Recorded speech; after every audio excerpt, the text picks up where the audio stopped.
I'm the prince of a major kingdom, but my own brother shot me in the back with an arrow, leaving me in a coma. The reason? I'm the son of the king's first wife, who died mysteriously from poison, and they never found out who was guilty after taking that arrow. I was in a coma for 6 years, and my soul was sent to the place where heroes go after death. Only people who changed the world in their eras end up there. At first, everyone thought it was amazing that such a young kid became a hero, but soon they found out I was nothing like that. I was weak, talentless, and definitely not a hero in my time. Still, they couldn't accept someone like me in the realm of heroes, so they trained me for 1,000 years until I was just as worthy as everyone else there. After 1,000 years, my body finally woke up from the coma. Those heroes who treated me like trash for a millennium ended up wishing me luck when I left. I smiled and stepped into the light. Since only heroes go there, they'll never see me again, since I'm not a hero and I don't plan on becoming one. When I opened my eyes, I felt my weak body had no strength to get up. I am Davy Alrone, the eldest son of a small kingdom. Those who killed my mother and tried to do the same to me better wait, because I'm not that weak and innocent brat anymore. Day after day, only one maid came to my room to take care of me. That's what kept me alive. I didn't want to reveal I was awake, so I only moved when she left. I went to the calendar because I didn't know how long I'd been sleeping. When I saw the date, the truth hit me like another arrow in the back. I've been here for 6 years, because 6 years ago that bastard shot me in the back, and now he's going to pay. To take control of my family, I need a strong body. I tried using the magic I learned in the other world, but I couldn't do it and didn't understand why. Back in the land of heroes,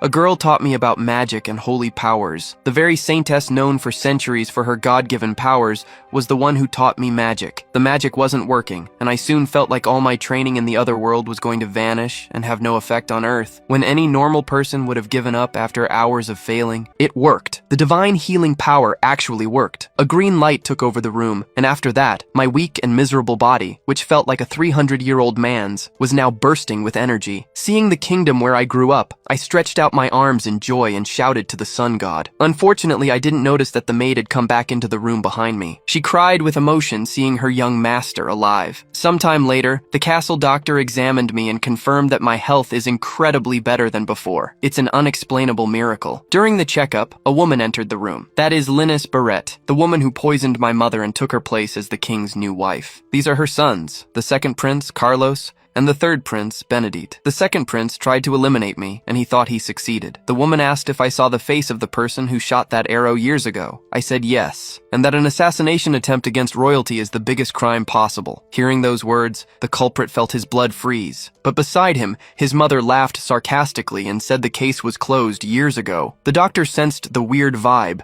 said I'll be completely cured in a few days, and left the room. The woman, Linus, didn't hide her true feelings and said it would have been better if I had died. So I asked if the fact that I'm alive upsets her that much. Carlos replied that it's a shame for the kingdom to have a prince fall victim to an attack and stay in a coma for so many years. He said a pathetic prince cannot become king in the future. After that, they all left. Now that he was alone, the protagonist realized that even though he had been using magic in front of the others, no one had noticed. He figured that their differing power levels allowed him to go unnoticed by others. Seeing the wicked queen and her sons again made the protagonist want to exact revenge immediately. However, he managed to control himself. He attributed this to having stayed in a temple for a long time, but still he wanted to seek his vengeance. For now, he needed to calmly think about what to do. But for now, he wanted something to eat and wondered what his first meal after waking from the coma would be. 15 days after recovering his sacred powers and cutting his hair, the protagonist had been training in his room. He realized time passed very slowly when there wasn't much to do. Thanks to his training, however,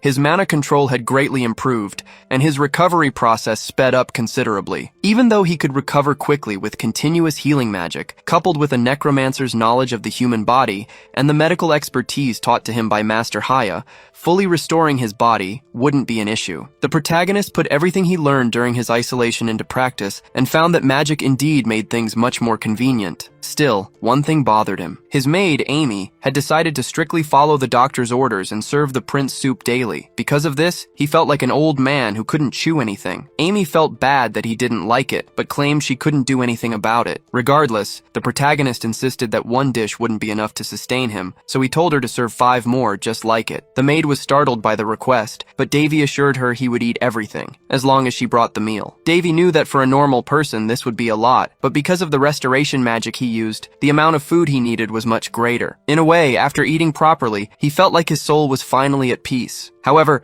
while he consumed a lot of food, his visits to the bathroom were also frequent. Sometime later, Davy came across some documents and uncovered an unexpected truth. Amy expressed her apologies for this, but Davy comforted her, saying it wasn't her fault. He realized the amount of food he was consuming was becoming a problem for his family. Not only that, but he discovered Amy was the only remaining servant in the castle. The family's financial problems had even impacted this. What's more, the castle where he lived was enormous for just one maid to manage everything alone. Worried about the future, Davy asked what the estimated value of the castle's assets was. Amy replied that they only had 6,000 gold coins. Davy said that if they could manage this budget, they shouldn't have any more problems. However, Amy stated that officially, they were supposed to receive 500 gold coins a month, but in reality, they were getting less than 100. Davy asked if his family was being extorted. The maid said no, so he asked if the problem was her salary. But he understood that by this point, she probably wasn't even getting paid regularly. Amy couldn't lie to him, so she admitted she was only receiving a third of what she used to earn. With this, Davy thought Amy might be generous, but agreeing to work under such conditions was foolish. After all, household maids were considered property of the nobility, and Amy was the daughter of an artist. Due to their poor circumstances, she had become his maid,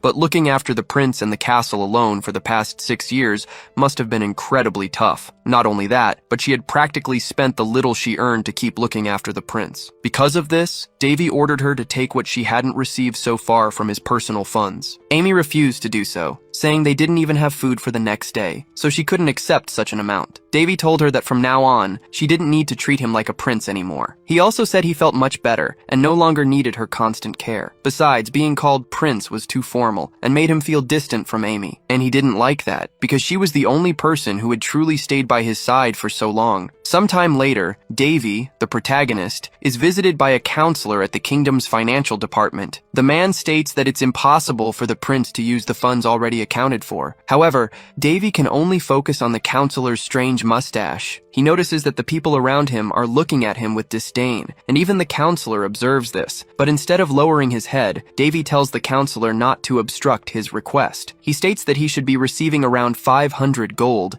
but he's getting less than half of that and wants to know why. The counselor explains that the costs of maintaining the castle are deducted from the amount of gold the prince's family should receive, so they only get what's left over. However, Davy says he's getting irritated by these arguments. The people around him feel the same way, as they point out that the family's castle has cracked floors and a garden full of weeds. Therefore, such a poorly maintained place shouldn't cost so much to keep up. Even Davy agrees with this. Not only that, but he knows it's uncommon for a prince or any other royal family member to manage their own finances. In turn, the counselor states that the use of the maintenance fund is not supervised by the finance department. He also says that this place is for managing the budget, not for requesting loans. Davy realizes that no one is willing to take the blame for the financial problems. He then prepares to leave, until the counselor asks if the prince will go to the maintenance department. Davy replies that he wouldn't get any answers there. He knows that anywhere, those in charge always come up with excuses and blame others instead of providing satisfactory answers. Before leaving, he tells the counselor to enjoy the money he still has in his pockets. As he walks through the palace, Davy thinks it's no wonder that no servant besides Amy has remained working, because besides being poorly paid, they were mistreated by the nobles, leaving the entire burden on Amy. Next, Davy asks if Amy could bring him a sword. The maid is startled by such a sudden request, but he claims he has no intention of using the sword to harm anyone or anything like that. At this, Amy goes to fetch a sword for the prince. In her absence,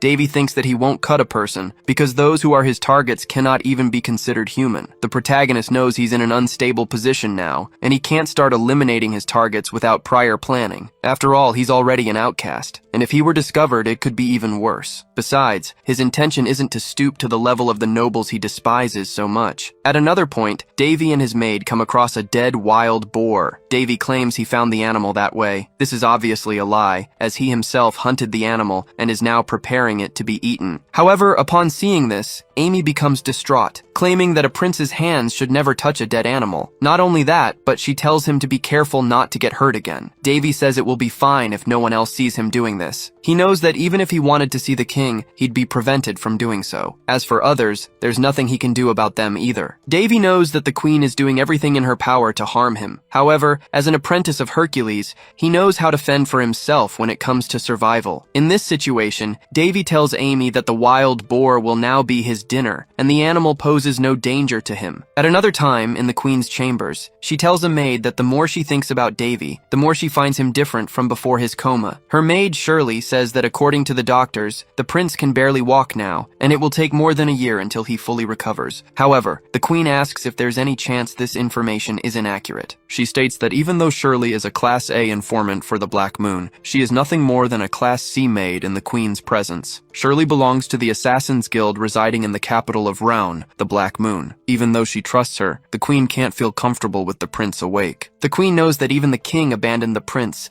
and even after waking from a coma, he is still weak. But she'll only truly feel comfortable once she completely removes the prince from her path. Despite this being her desire, Shirley warns that her comrades act independently of class. If the Queen continues to insult them, she could face problems with them. Startled, the Queen says she merely expressed her concerns out loud. She also says that she wishes she could interrupt the prince's plans at any moment, otherwise she claims it will be Shirley who pays the price. Having said that, she dismisses the maid. In her absence, the Queen thinks it's better to get rid of the disobedient dogs before taking her next step, and she can't wait for that to happen. A flashback shows that the protagonist once learned controlling mana is like pulling a thread through hundreds of needles, something that must be done slowly and carefully. His master also told him that the hardest parts to reach are the veins of the brain, and if he didn't want to go blind, he should never forget these teachings. However, when he saw his masters, the protagonist thought that the priestess Ro Ayas was just a drunkard who could split the ocean in half with mere words. The other was a necromancer who acted more like a priestess than Ro Ayas herself,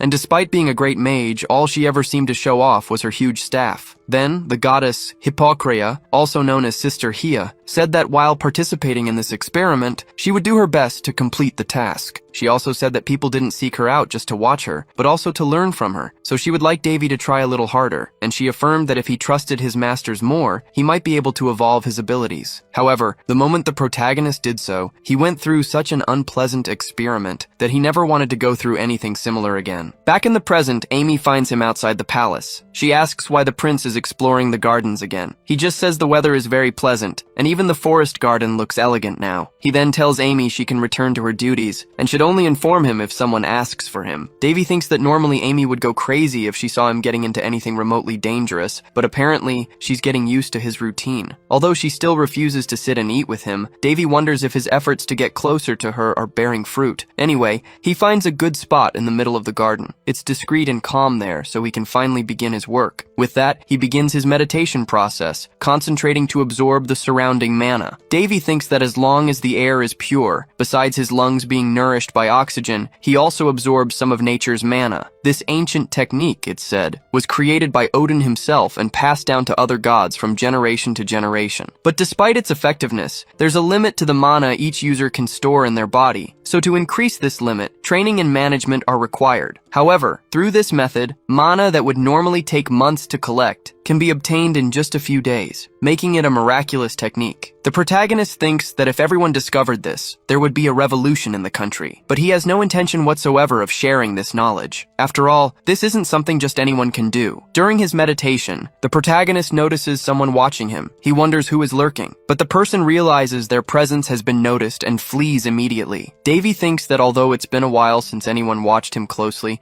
investigating it would only bring trouble, so he decides to let it go for now. He wants to project the image of a fragile and useless prince, as that would allow him to train his mana in peace. However, he thinks he has to deal with another issue, the mana circle. Davy knows that priests cannot use magic, and mages cannot use sacred powers. Furthermore, necromancy is a power neither can use. However, he's a special case, as he can wield the abilities of priests, mages, and necromancers, all thanks to his crazy temple masters and also the two eccentric researchers. Even so, just remembering that time makes the protagonist feel bad. Anyway, he thinks that mages normally draw a circle in their heart to use mana. Unfortunately, this method cannot handle the clash between necromancy and sacred power. If he were to do that, his heart would probably be destroyed in the process. Called the artery circle, this method involves combining the arteries around his body to create an impenetrable and mana-resilient circle. By doing this, Davy would use his entire body, including his heart, and not only would it stop the clash between necromancy and sacred power, but it would also bring surprising results. However, since this is as close as it gets to body modification, even a single mistake would be fatal. That's why he didn't want to resort to this method. Last time, he only succeeded thanks to the temple masters, but now that he's alone, he's unsure about the outcome of the process. Thinking so much about it, the protagonist has a glimpse. He ends up seeing his masters. So, he thinks that even if he fails the method, it wouldn't be as bad as spending 1,000 years in the temple. In that case, he decides to try. Sometime later, worried about the prince, Amy thinks it's already past dinner time and he hasn't appeared. She finds it strange, as he's never late for his meals. She had been ordered not to disturb the prince unless something of extreme importance happened, but even so, she's worried about his well-being. Plus, if anything happened to the prince, she could be held responsible. However, the protagonist appears shortly after. He apologizes for making her wait. Davy says he admires Amy's resilience. Not only that, but he ends up collapsing onto her. This leaves Amy quite embarrassed, as she thinks it's a display of affection. However, the protagonist was just leaning on her. From sheer exhaustion, he could barely stand. For the same reason, he then falls to the ground, leaving Amy truly worried about his physical state. Sometime later, the protagonist wakes up in his bed, realizing he fainted as soon as he found Amy. Speaking of Amy, Davy notices his friend's presence when he sees her lying beside him. With this, he knows he's caused Amy trouble once again. Anyway, the protagonist realizes that the circle formation process has been perfectly completed. The 3 powers are flowing through his veins, and on top of this strange circle, there's another special effect. Not only that, but Davy feels a stronger mana presence in the environment. Since he's stronger now, he can also absorb more mana from the air. He feels that with just a flick of his fingers, he can use any simple spell, including restoration. 5 months later, things are different. Amy is helping the protagonist with some ingredients. Davy believes he's fine with what he's been eating, as ever since the artery circle was completed and his life stabilized, someone has been leaving meat and vegetables in his castle. At first, he attributed this to some plan by the queen, but he doesn't think she could manage to get away with it perfectly every time without a reason. Davy feels that someone is indeed trying to help him, though he hasn't yet discovered who is doing it. Although he feels a presence, having spread his mana throughout the castle in an attempt to find this person, he still hasn't gotten any answers. However, this has been helping the protagonist better understand who is approaching or moving away from him. Then, Amy says they won't have food problems anytime soon. However, Davy warns that they'll have guests shortly, as he senses someone approaching. He wonders who it could be, deducing it might be one of the queen's informants. Already in his quarters, the protagonist receives his visitors. A priest analyzes his physical state and asks if the prince thinks he'll fully recover soon. He says that since the prince has been bedridden for so long, it's dangerous to use his holy powers in an attempt to heal him. The protagonist, in turn, believes everything the cleric is saying is nonsense, as he hasn't even used proper healing spells and has no real intention of helping. Davy knows that the priest represents God in the nation, so discarding this responsibility to follow someone else's orders is disappointing. Therefore, he thinks the priest should save his words, as he knows the priest has no intention of helping. But contrary to what many believe, Davy is almost healed. He then says that with the silver weapon Priya gave the priest, he should be able to heal such trivial injuries. The priest defends himself, saying that the prince is a layman and has no idea what he's talking about. He also says that the use and knowledge of power are granted only to priests, and even as a prince, he shouldn't be as selfish as Prince Carlos. Hearing this, Amy reprimands Father Boris for his rude words. He, in turn, doesn't like being reprimanded by a mere maid. Angrily, he slaps the young woman. Davy is worried about Amy. After all, he can't intervene without spoiling his disguise. Boris justifies himself, claiming that if he let a maid behave that way, it would be bad for the prince himself, which is why he had to correct her. However, he says it's a shame to have to go that far, as he asserts the maid has a beautiful smile. Irritated, Davy almost gets up to confront the priest. Anyway, Boris says he's leaving and asks the maid to at least accompany him to the door. With that, he says he'll return in 15 days for the next examination. The protagonist asks Amy to accompany him to the door. She doesn't like it at all, but has no alternative but to obey the prince. Outside the room, Boris tries to arrange a meeting with Amy, telling her to show up alone at night. He claims the prince's life is in her hands, so if she wants Davy's well-being, she must do what he says. However, Boris doesn't care about a mere maid or a sick prince. He believes he'll do whatever he wants with the girl, and then discard her as if she were nothing. anything. Alone in his room, the prince is filled with rage. He stands up, thinking he didn't build his dignity in the temple just to stand idly by in situations like this. Davy remembers Lady Daphne always saying he would be an animal if he didn't control his anger, but he thinks differently about that. The priest's companions are truly terrified when they see the prince walking. Davy thinks to himself that proper rage is a source of life and can also guide his purpose. He also believes that if laziness is the key to progress, then anger would be his fundamental strength. Soon, the priest's companions are the first to fall to his sword. Meanwhile, the priest tries to blackmail Amy. He says he's working on the queen's orders, so he doesn't care about a mere weak prince, much less his maid. Not only that, but Barras claims everyone in the kingdom thinks the same way. Therefore, he can do whatever he wants with both of them without suffering any punishment, since he has the queen's protection guaranteed. Hearing this, Davy starts to laugh, claiming he needed an excuse to act and found exactly what he was looking for. He then points his sword at the priest and asks Amy, "What's the punishment for blasphemy against royalty?" Annoyed and surprised, the priest asks, "How is the prince standing?" Davy says Barras wasn't promoted from his low-ranking position for a reason. His sacred magic was never actually needed. Next, the protagonist reminds Amy that he warned her to always answer his questions and doesn't want to ask the same thing twice. In that case, Amy says the penalty for blaspheming against royalty is immediate execution. Right after that, the protagonist carries out the sentence on Barras. With his last words, the priest says the queen won't let this happen without retaliation. Davy thanks the phony priest for the warning, but says that all those who stood by the priest will suffer the same fate. It didn't take long for the protagonist to find the queen. As soon as she finds him, she says Davy must be crazy to kill someone like the priest. After all, he was a disciple of the Holy Order. The protagonist justifies himself, saying that Barras threatened his life, so he punished him according to the law. Annoyed, the queen is about to attack the prince. However, he says that before his coma, the kingdom's laws weren't so brutal. Not only that, but he says that while all this is happening, the king remains silent. Besides, Davy sees no point in being punished for his actions, as he simply dealt with someone who blasphemed against royalty. Unless, of course, the status of royalty has become inferior to that of a low-ranking disciple while he was in a coma. With these provocations, the queen becomes truly annoyed, but backs down. Regardless, she says the prince has no proof of what he's saying, and even if it were true, she claims that recklessly provoking the Holy Order is foolish. She then says she always knew Davy inherited his mother's stupidity and takes the opportunity to insult him and his mother in various ways. In turn, the protagonist says it's not polite to offend someone's parents in that manner, especially someone who has already passed away. He then draws his sword and threatens the queen. However, the queen's servants immediately appear to protect her. That's when the protagonist realizes why the queen is so audacious. She has people to protect her in situations like this. He says it would be interesting to continue this, but he'll leave it for another time. Regardless, he claims that talking too much is just putting another nail in someone's coffin. Therefore, he states that trying to kill someone of the same royalty is no different. Immediately, the queen realizes that Davy already knows it was her son, Carlos, who tried to kill him. The protagonist thinks he's not stupid enough to keep an ace up his sleeve for too long. After all, that doesn't suit his style. He also says that the moment the queen slapped him during his coma, it showed she wasn't very considerate. Not only that, but he tells her to act like a lady, because upon seeing the state of her chambers,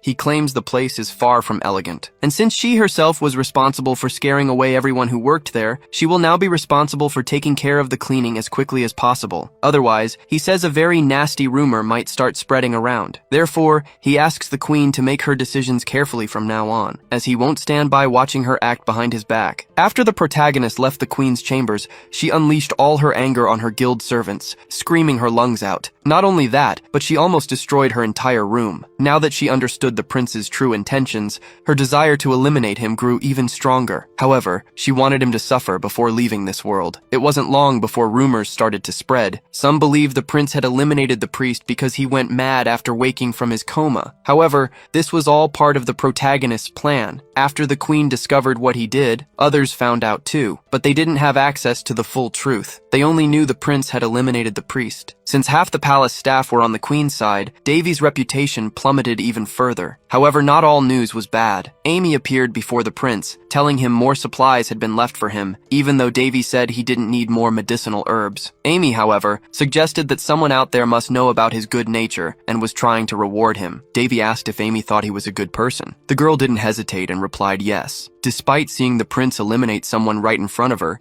Amy hadn't changed her opinion about his character. Davy then thought she was truly an incredible person. In the middle of their conversation, someone appeared. It was Besphus, the Grand Chamberlain for the royal family's affiliates. He told the prince he had brought the sinners at the queen's command. Besphus explained that all of them had been stealing palace money, and some even tried to escape but were captured. The prince then asked what the appropriate punishment for such behavior was. The chamberlain replied that normally, the punishment would be the elimination of the sinners and their families. However, it was the prince who would decide their fate. Davy mentioned that rumors about him being bloodthirsty had recently started circulating. He then asked if he should act accordingly. The sinners begged him not to, pleading for their lives to be spared. In response, the prince ordered that the appropriate punishment be applied to all of them, but first, he wanted them imprisoned without food or water for 9 days. Even though this was the queen's order, Davy, despite disliking it, wanted to turn the situation to his advantage. Sometime later, the prince ordered that new servants be hired, but that Amy be kept as his personal assistant, and her salary increased. He also wanted to know if an audience with his father would be permitted. Besphus said no, so the prince asked if it was his father who denied it, or the queen, his wife. The chamberlain couldn't answer,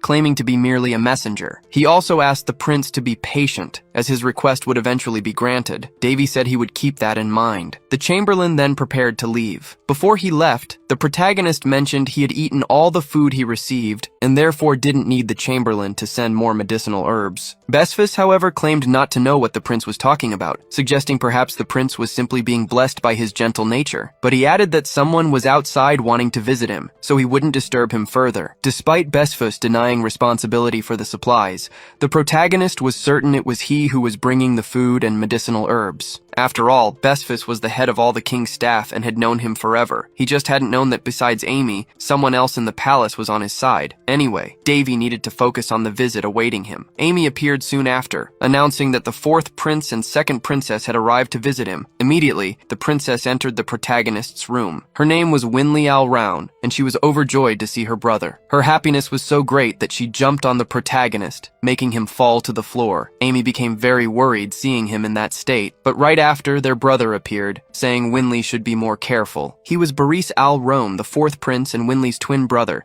and he added that he was also happy to see Davy healthy. The current king, Cryones Al-Roun, had children with 3 women, the current queen, his first mistress Anisha, and his second mistress Alice. While Alice is the queen's perfect support, Anisha chose to remain neutral, becoming an outsider among the others. Boris and Winley are Anisha's children, making them the protagonist's half-siblings. While Boris adopts a more formal and polite demeanor, his sister acts more recklessly. Winley tells her brother not to act so formal all the time, reminding him that he was the one who started whining about wanting to see Davy. As they argue, Amy tries to check if the prince is okay. The protagonist, meanwhile, remembers hearing that the twins were leading a group of thieves. Seeing how unroyal their behavior is, he thinks it might be true. However, they are still his siblings, and they listen to everything he says. And in the protagonist's current situation, that's something he can't ignore. After they sit down to talk, they realize it's been 6 years since their last meeting. The twins were sent to a remote area after Davy fell into a coma. They were only 8 at the time, and could do nothing but obey the orders they received. Furthermore, their mother had sent her first daughter, Dana, to a foreign realm, all because of the current queen's schemes. Anisha couldn't control her other 2 children, and though others don't know it, everything the king's mistresses do is under the queen's supervision. Back to their conversation, the twins mention they've seen their father. Davy asks how the king is doing. Boris replies that despite being tired, their father is well. However, Winley realizes that her brother Davy hasn't even had the chance to meet his own father, and is shocked by this. Anyway, Boris mentions that on his way there, he noticed the palace's conditions weren't up to standard. Davy explains that some people had been stealing his money, but he's already taken care of it and soon everything will return to normal. Even so, Boris insists this is unacceptable. While his brother was in a coma, some decided to rob him, so he plans to ask the king to take action. However,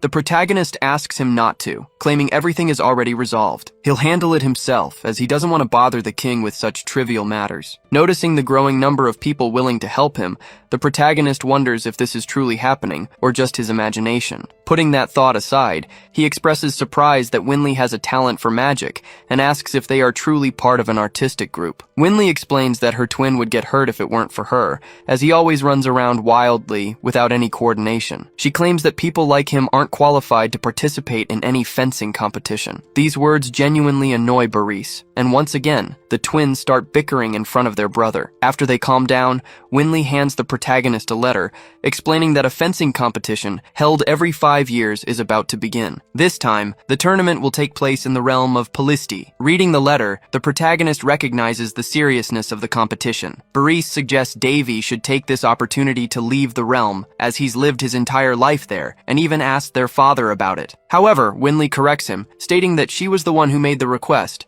and Davy was personally authorized by the king to go. Besides that, Winley claims that the realm of Pelisti is the city of water, so it must be beautiful there. She then declares she wants to accompany him and won't take no for an answer. Given this, the protagonist says he can't refuse a request from his siblings. In that case, he'll travel with them. Davy reflects that he has indeed never been to a foreign realm, and it wouldn't be so bad to enjoy an event like this. What's more, he figures a bit of fun will do him good, and he becomes excited for the event. Meanwhile, in the royal hall, Besfis remarks that Boris will soon turn 14, practically becoming an adult. He adds that the princes must be discussing the fencing tournament right now, but he tells the king not to worry, as the young master has matured. Besfis praises Davy's splendid calmness and perception, expressing surprise at how much the prince has grown. Hearing this, the king says it's enough that even the chamberlain is aware of it, and states that the situation is quite sad. Back with Davy, he stared at a portrait of his mother, filled with admiration. Not just for that, but also because his room was finally organized and no longer looked like a haunted place. With Besfis's help,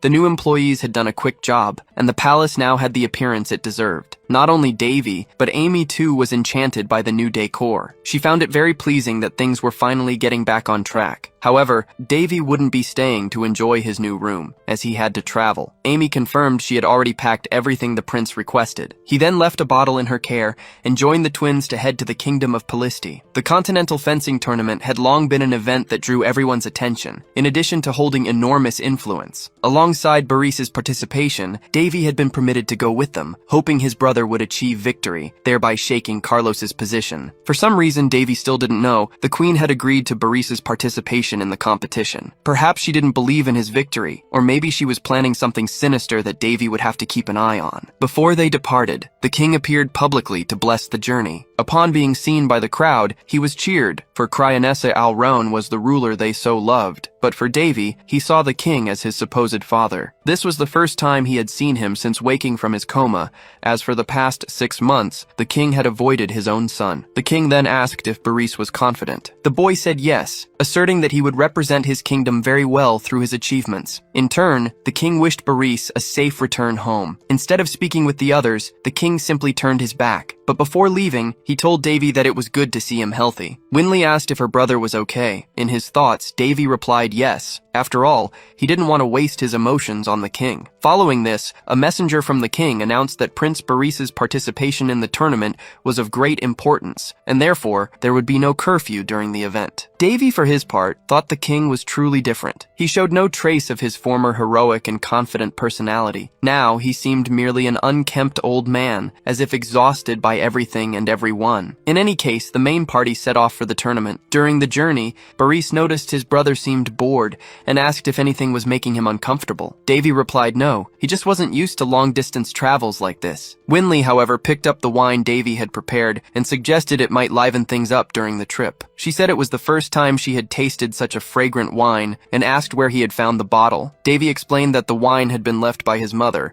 adding that she had done so for some reason he still didn't know. Upon hearing this, Boris asked if they should really be drinking something so valuable. Davy replied that this was the best moment for it. After all, they were celebrating. Winley commented that Davy had changed quite a bit, claiming he used to never let go of anything his mother had left behind. Anyway, he said wine wasn't made to be stored but consumed, then proposed a toast to their happiness. Sometime later, they set up camp on the road. Boris said they would continue traveling in the morning, as it would still take about a day to reach their destination. He also mentioned that he had somehow managed to keep Winley settled for now, and the fact that she had drunk too much certainly helped. Boris remembered Davy used to say he wanted to go camping someday, and noted that this was exactly what they were doing now. He also said he had tried to make the departure procession as short as possible, imagining it would be taxing for his brother. Davy thought the journey could be faster if they rode horses. Traveling so slowly was testing his patience. Besides, he reflected on the things that had changed. and wondered if other shifts had occurred too. Boris, for his part, retired to sleep. Amy approached the prince and asked if he didn't want to rest a bit as well. Davy, however, said the moon was more beautiful than usual. Not only that, but he knew the magic was stronger too, and wanted to make the most of it. During the night, someone mentions that the red moon is named Cyrus, and the blue one, Creus. They also say that Cyrus is called the one who makes the beginning shine, and Creus, the one who illuminates the end. At this, the protagonist remarks that the man knows quite a lot. The man replies that it's common knowledge, as even a big kid would know such things. He also adds that he'd prefer to be having this conversation with a woman. Just then, a colleague approaches the man and asks who he's talking to. The man gets startled, as he thought he was already speaking with his colleague, prompting him to wonder if he'd been talking to a ghost earlier. The protagonist laughs at the situation, realizing he was the ghost in question. Davy had used his abilities to become invisible and had been spying on the guards, noticing that 4 of them were elite expert swordsmen. For now, he believes that if anything important were to happen, they would probably be able to handle it, for example, being attacked in the middle of the night by 20 enemies. The protagonist spotted ninjas from afar, imagining they had probably waited for everyone to fall asleep before attacking. This was likely the Queen's plan. After all, it would be an excellent way to get rid of Davy and the groans all at once. The protagonist didn't want to expose himself, precisely to avoid raising any suspicion, but he also knew he couldn't simply ignore the situation. What's more, people who witnessed his power didn't usually live to tell the tale. Even without a proper weapon, the protagonist prepared to fight. He recalled his old master used to say that anything at hand could be used as a weapon. According to Davy, there are no rules in battle. Weapons are an extension of your body, and depending on your creativity,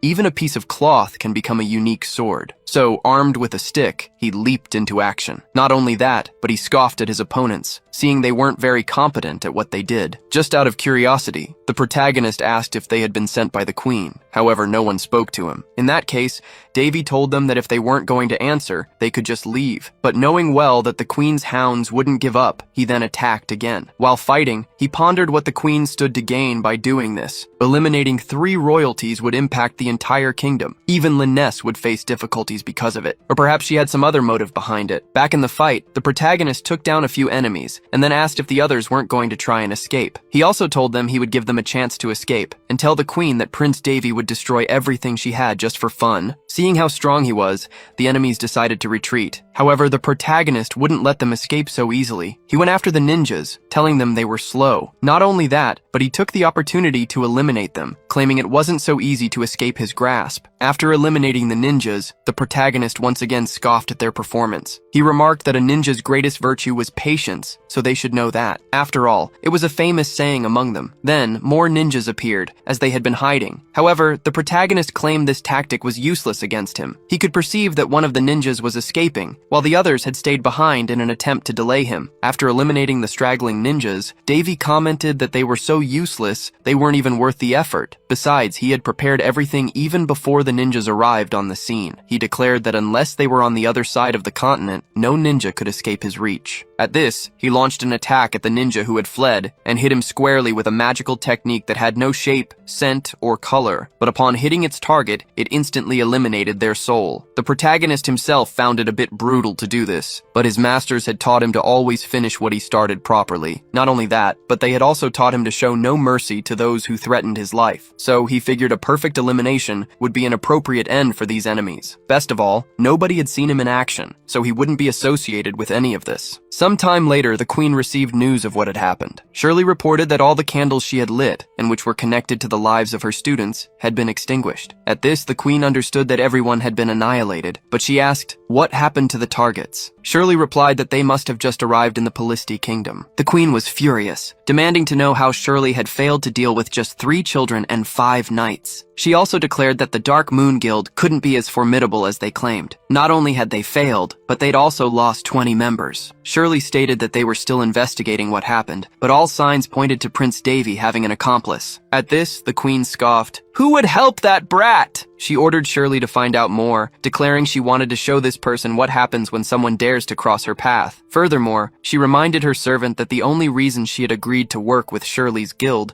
was because they had promised never to fail. Therefore, if such a mistake were to repeat itself, their contract with the guild would be cancelled, and she would use her power as queen to dismantle the guild once and for all. Back with the protagonists, Winley spotted the Polisti Kingdom and alerted her brothers. Davy was pleased they had finally arrived. arrived, he knew the Water Kingdom was a small city-state. However, its historical buildings and ruins were among the most beautiful on the entire continent. Upon reaching the location, the protagonist took in the view. Judging by his expression, his brother noticed he was happy. Davy confirmed, saying that this was, after all, where the sword-fighting competitions took place. They had a stadium typically used as an arena for battles. The place was very popular, with many fighters and monsters battling for their lives. Winley mentioned that in this edition, 8 participants would represent their respective countries. The protagonist then quickly realized that, in the end, this was nothing more than a battle of national pride. Moreover, only people under 20 years old were participating, making it a competition for newcomers, not established talents. Not only that, but Winley added that the Round Kingdom had sent an idiot to represent them. At this, his brother asked if she shouldn't try to motivate him instead of insulting him. Davy, for his part,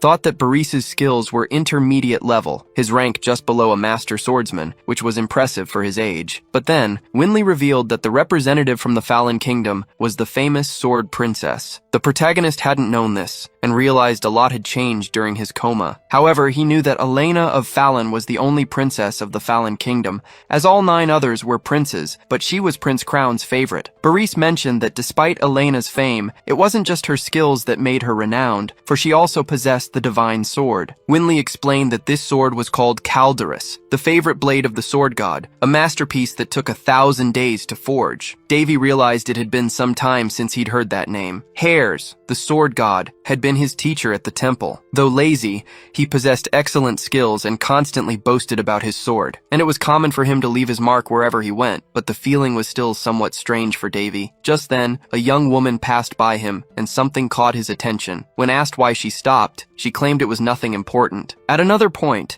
Davy discussed the sword with his siblings, recalling that it possessed a spirit said to have been born from the creator's love for creation. This sword wasn't called divine for nothing, and because of that, he wondered why it had chosen Elena as its next wielder after hundreds of years. Boris added that there was another reason for Elena's fame. He claimed she was one of the continent's 5 immeasurable beauties. Davy, however, didn't believe that was the reason the sword had chosen her. After dinner, he put on an outfit prepared by Amy, then asked if she didn't have something simpler. However, the maid replied that this was the simplest she could find, for even if he wasn't participating in the competition, he was still a prince and needed to conduct himself as such. The night of the festival arrived, and the twins were also ready. Davy complimented his sister's appearance, but Boris told him not to overdo it, as Winley might actually believe him. After that jab, he received a stomp on the foot, and Winley led the protagonist onto the dance floor, inviting him to dance. At the same ball, another princess was asked to dance. However, she was feeling uncomfortable with all the noise. Her companion suggested that this was an event for the new generation to get to know each other,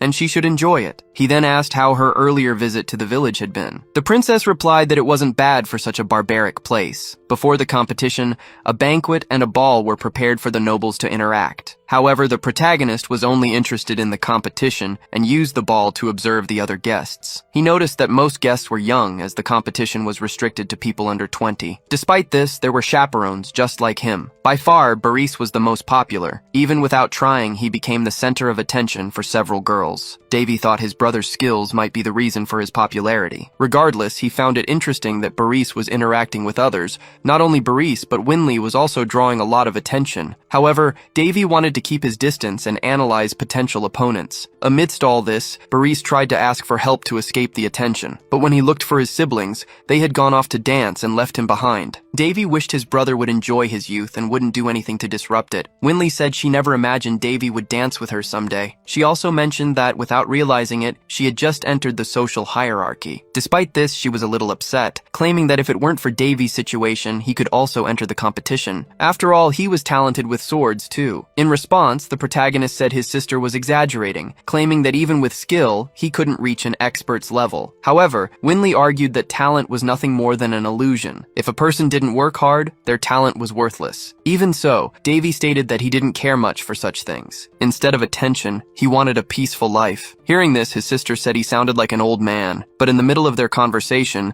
someone appeared and said this was the most fitting place to reunite with Princess Winley. Immediately, the protagonist stared at the man, wondering who he was. More importantly, he wanted to know where this guy knew Winley from. Winley herself didn't look comfortable at all with this sudden appearance. However, the man pushed the protagonist away from his sister and asked Winley if she would grant him the honor of a private conversation. Winley, however, called him Prince Valentian and said she was in the middle of a conversation with her brother, so she couldn't give him attention at that moment. Valentian, despite not liking to be rejected, formally introduced himself as Valentian du Boltus, the seventh prince of the Boltus kingdom. The protagonist did the same, introducing himself as Davy Alroun. With that, Valentian started a conversation, but the protagonist quickly said he was only there to accompany his siblings. In that case, Valentian wished him a pleasant stay. He then returned to speak with Princess Winley, saying he would very much like to win this competition in honor of her beauty, then asked her to pay attention to the arena during his matches. Winley, however, said he was being rude to the other participants, claiming he would win even before competing. But Valentian asserted that it was rude to only speak the truth. Annoyed, the princess said her twin brother would be participating in the competition,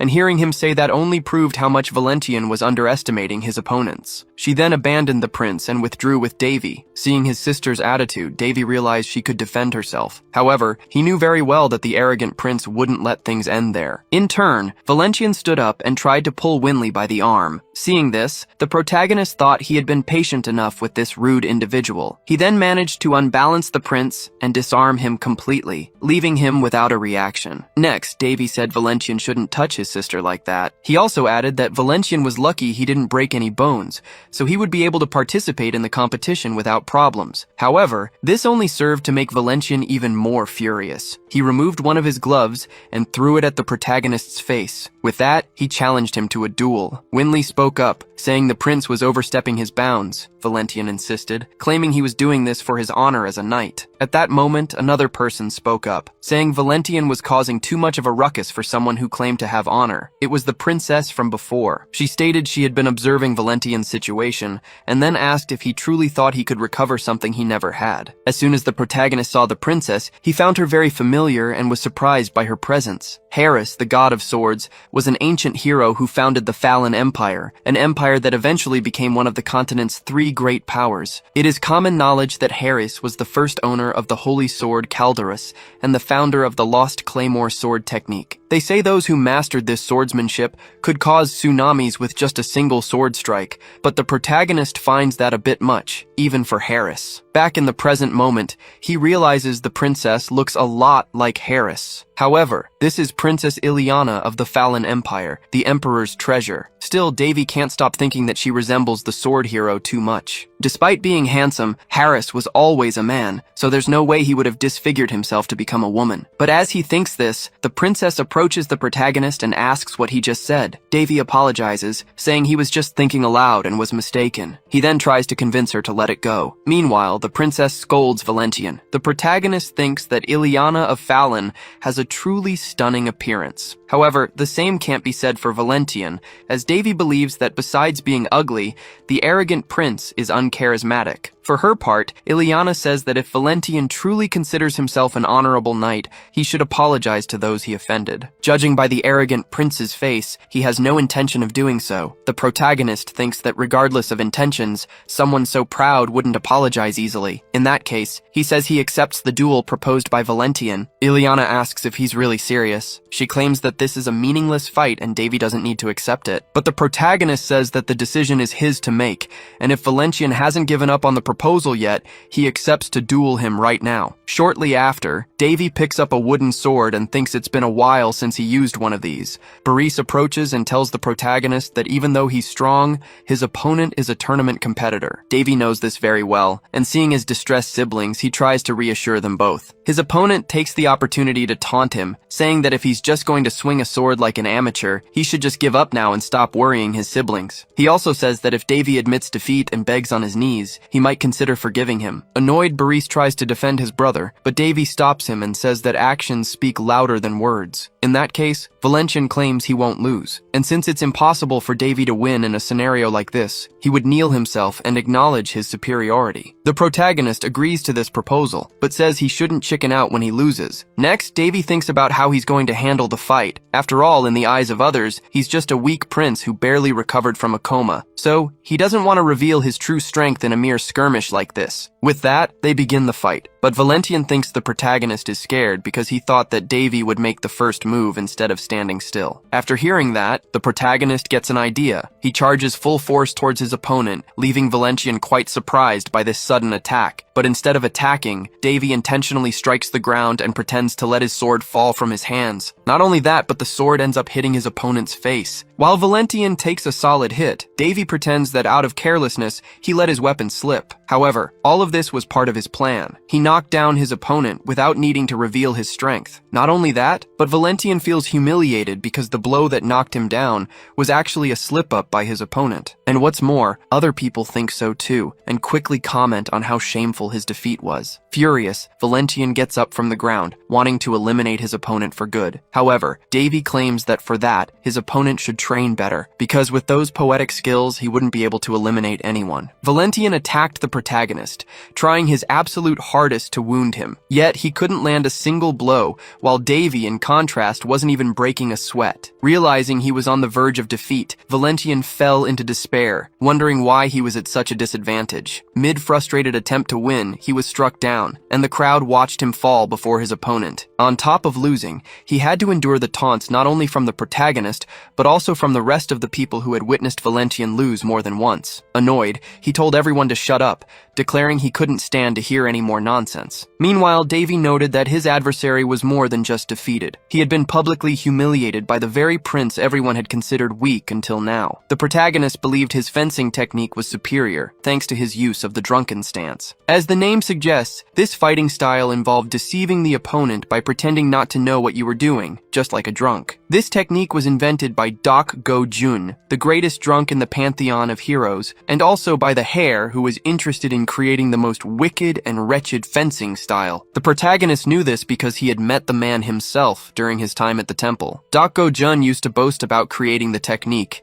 yet he was also aware of how malicious the style truly was. Davy had always heard that such a technique should only be used against someone who truly deserved it. So, the protagonist knew from the beginning that even its creators considered this technique taboo. Not because the technique was too sharp or strong, but because of how much it could manipulate and deceive an opponent. Therefore, this style wasn't made for self-defense or offense, but rather to completely humiliate an opponent in front of others. The style aimed at an opponent's openings while they attacked, delivering a fatal blow, making it highly effective for that purpose. Thus, the adversary became like a mouse lost in a labyrinth. Not only that, but the more people watching, the worse it was for the technique's target. Exactly what was happening now. After playing around with his opponent for so long, Davy wondered if he was incredibly lucky, or if Valentian was just genuinely terrible. Not only that, but he found using this style immensely enjoyable, feeling it suited him perfectly. Davy believed this style was the best for anyone who wanted to have fun while fighting. Unlike him, his opponent wasn't having fun at all. Furious, Valentian manifested his powers, intent on eliminating Davy from the face of the earth. Benedis declared it was just a friendly training match, asking if Valentian had gone crazy for using his powers. However, the protagonist had left his adversary with no alternatives. Thinking about this, Davy figured that if he got out of this attack, he couldn't just use luck as an excuse. Besides, he knew he'd been watched ever since the duel began. Valentian, for his part, seized the opportunity and charged fiercely at the protagonist. But just as he tried to strike, he was taken by surprise, as Davy dodged the attack once more. Not only did he surprise his adversary, but he also managed to turn the situation to his advantage, unbalancing Valentian and sending him to the ground. In this way, the arrogant prince realized Davy's superiority, but in turn, the protagonist tried to play it down for the public, pretending he had simply tripped and by sheer luck disarmed his opponent. The people's reaction was one of contempt for Prince Valentian, and regardless, this secured Davy's victory in the duel. Questions were raised about the duel. People wondered if Valentian had always been as pathetic as he'd appeared today, and if Prince Davy was truly the same person who had recently been in a coma. Davy justified himself, saying he could barely hold his sword properly, which made him unbalanced, but luck was on his side. Hearing this, Winley remarked that her brother must have used up all his luck that very day. But what was a great show for some was a complete waste of time for Ileana. She found what she witnessed quite stupid, so she turned her back and left. Davy noticed this and concluded that the princess was quite cold. Sometime later,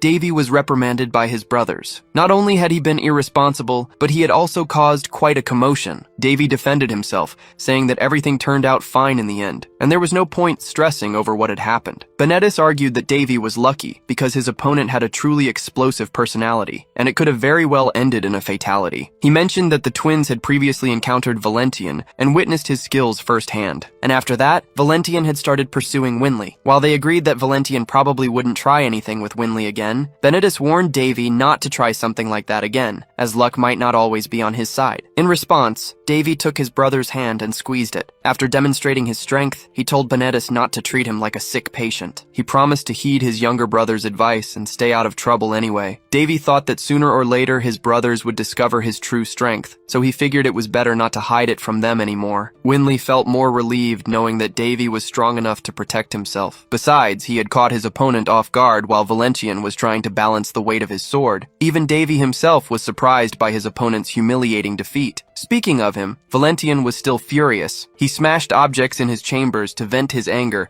while his servants tried to calm him down. Valentian declared that he was the next prince of the Baldi's era, and he would not tolerate being shamed in front of the other nobles. After all, he wanted to project an image of a radiant figure with exceptional talents. Moreover, there were few things in the world he didn't have access to, making practically everything within his grasp. That's why Valentian had fallen in love with Princess Winley, and chosen her to be his future wife, because besides her beauty, she also had an expert swordsman brother of a medium level, and he would become a subordinate through this marriage. On top of all that, Valentian had already arranged everything with Queen Round and had the entire plan mapped out, which only increased his certainty of success. But now, an obstacle had appeared in his path, and above all, his credibility had gone down the drain. Consequently, Valentian's fury was more intense than ever, and as he destroyed everything around him, he felt an immeasurable desire to eliminate Davy for humiliating him. But as he voiced this idea, a voice asked if this was truly Valentian's desire. Surprised by the sudden voice, he asked who was speaking. A feminine presence manifested,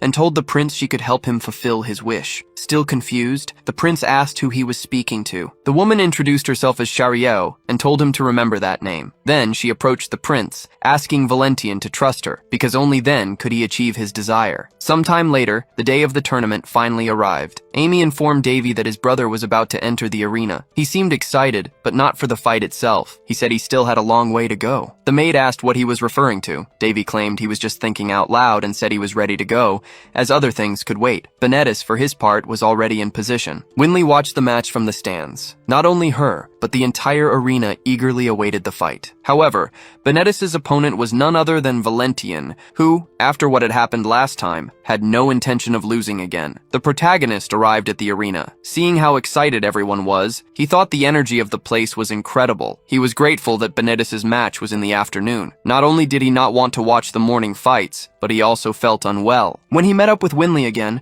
she asked if her brother was feeling better. Davy preferred to keep his physical condition private. He mused that he had completed the mana circle at a very young age, which gave him the power to defeat much stronger opponents. However, his transformation wasn't fully complete, and sometimes, after overusing his abilities, he'd get indigestion. So he figured if this kept up, he'd have to use his sacred powers to cure his stomachache. Soon after, Benedis entered the arena. As he was cheered, the protagonist noticed his brother's popularity. Up until then, he hadn't known who his brother's opponent was. But as soon as he saw Valentian enter the arena, he found it highly ironic that the same opponent would face two key figures from Rhone. Besides, he'd imagined a fight like this would take much longer to happen. Before the match began, the judge announced that the blades were blunt, making it forbidden to use mana on the swords to injure or threaten an opponent. Staring at his brother, Davy said that the audience's opinion was no joke. Winley worried about her twin, thinking he might get hurt if he got too carried away. quickly. However, the protagonist reassured her, saying Benedis was no rookie, so he didn't fear for his safety. Therefore, he believed nothing bad would happen. Back to the fight, the judge asked the competitors to step forward. Then, some mages created a magic barrier around the arena. Valentian, who hadn't said a word until now, remained focused. Not only him, but Benedis was also taking this very seriously. With that, the judge authorized the start of the fight, and both adversaries charged forward. Judging by the duel against the same opponent, the protagonist concluded that Valentian was unpredictable with a sword. Benedis, on the other hand, used strength to deal massive damage to his opponent, and comparing their styles, his brother had a better chance of winning. Furthermore, the protagonist believed Valentian likely wouldn't be able to withstand Benedis's heavy attacks. However, the opposite happened. When attacked, Valentian didn't dodge. He chose to block the blow, defying all expectations about him. Seeing this, some people concluded the fight would be more interesting than they'd imagined. In turn, the protagonist thought Valentian hadn't acted like this during their duel, and improving literally overnight was impossible. Even a genius would take time to master certain physical abilities. Still, he believed that if Benedis kept attacking, sooner or later the opponent would reach his limits and tire out. Even trying to analyze the situation coolly, the protagonist had a feeling that something was wrong. Not only him, but Winley said she had never seen Benedis move so fast. She thought that if her brother had improved, she would have to work harder too. Davy also noticed his brother's improvement. Since he was little, Benedis had dreamed of being a knight. After 6 years, the protagonist could see his brother's evolution. After all, he had dedicated himself to it. However, he knew little about his opponent. Seeing Valentian fight so differently than before, Davy thought he was practically facing another person. He had felt this strange sensation before, as if something dangerous was about to happen. Noticing her brother's discomfort, Winley asked if Davy was okay. Back in the fight, Benedis analyzed his adversary. He hadn't expected Valentian to counterattack his longsword. He admired his opponent's persistence, and despite his strange movements, he knew he couldn't drop his guard. Instead of waiting to be attacked, he wanted to end the fight at once, so he prepared his strongest blow. But as he unleashed his attack against his adversary, Valentian stood still, waiting to be attacked on purpose, and saw the sword very close to his face. Benedis didn't understand why his adversary acted this way. However, he diverted his own attack at the last second. After all, he couldn't injure him, or he'd be punished by the organizers. With that, he tried to attack again, but in a way that wouldn't hurt his opponent. However, it was all part of Valentian's strategy. Before Benedis could attack again, he channeled his mana into his sword, and even knowing it was against the competition rules, he put Benedis's life in danger. The night before, Benedis had practiced a lot, not wanting to lose the competition. Then, Davy appeared to talk to his brother, claiming he couldn't sleep because of him. Davy mentioned that Winley was already asleep and asked why Benedis wasn't doing the same. His brother replied that he couldn't sleep, which led him to practice a bit. Benedis also admitted he felt uncertain about the upcoming combat, yet he still believed he would win. Davy encouraged his brother, assuring him he wouldn't lose and had no reason to worry. Observing Benedis's structured mana flow, Davy noticed his brother possessed a gentle and smooth mana. He even considered giving his brother a boost. While it would be a scandal if people found out, Davy was willing to take that risk. So he asked Benedis to stop for a moment, saying he seemed a little tense and offered to massage his shoulders. However, during the massage, Davy took the opportunity to lend his brother some of his own mana, warning him that the process would hurt a little. Immediately, Benedis felt as if his entire body was in shock. Davy explained that this was likely due to Benedis staying up all night instead of sleeping, and advised him to get more rest. Meanwhile, Davy mused that the technique worked by activating the recipient's mana, creating a chain reaction that forced a greater flow of mana throughout their body. He knew that despite its seemingly simple nature, this method required an experienced practitioner and was forbidden in most places. Come to think of it, Davy once heard of a place where the technique wasn't forbidden, and they even gave excellent massages. As the process concluded, Davy uttered a magical word. Surprised, his brother asked what language it was, but Davy just continued without answering. Once he was done, his brother was on the floor, his body unable to withstand the sudden surge of extra mana. Davy figured this wouldn't directly help Benedis in the upcoming battle,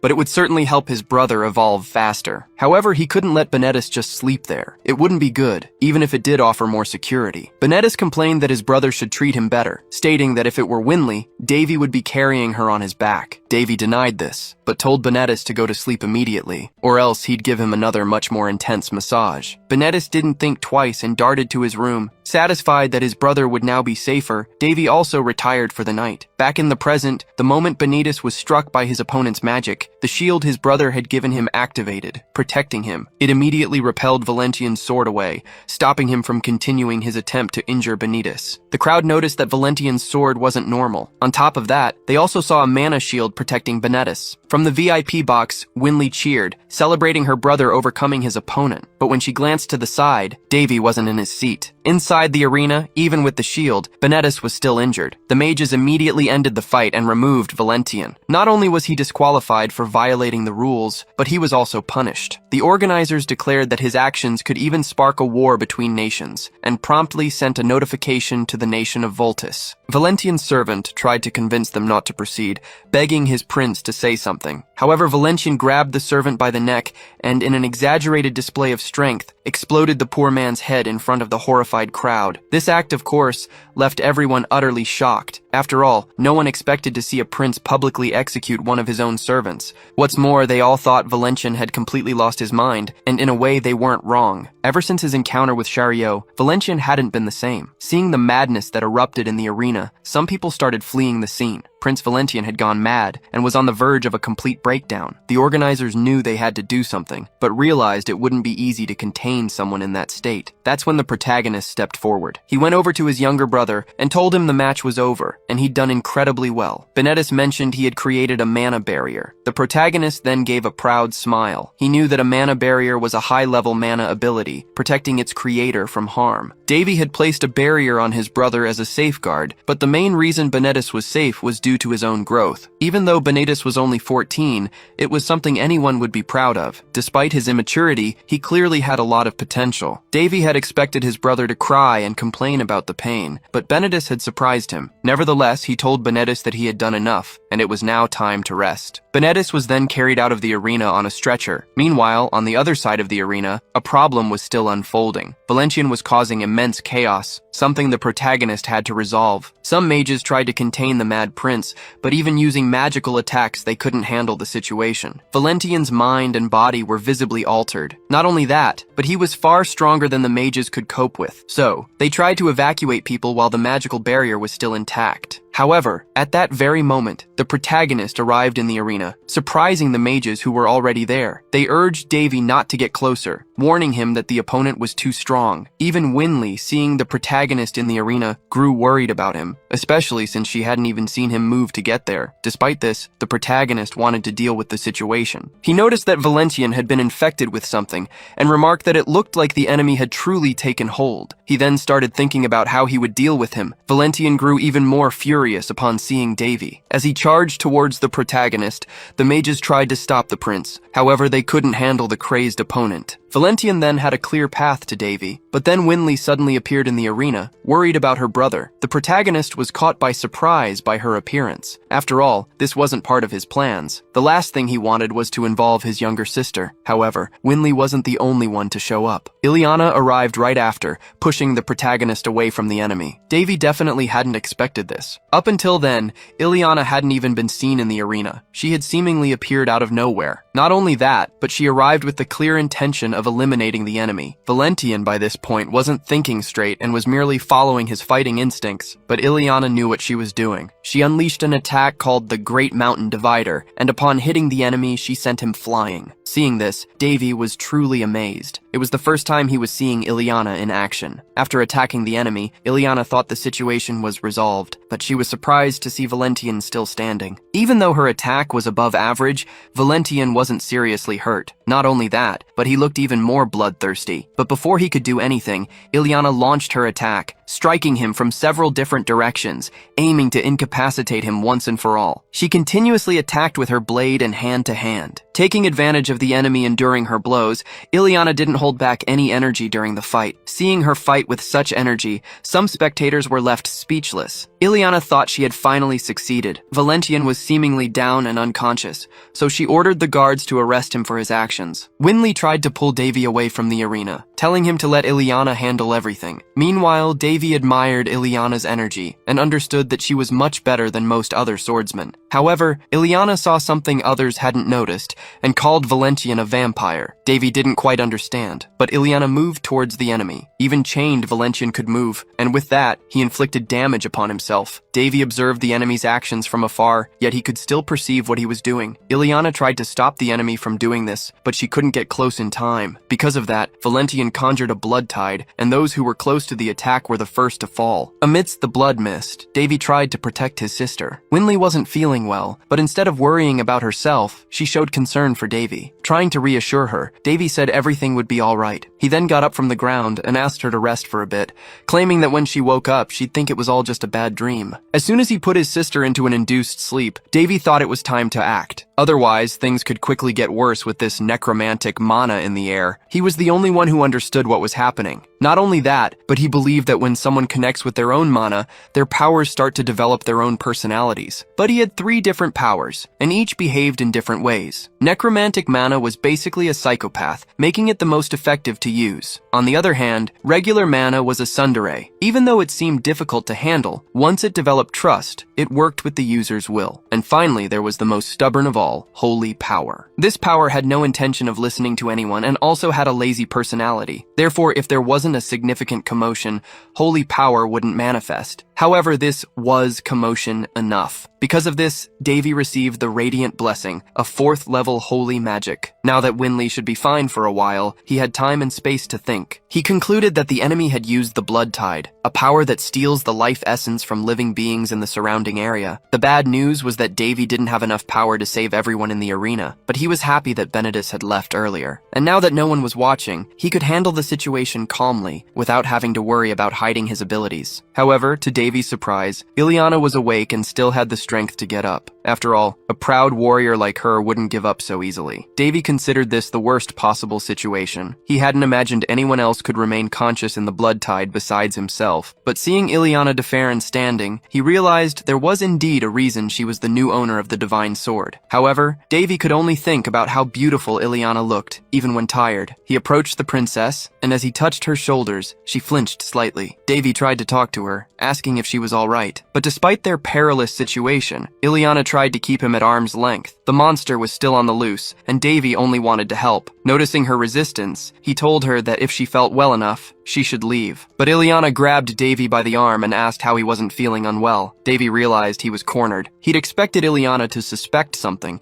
but not to be confronted about it right away. So he decided to play dumb, claiming he didn't know why he hadn't been affected by the mist. Ileana's expression clearly showed she didn't believe his lame excuse, though Davy privately thought she should be thanking him for not dying. Regardless, Ileana took the lead in the fight, telling him to get out of the arena and leave the rest to her. She insisted it was a situation someone like Davy couldn't handle, adding that he'd only gotten lucky in his last duel, and luck wouldn't help him now. Ileana clearly saw Davy as just another helpless prince, believing herself to be far different. She possessed strength and knowledge, knowing full well that the blood demons mentioned in ancient texts were, in fact, vampires. She told Davy he must have heard about them, emphasizing that luck wouldn't be enough against such an enemy. After all, anyone who couldn't sense or manipulate mana would be ripped to shreds in a matter of seconds. Davy pointed out that the enemy wouldn't let anyone leave the arena without a fight. Ileana then declared she would provide cover for his escape. Davy noticed that Ileana exuded a great deal of confidence. However, for some reason, she seemed more emotional than she had been during their duel, almost as if she were facing her arch-enemy. A flashback revealed a glimpse into Ileana's past. Once as a child, she woke up in the middle of the night and went searching for her mother. But when she found her, her mother was sucking blood from another person. Even though she was quite young, little Ileana knew it was a vampire. After that, she never forgot what she saw. Back in the present, facing the enemy, she thought that all vampires still alive in this world must be eliminated. As long as she lived, that would be her objective. But just as she was about to attack, Davy pulled her hair, stopping her. He apologized, but then told Ileana not to interfere in his business. Davy still didn't know why the princess was so obsessed with vampires. However, he was no longer concerned about maintaining his disguise and prepared to fight the enemy. Contrary to what the princess believed about him, Davy actually possessed a great deal of knowledge about vampires. He'd learned about them during his training and probably knew more than Ileana. Plus, he had already faced several vampires before, gaining extensive practical experience. In fact, fighting yet another vampire was almost tedious for him. As he dodged the enemy, he muttered that it seemed to have gotten much dumber compared to their last duel, but Davy wasn't there just to defend himself or dodge. He also intended to attack and eliminate his adversary. With that, he landed a blow that struck at the enemy's very heart. This was an application of the celestial demonic arts, an ability known as demonic blood explosion. After being hit, the enemy not only felt the impact, but was also hurled across the arena. Seeing this left Ileana truly impressed. After all, someone she had judged to be weak had just unleashed an extraordinary display of power. After seeing what just happened, Ileana wondered what that was. Seeing the protagonist use his powers, the princess doubted if it was even humanly possible. Until then, she believed Davy was just an ordinary person, incapable of sensing mana,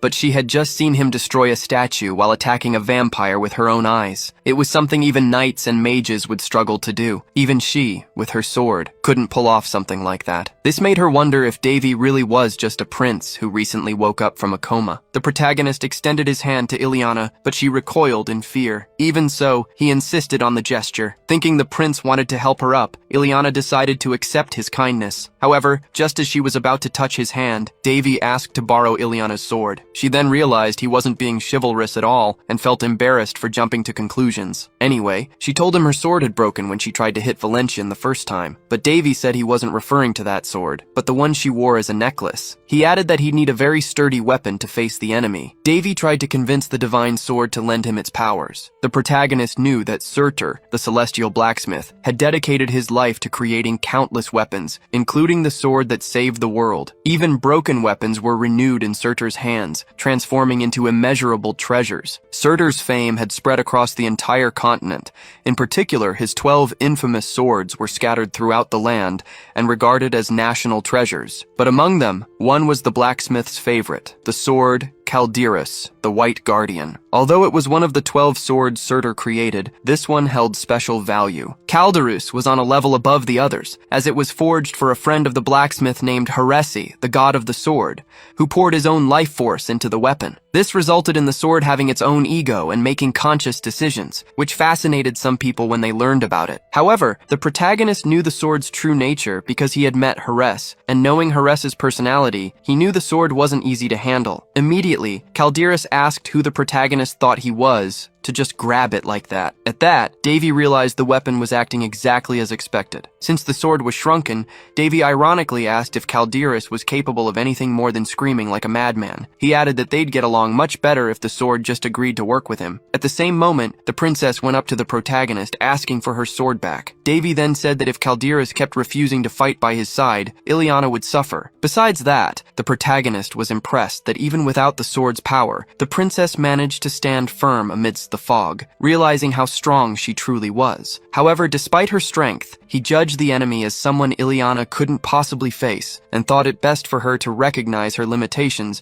before doing something foolish. Amidst all this, despite the state of its guardian, the sword still refused to help. The protagonist then realized he'd have to do it the hard way. He immediately invoked the sword's powers, making it manifest in its true form. Seeing the sword in its true form, the protagonist remarked that Caldeirus seemed to be just as the rumors claimed. Caldeirus in turn asked how he managed to do that. Davy said all the sword needed to do was lend him its powers during the fight and leave the rest to him. Next, Davy combined his skills with the divine sword and began calling down lightning from the sky. After that, Davy asked the enemy how much longer he would keep hiding. He saw a rift in front of him and declared it was time for the villain to show himself. But upon seeing a mere bat flying toward him, he said he'd expected more from a vampire. After all, he thought he was dealing with an advanced species. At that, the small bat transformed into a female vampire. Davy then said he already knew her, calling the vampire Miss Maid, confirming she was surely the queen's servant. Seeing him, the vampire woman said she had thought someone was backing the prince when her subordinates were taken out, but now she realized he had acted alone. Sarcastic, Davy tells her he's really amazing, but he tells her not to be shy and to come closer, because he can't stand having to look up all the time anymore. Not only that, but he adds that if she stays up high for too long, she might end up revealing more than she intends. Shirley, in her vampiric form, becomes incredibly irritated by these provocative comments. However, this was exactly what the protagonist wanted. Immediately Immediately after, he launches an attack with his divine sword. The vampire woman in turn warns that if Devi causes a catastrophe, the queen will not hold herself responsible. Relations with the Voltese kingdom could be severed, potentially leading to battles between kingdoms. The protagonist realizes that by revealing her true form, the enemy is likely confident she'll defeat him. However, he asserts that her plan won't succeed. His arrogance irritates the vampire even further. At that moment, she finally decides to attack the protagonist. She uses her vampiric magic for this, and this magic destroys everything it touches as it spreads. Even so, Devi manages to dodge and tells his adversary not to get so agitated. However, his words have the opposite effect. As a result, the vampire then hurls spikes at the protagonist. He leaps from the pillar he was on, but he realizes the spikes have also reached him there and narrowly miss him. Devi manages to dodge as many spikes as possible while falling until he finally lands on the ground, and like a skilled swordsman, he deflects the attacks with his blade. At this, the vampire woman admits he has exceeded her expectations, yet she asserts that despite his strength, Devi is still only human. The protagonist points out that his adversary shouldn't hate humans so much. After all, she serves a human. Deeply irritated, the vampire's patience finally runs out after so many provocations. Devi, however, argues that this is a trait of vampire lords. After all, they are as irritating as they are strong. Not only that, but they are also one of the strongest species, born with immense power, and upon awakening, they become leaders. If it weren't for their natural enemy, the Great Elf, they would be impossible to defeat. A flashback reveals that in the protagonist's past, the sword god had revealed he used to irritate vampires before striking them. This tactic destabilized his adversaries, making them easier to handle. He also revealed that vampires were especially proud, so the higher their rank, the easier it was to wound their egos. Back in the present, the protagonist muses that the Farron Empire held great faith in Harisi, and he wonders how they would react if they knew Harris's true nature. Then, the protagonist returns to the fight. After dodging a few enemy attacks, he counterattacks with his sword. However, the vampire uses a magic shield to defend herself. Not only that, but she doesn't employ just any ordinary defense. Instead, it's a blood shield. Calderas remarks that he's likely facing a countess. Although her rank isn't very high, she's a pureblood and could easily challenge a lord. Hearing this, the protagonist declares that there's no alternative but to defeat her right now. Calderas, however, questions if he can truly do what he says. Devi replies yes, and then asks if the sword itself is afraid. Before he can hear the answer, he is attacked. Shirley states that people who pretend to be calm in situations like this always meet the same end. She adds that the girl who received the divine sword, despite her strength, lost consciousness. Furthermore, she intends to defeat the prince and leave him minimally intact, as she needs to present his body as proof of her efficiency. She then attacks Devi, but the protagonist has no intention of making things easy for his enemy. Not only that, but instead of standing still and waiting to be hit, he advances directly towards his adversary. Witnessing Devi's actions, the vampire woman claims it's sheer foolishness and tries to strike him once more. However, the protagonist not only dodges the attack, but also manages to get behind the vampire. He takes the opportunity to scoff at his adversary, claiming she knows nothing, especially when it comes to swordsmanship. The protagonist reflects that swordsmanship is an art that goes far beyond simply swinging a sword repeatedly, and drawing upon all his training, he uses Calderas' skill against the enemy, sending her into despair as she realizes she cannot dodge it. She is immediately struck squarely and crashes to the ground like a meteor entering the atmosphere. After the attack, the surrounding scenery changed so much that the protagonist himself was amazed by what he had done. Calderas tried to say something about his past, but Devi interrupted him. He said that thousands of years had passed since Calderas' creation,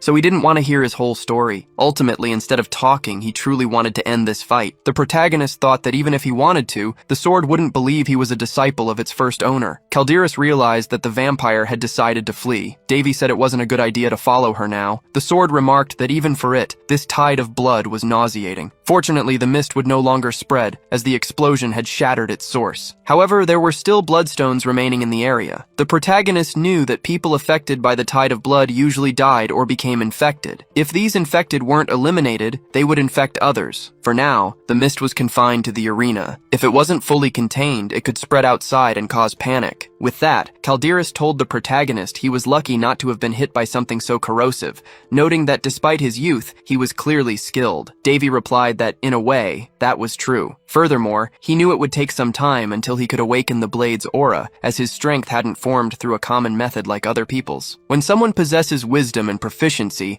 combined with a certain level of skill, that person becomes a master. The protagonist was one such individual. Moreover, the sword was beginning to realize this, as it felt a bit of his immeasurable power. Not only that, but Calderus noticed the protagonist possessed both dark mana and sacred powers, and was surprised, having never met anyone like that before. Davy stated that he usually broke paradigms, but Calderus called him crazy for achieving such a result. However, the protagonist told Calderus that this was actually just the result of hundreds of years of research, but now he didn't want to talk anymore, as he still had unresolved matters to attend to, and since he couldn't do what was needed alone, he allowed Calderus to help him. Davy thought he didn't want to sacrifice himself for the sake of others, but if it helped him regain his powers, then it might be worth it. Even if this wasn't his usual style, he was willing, considering the results he imagined he could achieve. Next, he began to pray to the goddess Freya, interceding for those who had been struck by the tide of blood. Not only that, but he asked the goddess to do something about it, claiming he couldn't do it alone. Upon hearing the prayer,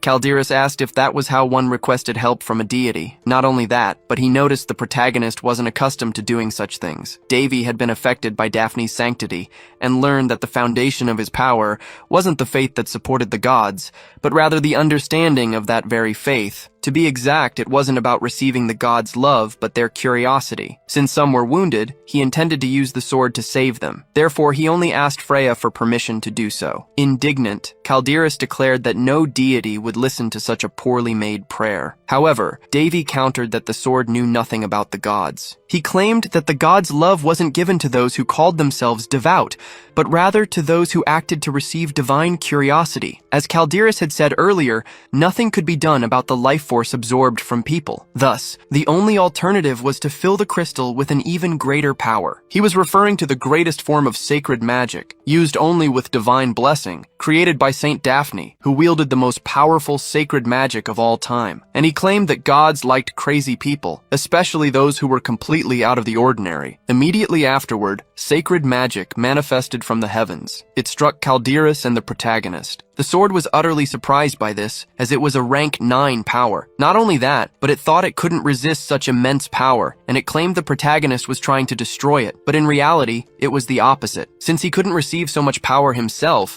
the protagonist used the sword as a receptacle, and now he intended to use this magic to heal the inner arena. Not only that, but the power was so strong that people far from the arena could see a strong, shimmering light. It shone brighter than the sun. Moreover, the protagonist was embraced by celestial wings, and his wounds were healed instantly. Furthermore, the dark magic crystal shattered, and with it, evil dispersed. Davy remarked that the explosion was so strong, he felt like he'd been run over. He also teased the divine sword, saying it had survived after all, but added that it must be quite exhausted. However, despite wanting to maintain control, the protagonist felt something in his back and began to lose strength. As he fell to the ground, something appeared before him. Davy could somehow see his own attributes, like in a system window, and noticed that some things had changed. He also noticed he'd been nicknamed a crazy person, and wondered if Freya wasn't exaggerating with that description. From above, the being he believed to be Freya simply offered a gentle smile, as she had, in a way, seen something interesting in the protagonist. A while later, as he tried to remember what had happened,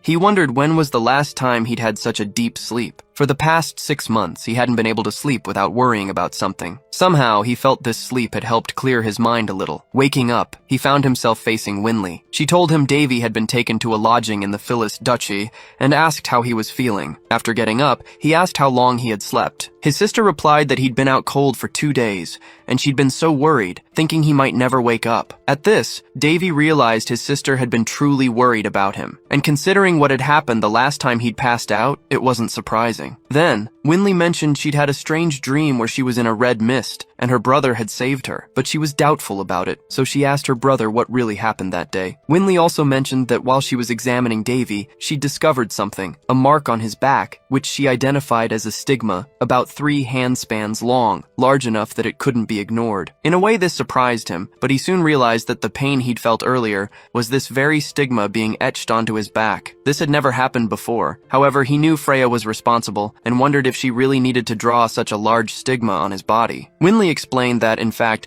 it was the priest who treated him who discovered the stigma. Not only him, but the entire duchy knew about it, and chaos was erupting outside. Furthermore, when Davy was found, not only had the mist disappeared, but the surrounding sacred energy was concentrated on him. He thought that a stigma meant a deity had granted a person their love, and the good thing was that only this information had leaked out about him. Winley, however, wanted to understand better what had happened to her brother. He was unsure whether to tell her his secret or not, because he knew what would happen if he did, and if something big occurred now, it would make his journey more difficult. In that case, he decided to withhold the information and simply said he'd fainted before seeing anything, so he couldn't say what happened. Although that didn't make much sense, Winley decided to trust her brother, but asked if he was in pain. Thinking about it, he concluded that he was better than ever, because in addition to invoking the 9th sacred magic onto the sword, he had also increased his own sacred powers. And the result couldn't have been better. His mana capacity had increased considerably. With this, all 3 of his powers had improved, and he could now create an aura blade, worthy of a true master swordsman. Of course, sacred magic was the power that had evolved the most among the 3. However, by extension, the others had also improved, as if from the stigma's effect. Nevertheless, Davy lamented that to get stronger, he always had to go through extreme experiences like this one. Winley told him he had no idea of the craziness that had happened while he was asleep, especially when his maid, Amy, discovered what occurred and was worried about him. His sister added that besides the maid, Princess Ileana had also come looking for him and wanted to take him to her kingdom, claiming she could give Davy more proper treatment there. He thanked his sister for her concern and care, but said she must be exhausted so she should rest and he would do the same. Before leaving, Winley told Davy he didn't need to worry about Benedis, as he had left the arena as soon as the tournament was cancelled and was out of danger. And despite the current commotion, she hoped Davy would recover soon. As soon as his sister left him alone,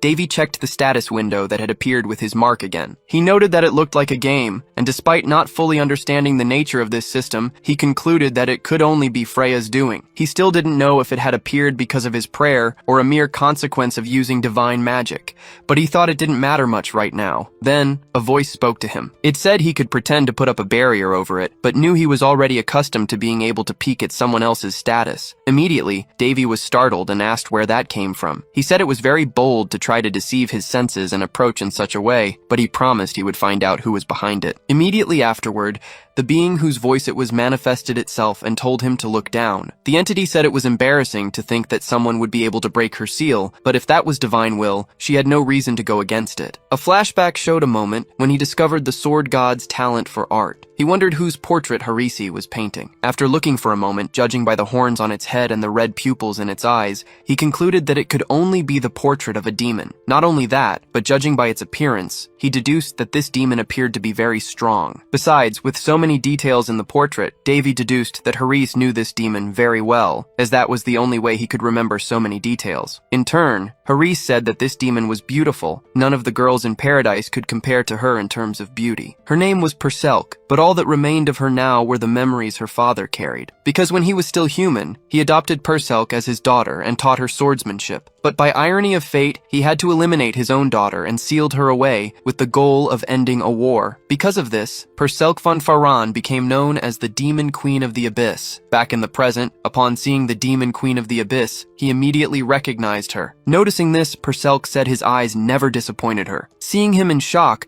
she asked what Davy was thinking. He just said that Perselk was smaller than he had imagined. A while later, Davy tied Perselk up. She said this reception was very rude, claiming that unlike humans, such things didn't interest her. Davy, however, told her this was no joke. Perselk replied that since it was their first meeting, she didn't understand why she was being treated so hostilely, as there was no reason for it. Not only that, but she was also curious about how she could have a symbiotic relationship with someone so rude. Davy didn't understand what she was referring to, so Perselk explained she was talking about the mark on his back, which was meant to be a vessel where her soul would be deposited. Davy immediately understood why the mark was so large. Everything made more sense now, as the symbol was actually a seal designed to imprison a demon king. After explaining, Perselk asked to be freed, reiterating that she disliked such situations and felt uncomfortable and undignified being in that position. Davy then released Perselk from her restraints and asked what a demon queen, sealed within a sword, wanted with him. He also stated that her answer needed to be convincing and straightforward. First, she formally introduced herself as Perselk von Faran, the Queen of the Abyss who watches all from the void. She added that the saying, "When one stares into the void, it stares back," existed because of her. Not only that, but she was also the primary cause of the great war between humans and demons. Up until that moment, everything Davy knew about Caldearus was that the sword had been used by Hares to pierce the Demon King and end the war. But now he had just discovered that, in addition, the sword harbored Perselk's soul, sealed there by her own father. Furthermore, Perselk seemed completely different from other demon kings. Davy had previously believed he'd received his power from the goddess Freya, not a demon. However, Perselk clarified that Caldearus was merely a friendly soul who dwelled in the sword alongside her. She added that if she had known things would end this way, she would have said a proper goodbye, but she also knew Caldearus wasn't a very sentimental person. Getting straight to the point, Perselk explained that according to divine will, she had been transferred from the sword to Davy. Davy claimed not to understand the reason behind this, but Perselk confessed she didn't know either, which frustrated her. Regardless, everything happened because Davy used sacred magic through the sword, so Perselk stated he bore responsibility for what transpired. Besides, she had a personal interest in him. After all, Davy was the second person to successfully unlock the divine sword's full potential. Speaking of which, Perselk asked if Davy had ever met Hares. He replied that he had, recalling that Hares always said Perselk could return. The Demon Queen was pleased to hear that her father spoke of her frequently, instead of keeping it a secret. Davy remarked that people needed to learn to hide certain things from each other, and questioned why one would lie to a demon king. In turn, Perselk wanted to correct something about herself. She affirmed that she wasn't the one peering from the void. She had merely borrowed the will of a greater being. She was referring to the status window, and she believed humans customarily called this the Great Divinity. Hearing all this, Davy couldn't believe that a being as powerful as Perselk communicated in such an infantile way. He also wondered what a divinity emanating sacred power expected from someone like him. Perselk, in turn, suggested they take a walk, claiming Davy could use the opportunity to show her how interesting the world outside was. Davy asked what he would gain from it. Perselk replied that he had already gained something, as he had received her powers. She asserted that with the system window, he had become capable of acquiring even more abilities. Davy realized Perselk knew much more about him than he had imagined, and he couldn't ignore that fact. In any case, Perselk claimed it had been a very good trade for him, and she was eager to see how Davy would reciprocate. Davy thought Perselk's powers were quite tempting. He didn't even consider giving them up. So he agreed to do as she wished. Not only that, but he had also accidentally gained someone who could hear his secrets without suffering consequences for it. Sometime later, the grand event of the Duchy of Feliste, which was originally supposed to be a fencing tournament, had turned into a celebration following a sudden attack. Amidst all this, Davy became the center of attention due to rumors about his stigma. Because of this, he barely managed to leave his quarters. Perselk, in turn, pointed out that Davy had saved everyone's lives and asked if it wouldn't be better to tell everyone the truth instead of hiding. After all, by looking at the stigma, they would see someone who had received a physical manifestation of divine love. Davy knew that in the past 400 years, only 3 saints had appeared, and a stigma was even rarer, so revealing himself publicly was out of the question. With that, he went to the twins and asked them to pack their bags immediately. He stated that instead of having to explain himself, he simply wanted to leave this place and go home. Winley agreed, reasoning that they hadn't committed any crime and therefore didn't owe anyone explanations. Besides, this wasn't even sacred territory. Davy, in his thoughts, believed that in reality, perhaps only for a short period, this place, along with half the city, truly was sacred territory. Nevertheless, fleeing when things got complicated was the best plan. Mid-escape on their way home, Perselk asked if it would be alright to just leave like this. After all, some people would probably follow him all the way to his homeland in search of answers. Davy replied that it would be fine, as long as something bigger than him captured people's attention. Sometime later, Ileana received news of Davy's escape. She was furious, claiming that Davy had not only left a huge mess for her to sort out, but also left a misunderstanding and fled with his siblings. He had told people that he dealt with the enemy after awakening the sacred sword, and that the stigma appeared due to the powers hidden within it. Ileana, however,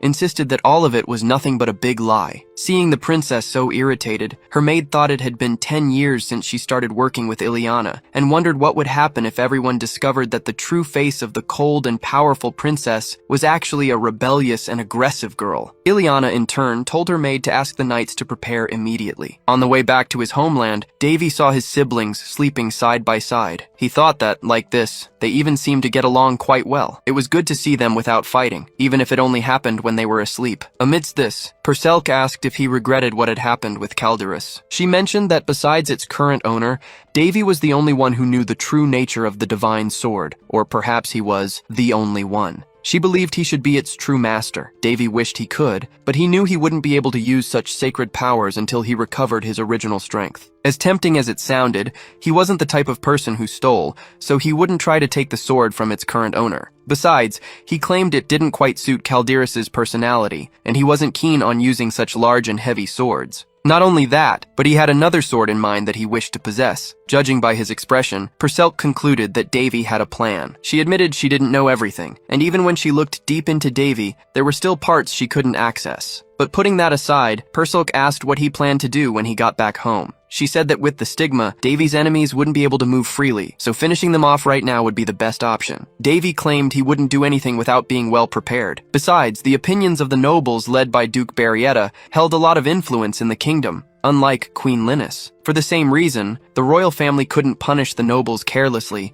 Defeating them one by one would take too long. This situation had only fueled the queen's arrogance. However, Davy had already thought of a solution. After arriving home, everyone was called to speak with the king. Benedis apologized for what had happened, but the king stated that none of it was his fault. In fact, the king blamed the Voltes kingdom for opposing the Union of Nations, and felt relieved that Benedis had returned safe and sound. The king had also heard about the stigma. In turn, Davy explained that despite being unworthy, he had somehow piqued divine curiosity and earned the mark. Unlike the king, the queen didn't like hearing that at all, but she tried to maintain her composure, no matter how difficult it was, even claiming to be happy about the prince's achievement. The king then stated that this matter could not be taken lightly. He ordered a letter to be sent to the Voltes kingdom, reiterating the request for union. He told the twins to go rest after their long journey, but he asked Davy to stay a little longer. In turn, Davy said that nearly half a year had passed since His Majesty last called him for a talk. To be precise, this was the first time they had met properly since he woke from his coma. The king asked if the prince held any grudges because of this. Davy felt he didn't have to lie anymore, but he also didn't think it was right to say everything he felt at that moment. In any case, he understood that his father had looked after him through the chief chamberlain. The king thought that there wasn't a father in the world who wouldn't notice such a drastic change in their child. And although he didn't consider himself a good father, he had noticed Davy's transformation. That's why he agreed to talk with him after such a long time. The last time they had met, little Davy had begged his father to save his mother, asking if he hadn't been informed about her health condition. Davy insisted that his mother wasn't sick, but poisoned. However, his father completely ignored him and ordered the guards to remove the child from his presence. Even so, Davy refused to leave without an answer. Yet, there was nothing he could do about it. Only 4 years later did Davy discover the truth about his mother's poisoning, but the king had remained silent on the matter. Now, standing before the king again, he asked if his father felt good after abandoning his mother and marrying the enemy for the good of the kingdom. The king said the fault wasn't his current wife's, but his own. However, Davy didn't want to hear about that. He only wanted to know if the king felt any remorse. After all, his mother had called out for him even in her last moments. No matter how much Davy tried to shake off these thoughts, a scar like that didn't just disappear. Besides, he had seen his mother die with tears in her eyes. In turn, the king stated that he was aware he hadn't been a good father. But he claimed that being king wasn't a position that allowed one to do whatever they pleased, as most of the time, a king had to deal with matters they didn't fully understand. So he asked Davy to live in silence and grow stronger each day, because that way, no one would cross his path or stand in the way of his future reign, for that was what he wanted, to pass the crown to his son. However, Davy realized that his father had apparently completely forgotten about his mother, so he said that normally people say it's a son's duty to follow in his father's footsteps, but he wouldn't do that. He claimed that if being a king meant giving up his own family for the sake of the kingdom,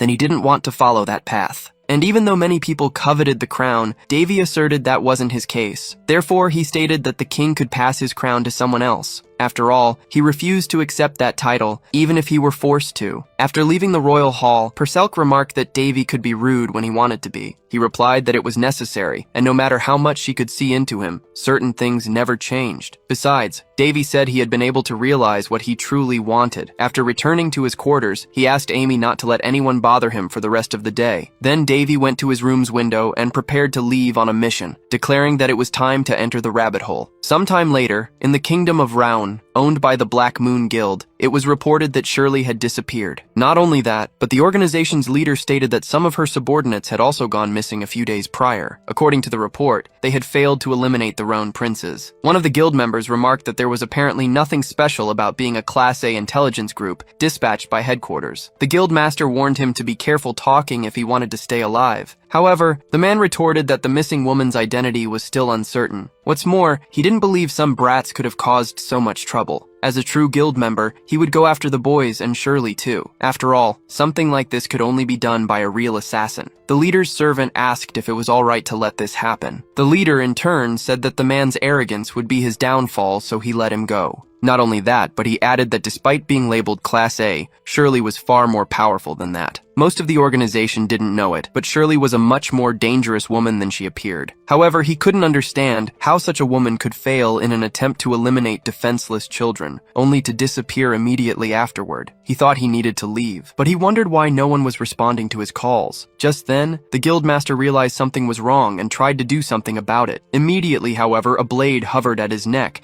and a voice told him to think twice before moving. Not only that, but the leader realized his servant was the first to fall, and he hadn't even noticed. Next, he was forced against his own desk. His captor noticed that the guild leader was an ordinary human, not a vampire. Annoyed, the leader wondered why none of his people had appeared to confront the intruder. Little did he know, the intruder had eliminated everyone else before even entering. The intruder also said that no matter how much he screamed, no one would come to help him. The leader then concluded that if things continued like this, he'd be next. So he tried to talk to the intruder, asking if it was the Ruxo Guild or the Karsha Guild that sent him. Instead of answering, the intruder told the leader that if he wanted to live, he must provide the requested information. Scared, the leader said he'd hand over anything requested in exchange for his life. The intruder then released the man. He then said he didn't need much. He only wanted the list of nobles who were the hands and feet of the Barrietta family, and a list of all the crimes committed by the Duke, who held great influence in this kingdom. He already knew the Duke had a report on everyone he wanted to keep in line,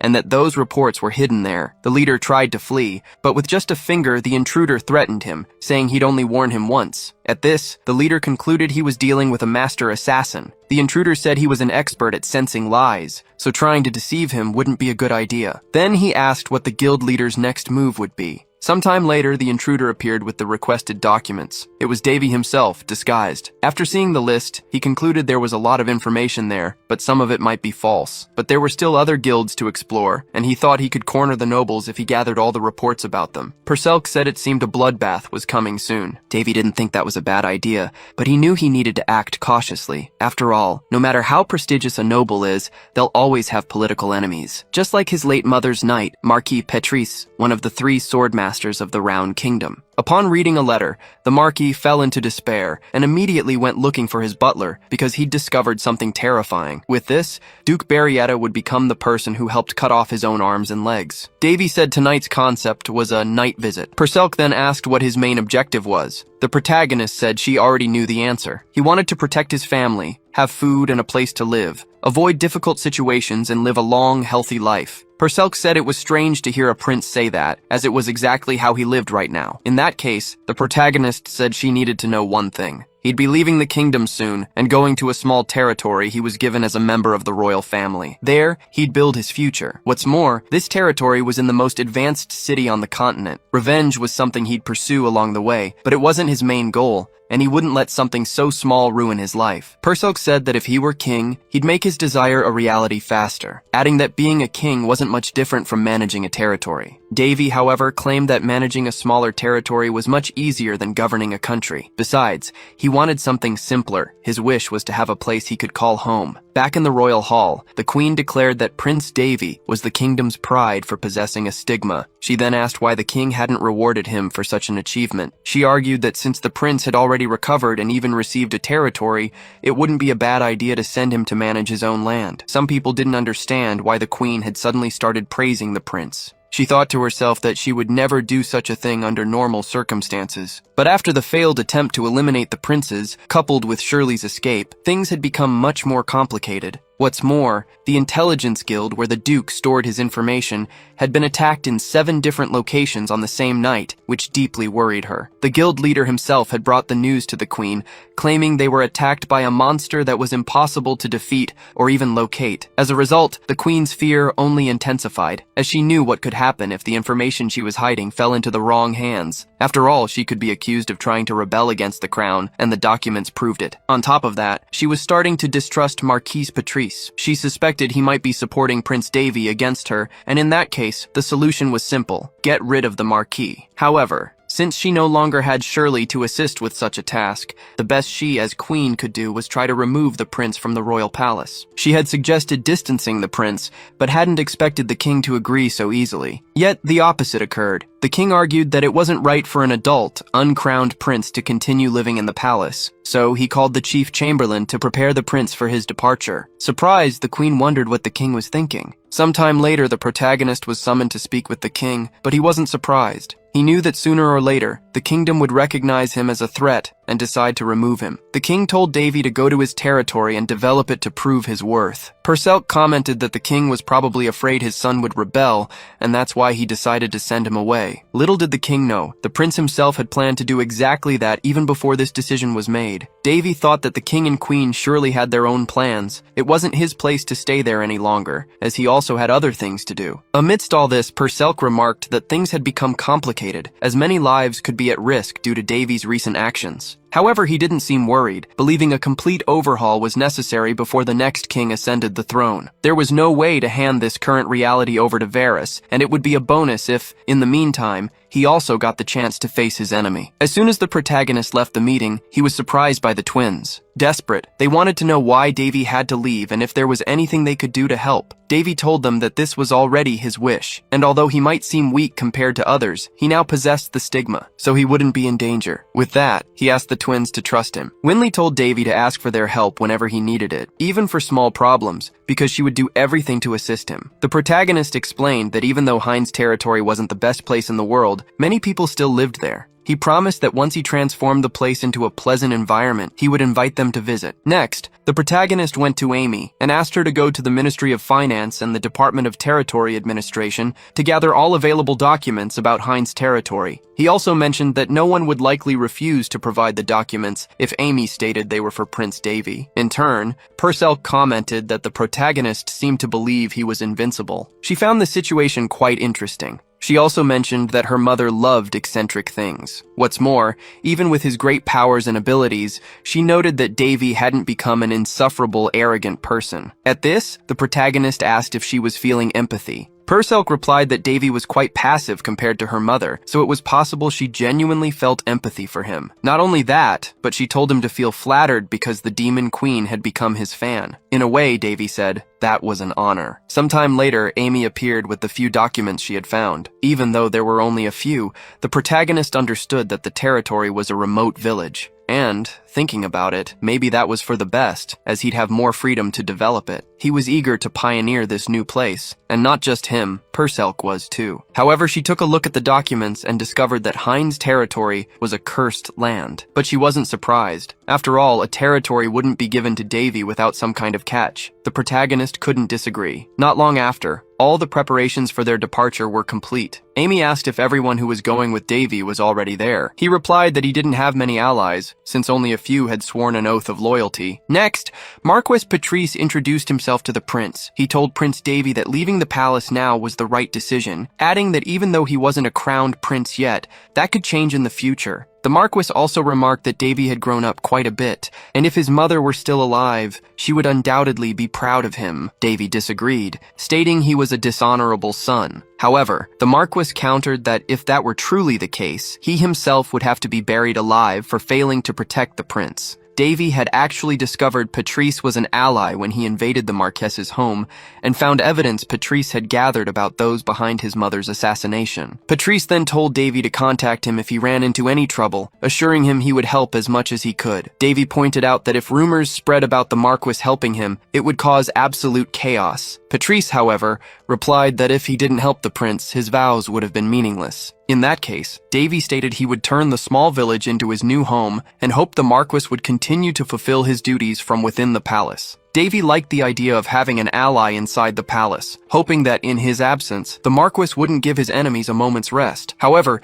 he still wanted to be the one to deliver the final blow himself. Davy then mused that it would usually take a full day to reach the territory via a mana portal, but since this particular location was close to the capital, he wouldn't have any trouble getting there by carriage. As they traveled, he watched Perselk, thinking she truly was like a sleeping beauty. It felt like the days he'd spent with her had flown by. He also noticed that Perselk loved to sleep, and he wondered if her small stature was due to her magical powers being so weak. Meanwhile, the little one was using his leg as a bed, and Davy gently covered her with a warm jacket. Outside, a knight announced that they were almost there. Soon after, Davy spotted the territory ahead. The territory, Heinz, was located in the east of the kingdom. It was an arid land with little more than sand for miles around, a place where only monsters seemed to thrive. Its only advantage was that the main road to the capital passed through it. If these roads were improved, the territory could become a vital transport hub. However, this was no ordinary territory. It was a cursed, inhospitable land, a dry place where nothing could grow, and one that was poorly regarded by everyone. The territory had been managed by someone before their death, but 5 years prior, a severe drought had devastated the land. The exact cause of this devastation, however, remained unknown. With this in mind, Davy opened his status window to analyze the territory's information. He noticed that one of the listed pieces of information was incomplete. Purcell commented that it was a curse. Not only that, but she explained that this curse spread like an addiction, starting small but quickly spiraling out of control. Davy hadn't realized remnants of black magic still lingered in the world. Apparently, some ancient citizen of the territory had angered a sorcerer, so he tried to use purification magic to cleanse the area. Purcell, however, stated that it wouldn't be an easy task. A long-standing curse like this was difficult to break. Not only that, but the entire territory was afflicted. The number of living species there was currently as scarce as knowledge of black magic itself, as cursed mages had vanished a long time ago. As soon as they arrived at the location, a group blocked Davy's caravan. They demanded that the newcomers identify themselves. Looking at the supposed defenses of the place, Davy remarked that everything looked quite weak. He wondered if having guards still working there was even a good sign. Amidst the confusion, the prince stepped out of the carriage. He declared that they were all family now, so there was no need to fight. The local guards immediately recognized him and quickly apologized for the poor reception. Seeing the guards' condition, Davy felt concerned. He asked when they had received the message about his arrival. The guard replied that it had been 2 days ago. Davy then asked if there had been any monster attacks since then. The guard's expression told him all he needed to know. With that, Davy declared that before tackling the curse, he would have to deal with the goblin problem first. The captain of the guards introduces himself as Manhwa. He explains that in the absence of a lord, he had to take over leadership of the territory, but now that the prince is here, he can take on this role. Davy states that the guards have worked hard, and from now on, they will be promoted to official guards. He tells Manhwa that one of his lieutenants will train them, and instructs the captain to make sure the squad is properly organized. Davy claims he doesn't like to waste talent. He also says that if Manhwa can improve himself, he will grant him a noble title. After all, he still has the authority to do so. Some time later, Davy assesses the situation, noting that despite its age, this fortress still has a robust defensive line. He wants to understand how the goblins managed to invade. Manhwa explains it was all thanks to the guards' constant exhaustion. He adds that dozens of houses were burned and many citizens were abducted. Furthermore, he reports that they don't have enough provisions for the winter, and even the farmers are starving. Amidst this, Purcell points out that the prince won't be able to use his wealth here,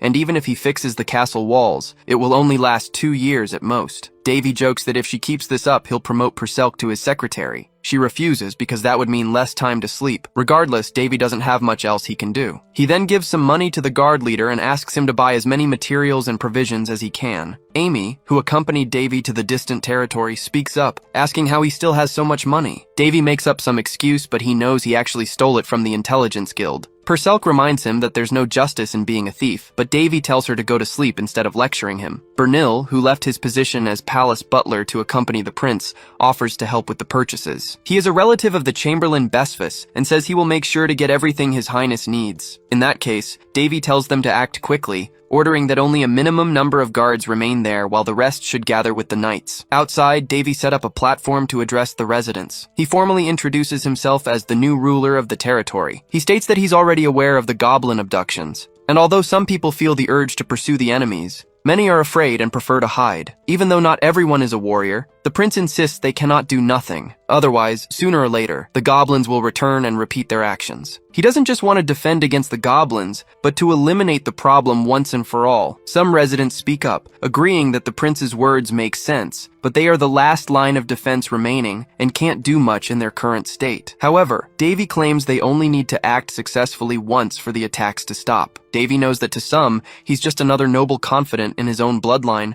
but incapable of doing anything. Yet, he asserts that he is not just a prince, but the lord of Heinz territory, and now everyone here is his family, so he will take care of them. After all, he's not the type of person who lets his family die. He knows that mere words won't convince everyone, but he claims to possess a stigma sent by the gods, which might increase his credibility. But if it's still hard to believe his words, he asks people to take it as an order, and he declares that no one will die without his permission. Sometime later, Davy enters the demon forest accompanied by a group. However, Perselk says that taking these unprepared and exhausted men to hunt goblins is a terrible idea. Davy, however, points out that they have 150 men, which should be enough. Even so, Perselk says that being overconfident might not always help him. Besides, numbers can always change. Davy claims to have everything under control, prompting Perselk to remark that making it seem like he's always right is the characteristic she admires most about him. Next, the guard leader says that as soon as they cross this mountain, they'll find the place where the goblins are gathered. Davy comes across the location and realizes it's an abandoned village. However, he doesn't know how orcs and goblins could live in a place like this. Monmeter explains that it's a ghost village, currently serving as a goblin encampment. One of the young men is seething with rage because the goblins killed his friend. Davy approaches him and says he understands his feelings. He then tells them to use that anger to fight bravely and eliminate their enemies, and by doing so, to honor the dead, avenging them. Davy admires their attachment to those who are gone, even if they were friends and not relatives. With that, he says he's found the right territory. He then attacks first, firing an arrow. An unsuspecting goblin notices the arrow too late and is immediately struck by it. Not only that, but the arrow was covered in flames, causing a fire to break out in the area. The guards panicked, as they thought they would be making a surprise attack, not a frontal assault. However, Davy calms them down, assuring them that he won't let any of them perish. Upon seeing where his arrow landed, Davy celebrated. He had used an arrow crafted by the philandering god of the bow, the same deity who had mastered all Apollonian skills. Now, it was serving its purpose in this attack. Although it seemed chaotic, this wasn't an ordinary skill. It was originally designed to be used as a trap during wartime, but the protagonist had to use it now. After all, he wasn't the kind of person to back down over trivial matters. With that, he prepared for his first action as a lord, blessing all his companions with battle buffs. Perselk asked if it was right to use magic on these men. Davy replied that either way they didn't even know they'd been affected by magic. All he needed was for the men to feel motivated to fight. Now that everyone was blessed, the protagonist stated that soldiers elsewhere wouldn't receive such special treatment. Not even the paladins of the sacred kingdom of Balshaz had this, as only a saint or a pope could use level 7 sacred magic. Davy gave them permission to unleash all the resentment they had held against their enemies until now. He imagined he had always wanted to do this. Then, he ordered everyone to advance. The protagonist had no idea of the guards' thirst for revenge, but seeing how they were acting, he could only conclude they had been eager for this. All the guards were in a state of ecstasy,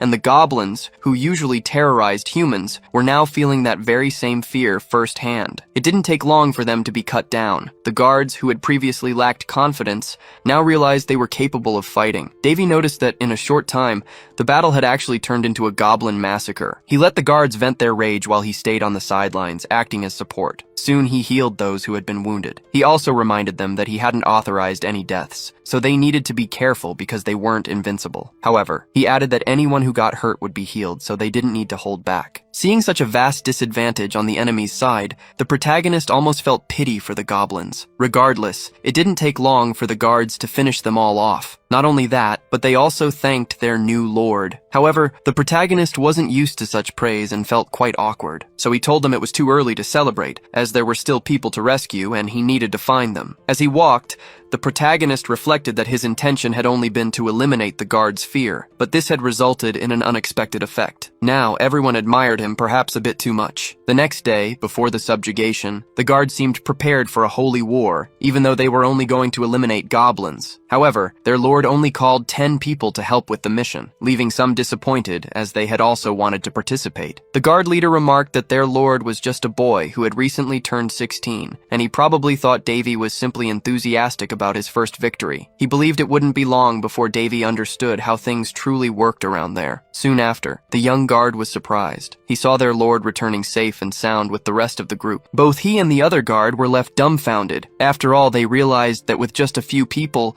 the lord had managed to subdue the remaining goblins in a short amount of time. The protagonist sensed that some people might think the guards who accompanied him had been hypnotized or something similar, but he just wanted to make sure everyone returned safely. Perselk warned that if this continued, they might end up developing a pseudo-religion or something similar. However, Davy stated that there were still some goblins left, so he would have to continue with the expeditions. While he took some with him, others would stay behind and prepare for winter. He thought everything would return to normal in a few days, and the excited guards would calm down. At least that's what the protagonist believed at the time. After that, rumors spread far and wide, and he gained the reputation of a saint among the people. Not only that, but some guards even started escorting the Lord as if they were priests of a religious leader. Thus, this became the first time the protagonist regretted something since waking from his coma. Anyway, the protagonist earned the people's trust, unlike many others, and that's important to him. According to Astria, the king who conquered the Palladian Empire on the continent of Bord, and also the man who taught Davy how to use a spear, even when governing a small territory, a ruler deals with people, not cattle. Therefore, people need to willingly follow their leader. Even though Davy didn't learn much about politics from Astrea,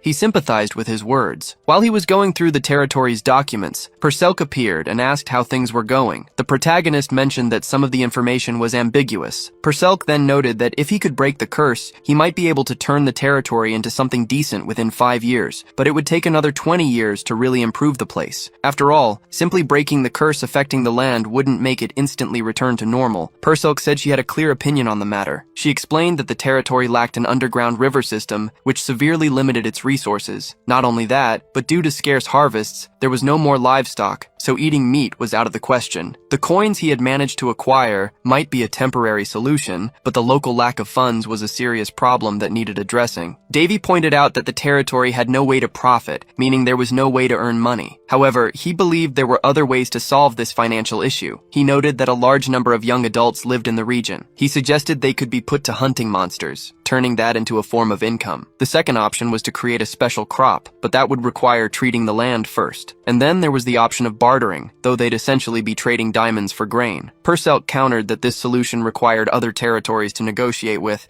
and currently, they had no options, let alone products to trade. Davy, however, wanted to analyze the territory himself to be sure, convinced he would find something. He was willing to use whatever was available, no matter what it was. As he searched, he recalled that his dream was to own his own building. Right now, though, he only owned a pigsty. Yet, he remembered these lands were once fertile. The previous owners abandoned them, and then a lord took possession. Davy knew that somewhere there was a mage's hideout, and that mage was responsible for the curse. He wanted to find them to undo what had been done. However, he hadn't yet replenished his divine power, so it would be difficult to undo such a powerful curse without his full abilities, especially since he lacked power reserves. He even considered asking to borrow Calderis again, imagining he could convince the princess with some random excuse. Perselk, however, didn't recommend he try that. In that case, Davy stated there was only one alternative left. He then said there was something right here, practically begging to be used. He then placed his hands on the ground and performed a curse rearrangement. Perselk said she had never seen magic like that before. The protagonist mused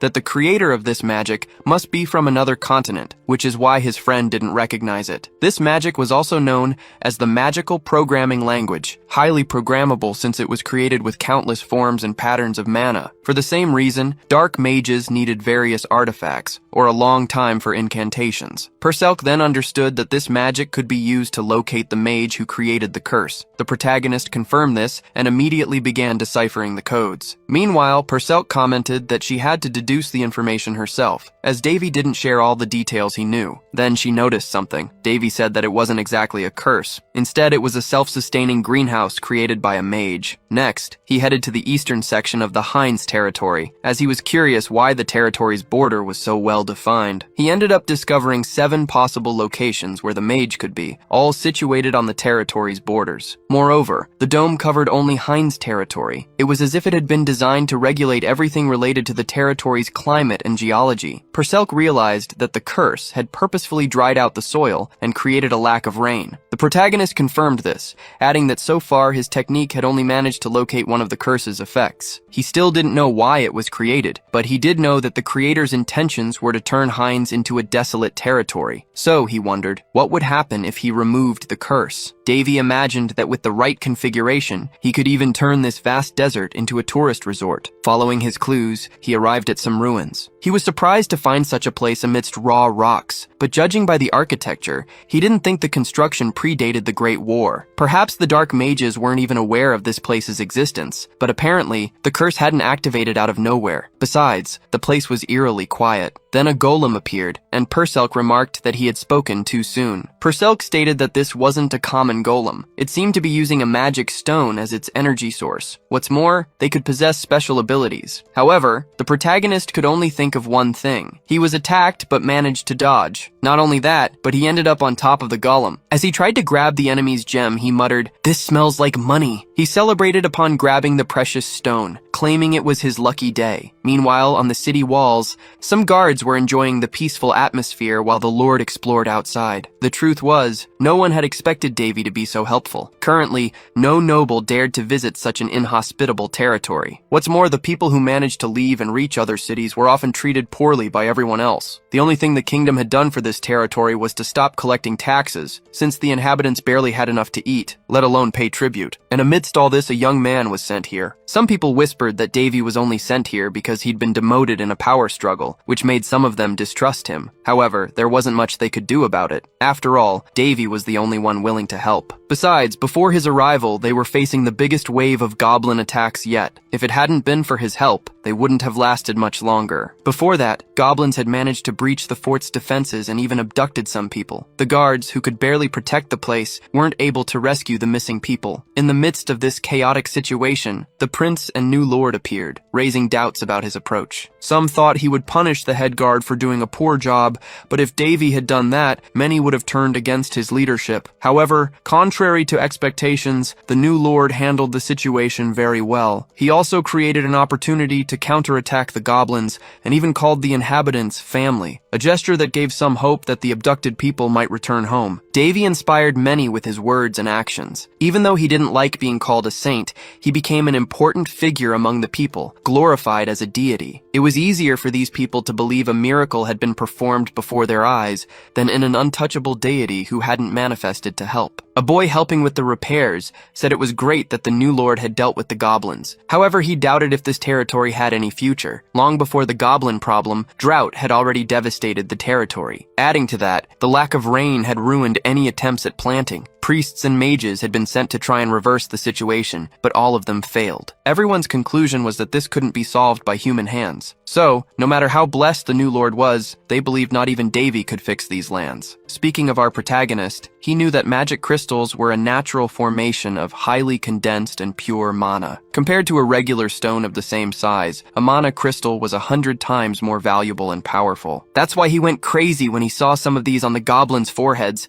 and he didn't hesitate to try and get those crystals. Even though he said the task wasn't easy, Perselk disagreed, having seen him deal with the goblins effortlessly. Davy thought the only known fact about mana crystals was that they could be found in ancient ruins, and only in small quantities. This only increased their market value. Despite that, the protagonist wondered how long the money generated by these items would last. Moreover, Perselk said he couldn't just show these items to any buyer, as that would raise suspicions. Anyway, the protagonist continued his path until he found a crystal much larger than the others. Not only that, but he realized this could be the energy source of the curse. With this, he understood Perselk was right, as many had started wars to obtain a crystal as large and valuable as this one. Besides, the crystal was full of pure mana. Davy imagined that if he could use it, he'd be able to freely cast ninth circle spells. So he decided to try, but he noticed that, unlike its external appearance, Davy thought the code's structure was overly exaggerated, just to cause a drought in the territory. He suspected there was something hidden within it. Even though it was difficult to manipulate, he wanted to try and find out. And amidst his search, he ended up finding some energy cores which were hidden within the source code. Seeing the change in the magic's behavior, Perselk asked what Davy had done. He replied that to start, he had spread a bit of water in the area. But there was a catch. With so much water already stored in the clouds, everything accumulated would fall as a single massive downpour. It would be a huge storm. Far away, a discussion was taking place. Some nobles were talking about Marquis Patrice, and they believed that if he continued to act independently, it wouldn't be long before the aristocracy disintegrated. So, they tried to find a solution to prevent any of the evidence from being used against them. For the conspirators, it was as if ghosts from the past were emerging to haunt them, as now several enemies were appearing out of nowhere. Furthermore, the Queen had not commented on the situation, nor even on Prince Davy's stigma. Rumors claimed the stigma was so powerful that the boy couldn't control control it, so they figured it shouldn't become a problem for them. Besides, the Sacred Kingdom was in the same boat, meaning they couldn't acknowledge the stigma's truthfulness. Not only that, but some believed that instead of worrying about a mediocre prince, they should focus on what truly mattered. Amidst this, Duke Barrietta drew attention to another matter, stating that the cohesion of the aristocracy wouldn't break in a single day. He also said that one must fight, even if it means taking every risk in the world. However, he believed the correct course of action was to find a way to recover the stolen secret information. But, in the worst-case scenario, they should also prepare for war. A servant stated that he would make all the necessary preparations. Immediately, the Duke instructed him to do so discreetly, as this secret could not be exposed until everything was ready. Barrietta felt that his colleagues were greatly underestimating Prince Davy. Unlike them, his instinct told him not to make the same mistake,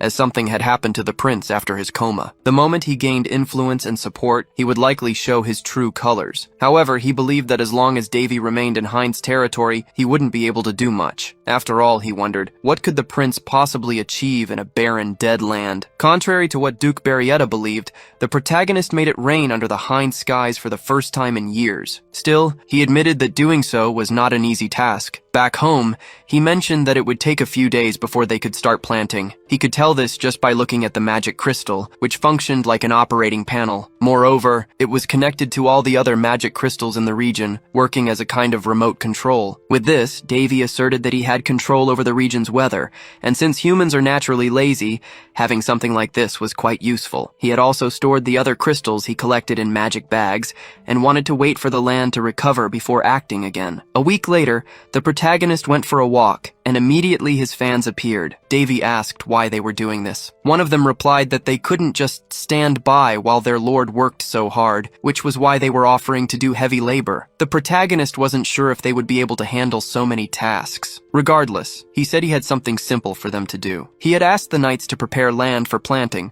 so he wanted everyone who could to cultivate that land. He also stated that they had 4 days to plant, and if they couldn't manage it, they could give up without any issues. Davy explained that he would reward their working hours, depending on how much effort they put in, but he wouldn't let anyone work without getting paid. The leader of the guard said that despite the climate change, cultivating such an enormous plot of land in just 4 days was impossible. However, the protagonist didn't understand why. After all, the land had already been used for planting, so they should have equipment to assist with the work. While Monmouth worried about the population, some were only concerned with what they would spend after getting paid. At that, the leader of the guard said they should be grateful for everything their lord had done, and not try to take advantage of his kindness. However, the protagonist was not foolish. Was not. He used his magic to increase the physical strength of the workers, and just as he had done with the guards, he gave these people the necessary motivation. Monmitter was quite surprised to see this, but at the same time, realized it would be useful. In turn, Davy told Monmeter that he would discover a new world once he started using a pickaxe. Moreover, if he had Calderis,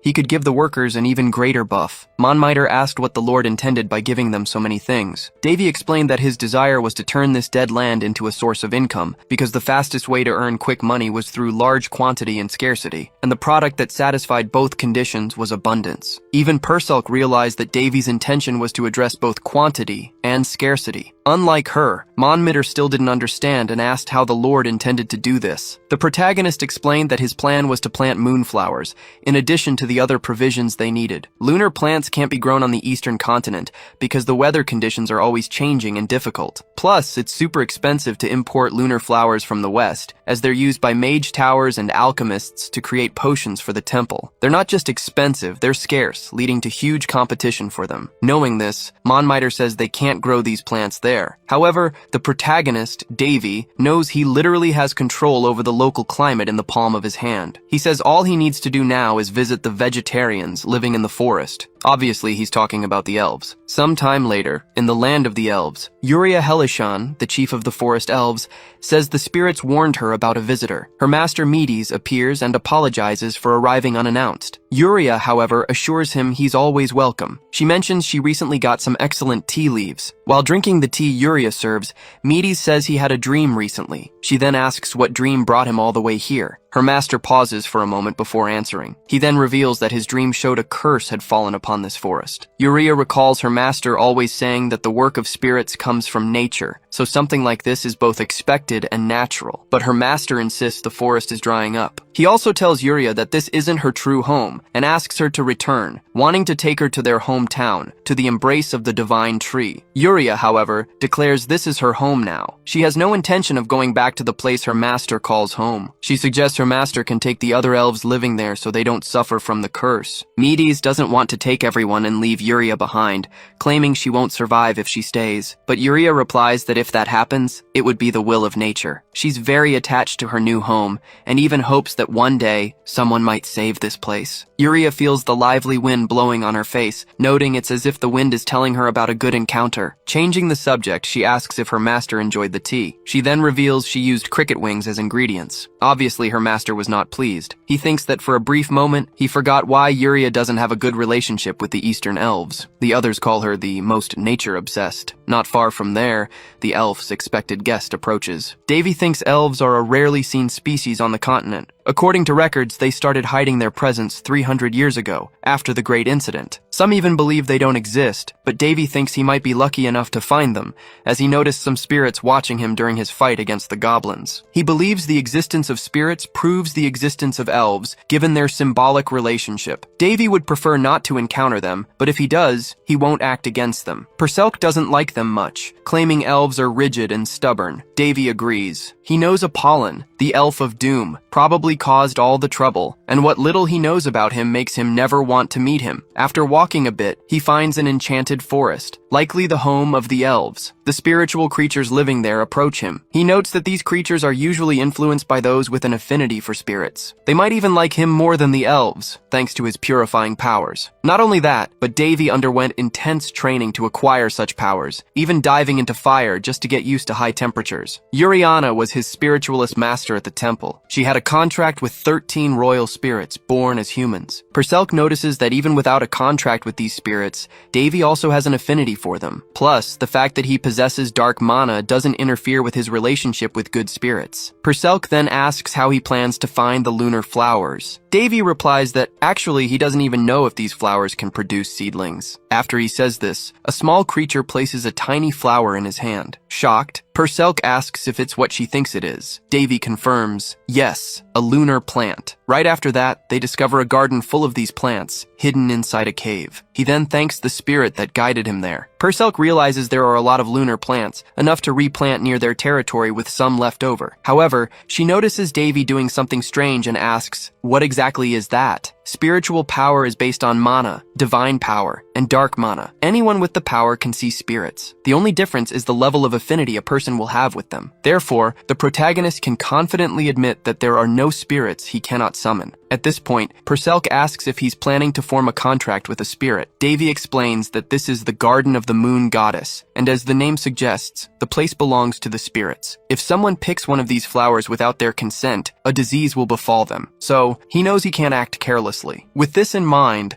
the protagonist tries to communicate with the spirit residing there in a different language. Immediately, the nature spirit manifests, and is astonished that he knows how to speak the language of spirits. As a result, they manage to establish communication. The protagonist tells Perselk that the spirits have authorized the harvesting of the flowers, so he wants to do it before the elves discover it. Perselk didn't quite understand what just happened. However, Davy says it's better to avoid troublesome situations. After all, their mission is to collect the plants, not waste time chatting. Speaking of the elves, Yuria thinks that reaching the spirit garden and receiving a spirit's will is truly astonishing. She also thinks that the visitor received the spirit's consent just by communicating, without any prior preparation. And on top of that, he's just a human boy. Yuria never imagined that a human would come to know the Garden of Lunar Flowers, much less receive its authorization. Now she wonders whether or not she should tell her master about this. Her master asks Yuria what's wrong. She, in turn, says she just wants to know why he hasn't drunk his tea. After all, she prepared it specially for her master. She found a dead cricket, let the ingredients dry for a week, and then boiled them. However, even with all that work, her master ignored her sincerity. But she says if he didn't like it, he can try other things, as she recently created a new menu. Medes thanks her but refuses, thinking that Yuria's eating habits are problematic. Yuria, in turn, says that a human who can converse with spirits just entered the flower garden and awoke a great being from its deep slumber. Her master is astonished by this information. However, he notices that she isn't joking and says it's been a long time since a dragon disappeared, and they are now just legends of the past. Despite this, he finds it more probable for a dragon to still exist than for a human to be able to speak with spirits. Med says that among humans, there are those who possess some eccentricities. However, there has never been anyone capable of communicating with spirits. Besides, he believes that only elves have the necessary connection with spirits to carry out such communications. However, Yuria says she will have to leave the village for a while. After all, this is what she had been waiting for. Someone who can save the village from the curse. Back to the protagonist.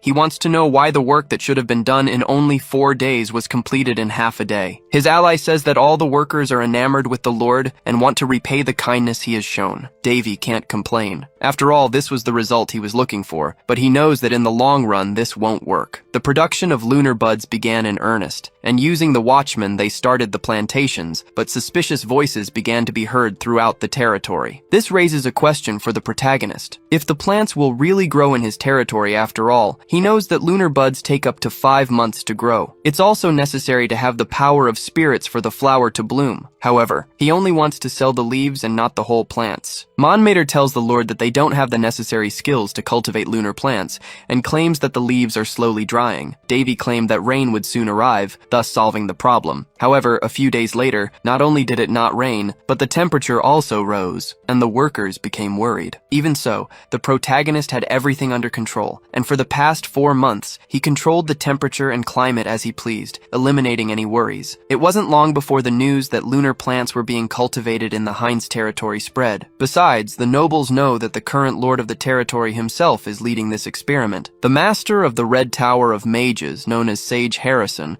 appears and asks if they are talking about the territory cursed 5 years ago. One of the young men says that it apparently started raining there, which means the curse has been broken. The lady says that even if it's true that land is barren, and it would take at least 10 years for the place to start prospering. Not only that, but she says that the current lord is the eldest prince of the Roan kingdom and must have lost his mind after being sent there. The tower master's assistant says that the prince they are referring to is Davy. However, Harrison tells him to be silent. After all, they were the first to have access to this information. So if something interesting is happening in the east, it will be of great use. In that case, he asks the assistant to make the preparations. Back to our protagonist. He noticed that a beautiful garden of spiritual flowers had sprung from a previously barren and cursed land. They barely managed to cover production costs due to the low number of seeds available for cultivation. The good news was that more leaves were being sold. Amy mentioned that the current stock was nearly 20,000, with another 10,000 still ready for harvest. Davy knew the current price was 4 leaves for 100 gold coins. 10,000 leaves would amount to 250,000 common coins, or 5,000 platinum coins. To put that into perspective, a normal family could live for 2 weeks on just 1 gold coin, and 5 gold coins would last an entire month with some left over. Unlike the spiritual stones, he put the leaves up for sale publicly, as a business. Davy also intentionally spread rumors, leading many to believe he was just an idiot, which meant they weren't interested in interfering with his operations. Purcell warned that this tactic wouldn't work twice, so Davy responded that they needed to make the most of it now. Not only that, but he believed everything else was ready too, to draw the attention of the entire continent to his product. After all, lunar leaves appeared for sale only a maximum of twice a month, and even then, the large quantities weren't enough to meet the demand of 2 continents. These leaves were the primary ingredient for magic and alchemy catalysts, and also crucial for creating church potions. So knowing that such plant leaves were available for sale nearby should have been great news. However, along with a large shipment, the protagonist spread another rumor. Soon, word began to spread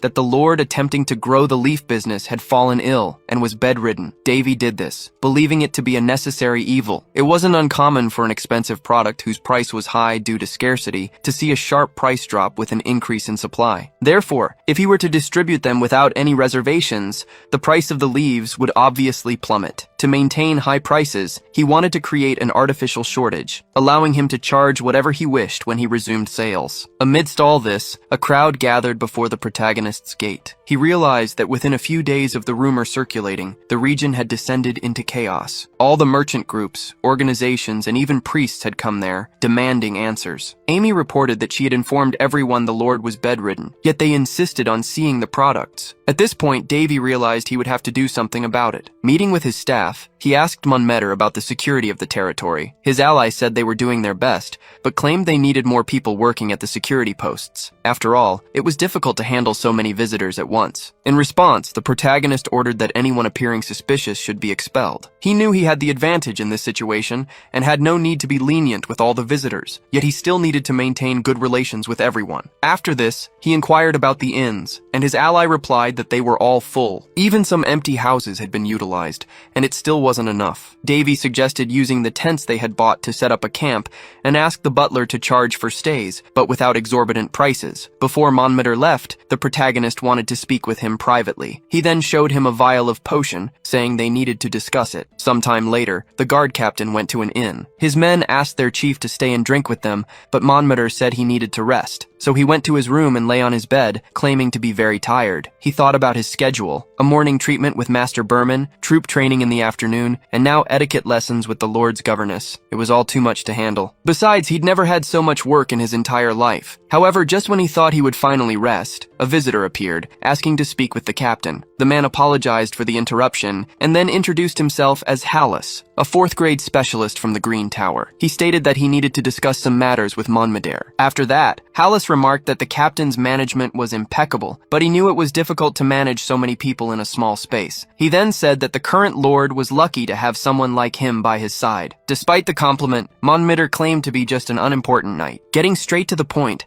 Hallis said he would like to meet with the lord, but his quarters were closed to visitors. He then asked if Monmeter couldn't help him with that. The captain explained that the lord had fallen ill from working so hard, and until he recovered, he wouldn't be able to receive visitors. After all, the lord's health was more important than business. Hallis claimed to understand his reasons. However, he added that the Green Tower had no time to waste. He then placed a bag of money and precious stones on the table. Monmeter immediately stated that he didn't accept bribes. However, Hallis argued that it was actually a gift, and he wanted nothing in return other than Monmeter's friendship. The captain said he wasn't used to receiving gifts like this. Hallis, however, told him to accept it as a reward for working so hard. Besides, it wouldn't be missed by him, and he believed Monmeter would make good use of the money. However, Monmeter was already prepared for situations like this. He thought to himself that everything was unfolding exactly as his lord had predicted. During their private meeting, Davy reminded the captain that he was his right-hand man, and that it wouldn't be long before some tried to turn him against the lord. The protagonist told Monmeter that he might be tempted with bribes or pressure, but he asked the captain to choose those people carefully and discreetly. He also told Monmeter to accept any bribes, pretend to help them,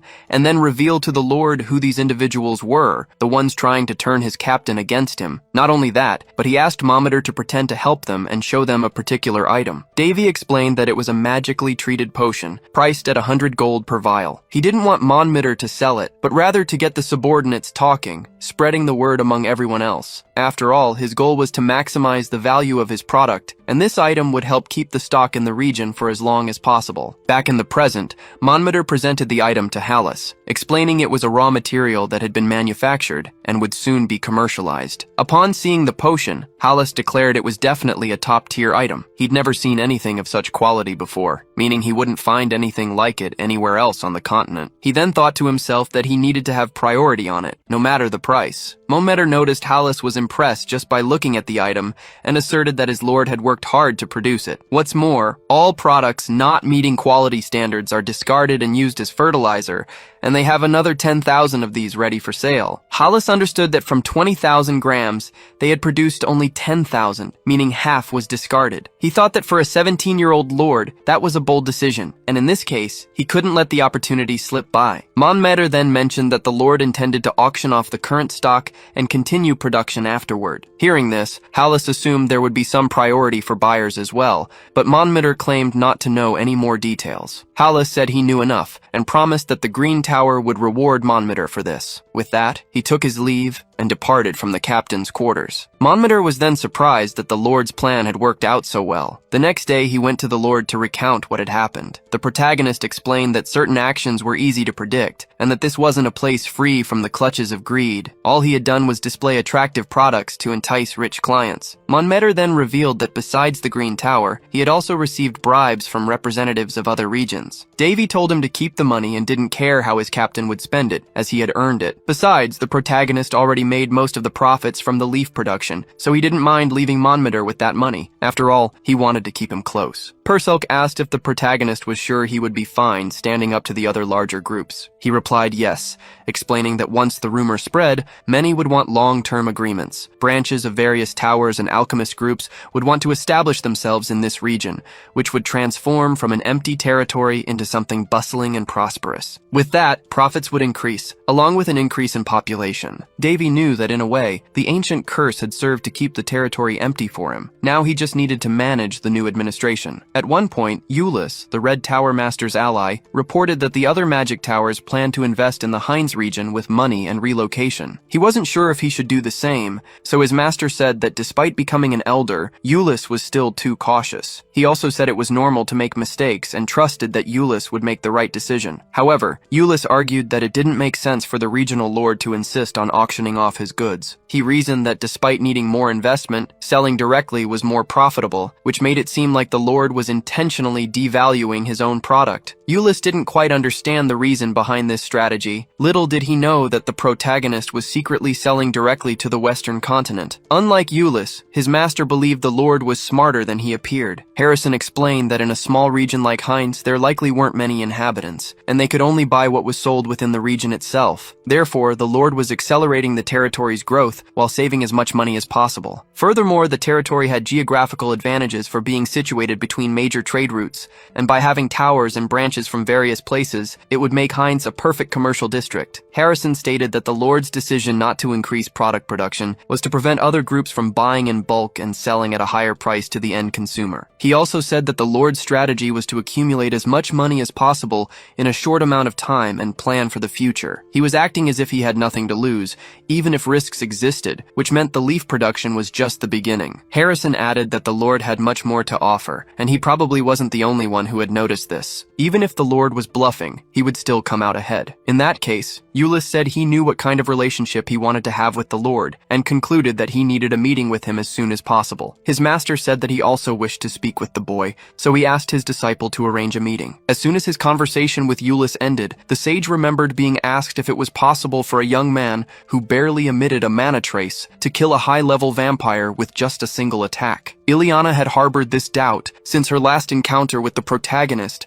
and had turned to Harrison for his wisdom. What's more, Davy had also used his borrowed sword without even having a contract with Caldirus, further increasing the doubts about him. Reflecting further on the question, Harrison thought it was possible, provided this individual was a disciple of the sword god, or even the sword god himself. Adding this to all the other information he had about Prince Davy, the great sage concluded that everything was slowly falling into place. Sometime later, various requests for housing in the Heinz territory began to accumulate, as did land purchases near the village. Some even started fighting over the properties. Desperate, Amy asked what she should do to resolve these disputes. Davy told her to put the territories up for auction. Whoever paid the most would get the property. However, the butler asked what the starting bid should be. The protagonist said to start with the highest possible value, as he had always heard that those who were truly rich owned large estates. Furthermore, he imagined that a true state was a business where profits needed to be maximized. Before leaving, Amy mentioned that a message had arrived for Davy. It was a letter directly from the royal palace. After this, Amy announces the public auction. The initial bid is 90 gold coins. Soon after, a competitor covers the bid, but a member of the Green Tower quickly counters it. Then a representative from the alchemist school raises the bid once again. They've been fighting over the same piece of land since the beginning,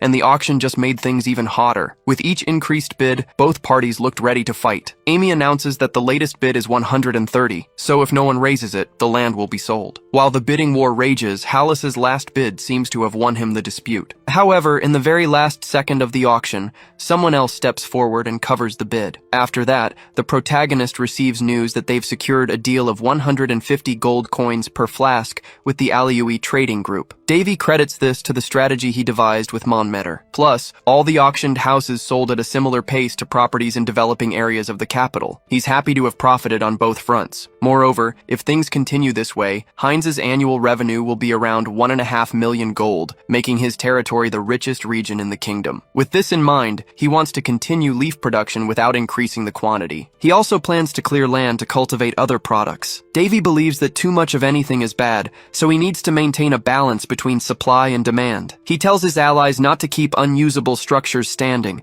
and to repair those that are still functioning, as he plans a major renovation soon. Meanwhile, Davy thinks about the letter he received from the kingdom. Basically, it praised his recent achievements, which both his home kingdom and the continent had failed to acknowledge, and promised an appropriate reward. But to receive it, he would have to return to the kingdom for a formal visit. Davy burned the letter as soon as he read it, wondering how they had the nerve to send something like that after exiling him. He suspects the Marquis must be stirring things up in his absence, and this must be an attempt to ask for a truce. However, the protagonist noticed that the royal seal on the letter wasn't stamped by the king, but he'll go there anyway. It's time to proceed with his plan. Besides, the kingdom is on the way to his next destination. A flashback shows that in the past, Surtur, one of the protagonist's masters, had built a secret dungeon in the basement of the last place he stayed, but he said he couldn't finish it before he died, so if Davy found it, he wanted him to complete it in his name, because with it, the boy would be able to do whatever he wanted, and could either expose it to the world or sell it to the highest bidder. Davy, however, feared he wouldn't be able to handle the task. Nonetheless, his master said that the young one was more stubborn than him,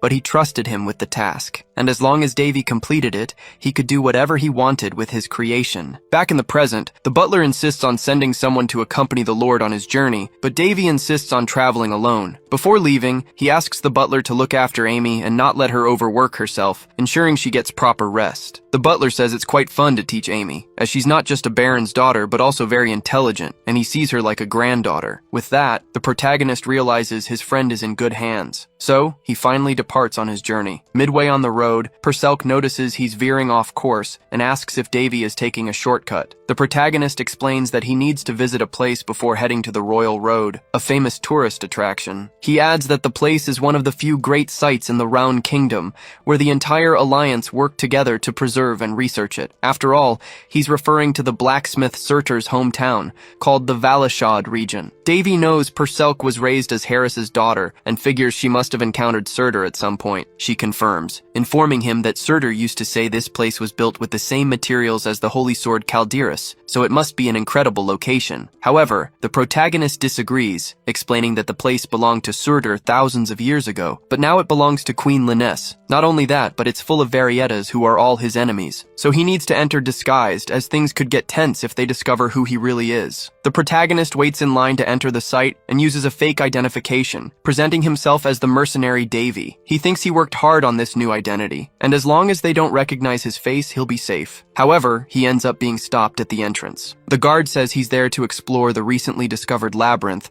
but tells the boy not to stick his nose where it doesn't belong, and expels him from the site. Surprised, Davy wonders what's going on. Frustrated, the protagonist just stared at the spot, lost in thought. He thought that even for a noble's land, this place was terrible. Just then, a man approached him, saying the protagonist must be from far away not to know what was happening in the region. The old man pointed at something. In the queue to enter the city, someone was paying a bribe to the guards. The old man then explained that was the only way to get into the city. Davy thought it had been a few years since the laws changed, so bribes shouldn't even exist anymore. However, the old man said the protagonist's eyes were terrifyingly cold. He then handed something to Davy, telling him to give it to the guards. He also said that though it was little, it was enough for Davy to get in, and advised the young man to avoid unnecessary trouble. The old man said Davy resembled his grandson, which was why he was helping him. Davy thanked the kind man for his generosity, and gave him a few coins in return. After all, he realized it wasn't money the guards were truly after. Next, the protagonist approached the guard again. He then stated that collecting money from people was illegal, unless it was a processing fee for large-scale purchases. The guard scoffed, calling the protagonist just a naive kid, and asked what he planned to do about it. In turn, Davy said this was their last chance to redeem themselves and avoid punishment under national law. Therefore, he told them to return all the money they had received so far and confess their crimes. While the guards laughed at the situation, even the protagonist felt a bit embarrassed, but he knew this was just standard procedure. At that moment, the chief of the guards pointed a sword at him. He said no one would care if they killed the boy right there, so he told Davy not to meddle in their affairs. Davy, however, asked if the guard didn't mind being an outlaw. The guard replied that he and his group were the law. Besides, they were following the orders of Duke Varietta. Just as he was about to attack, the old man from earlier interrupted the guard, claiming the protagonist was just a boy and didn't deserve to be punished. Annoyed, the guard, instead of attacking Davy, aimed at the old man who had interrupted him. But the protagonist intervened and disarmed the guard. Not only that, but he said attacking defenseless elders was an act even more cowardly than accepting a bribe. Furthermore, threatening a citizen of the kingdom was the same as stealing from the nation itself. Davy then took hold of the guard's sword and declared that he needed to be punished appropriately for his crimes. After dealing with the guard, he announced that the same punishment would be applied to everyone involved in the scheme. He then told the others not to complicate things further and to inform their chief about what had happened. However, instead of complying, the other guards surrounded the protagonist. Davy then stated that they had chosen the most difficult way to deal with the situation. He also said their actions were enough to have 3 entire generations of their families penalized. But since the guards didn't back down, the protagonist didn't stand idly by and attacked. However, he still gave the guards a chance. He told them to call their chief to that spot before the worst happened. Immediately afterwards, someone appeared at the scene,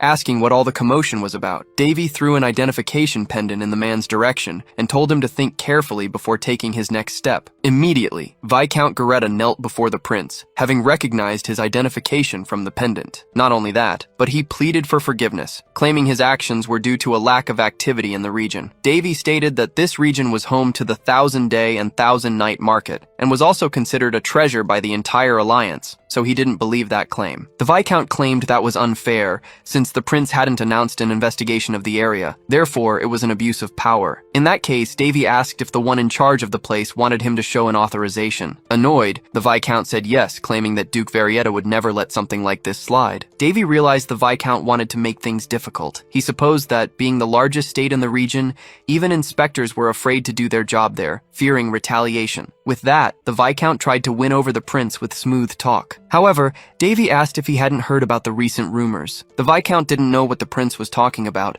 so Davy declared himself bloodthirsty. As soon as he eliminated the Viscount, Davy remarked that the man had wasted his last words. Sometime later, the old man drives a cart. He tells the protagonist that 10 years ago, everything was peaceful, but then Baron Alishad of the royal family passed away. That's when refugees started appearing in the area. Soon, exploitation became a problem, and people who sided with the foreigners were punished. The old man lost his son this way. Davy then realizes that this is why the old man helped him. He reminded him of his son, not his grandson. He also says that the old man's son seemed to have been a kind person, judging by this story. Soon after, they arrive at a marked spot. Davy declares that he has finally found the ruins of Valharashad, the historic site of the Market of 1,000 Days and Nights. The old man is unsure if everything will be alright after what happened earlier, but the protagonist claims that the local duke doesn't pay much attention to what goes on there. Then the old man thanks Davy for saving him from the guards and for avenging his son. He now feels indebted to him. Davy, however, just tells the man to simply continue living a just life. As they say their goodbyes,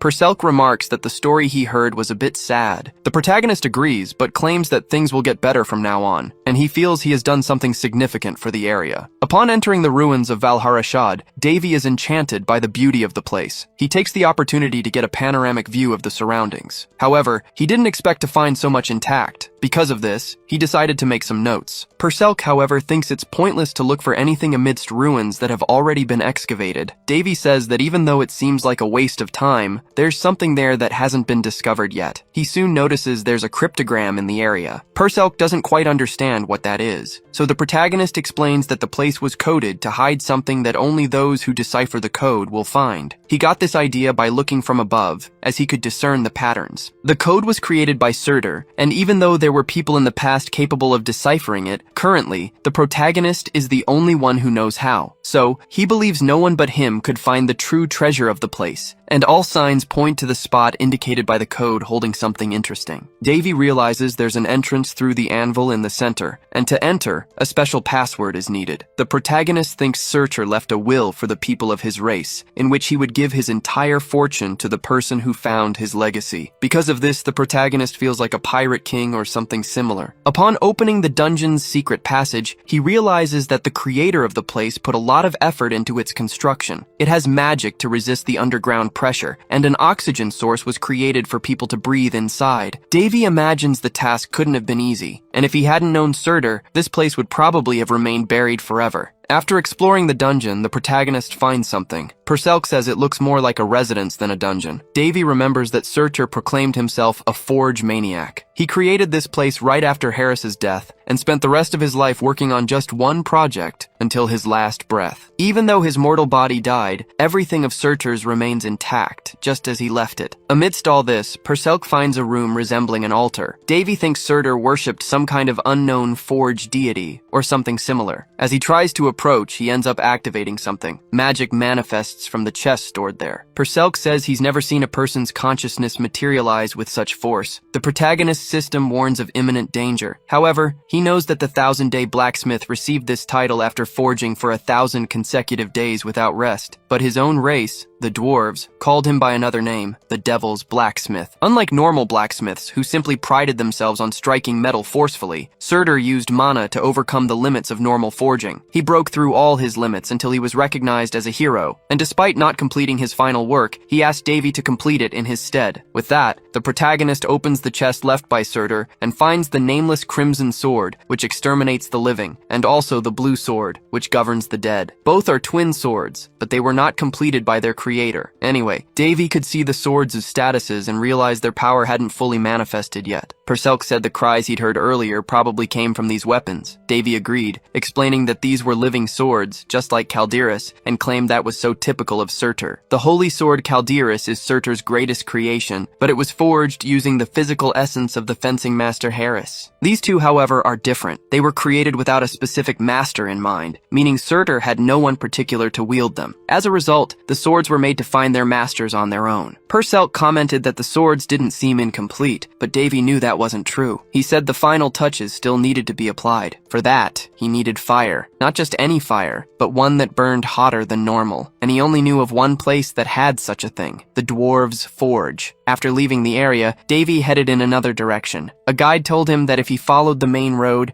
he would soon see the plaza he was looking for. Davy thanked him and continued on his way. He then asked Perselk what she thought would happen regarding the royal summons he'd received. His friend replied that the business he'd created was very profitable, so, as stated in the letter, they intended to reward him, because in just a few months, he'd made more money than the entire kingdom in a whole year, and the taxes he paid had opened the eyes of the bigwigs. Therefore, they would likely try to convince the prince to nationalize the business, making the kingdom even wealthier. However, she knew very well that Davy already knew this, and had only asked to make the trip less boring. In turn, Davy was a bit shocked to have received so much attention from the continent, but he knew it only happened because his business had made such a huge impact. Sometime later, he arrived in his homeland and was greeted by the chief chamberlain. Davy remarked that it had been a while since he last saw Besfus. Besfus replied that he, the prince, had grown, not just in height, but also in stature, thanks to his new ventures. In turn, Davy said he believed the heavens had blessed him, and he was just making the most of it. Changing the subject,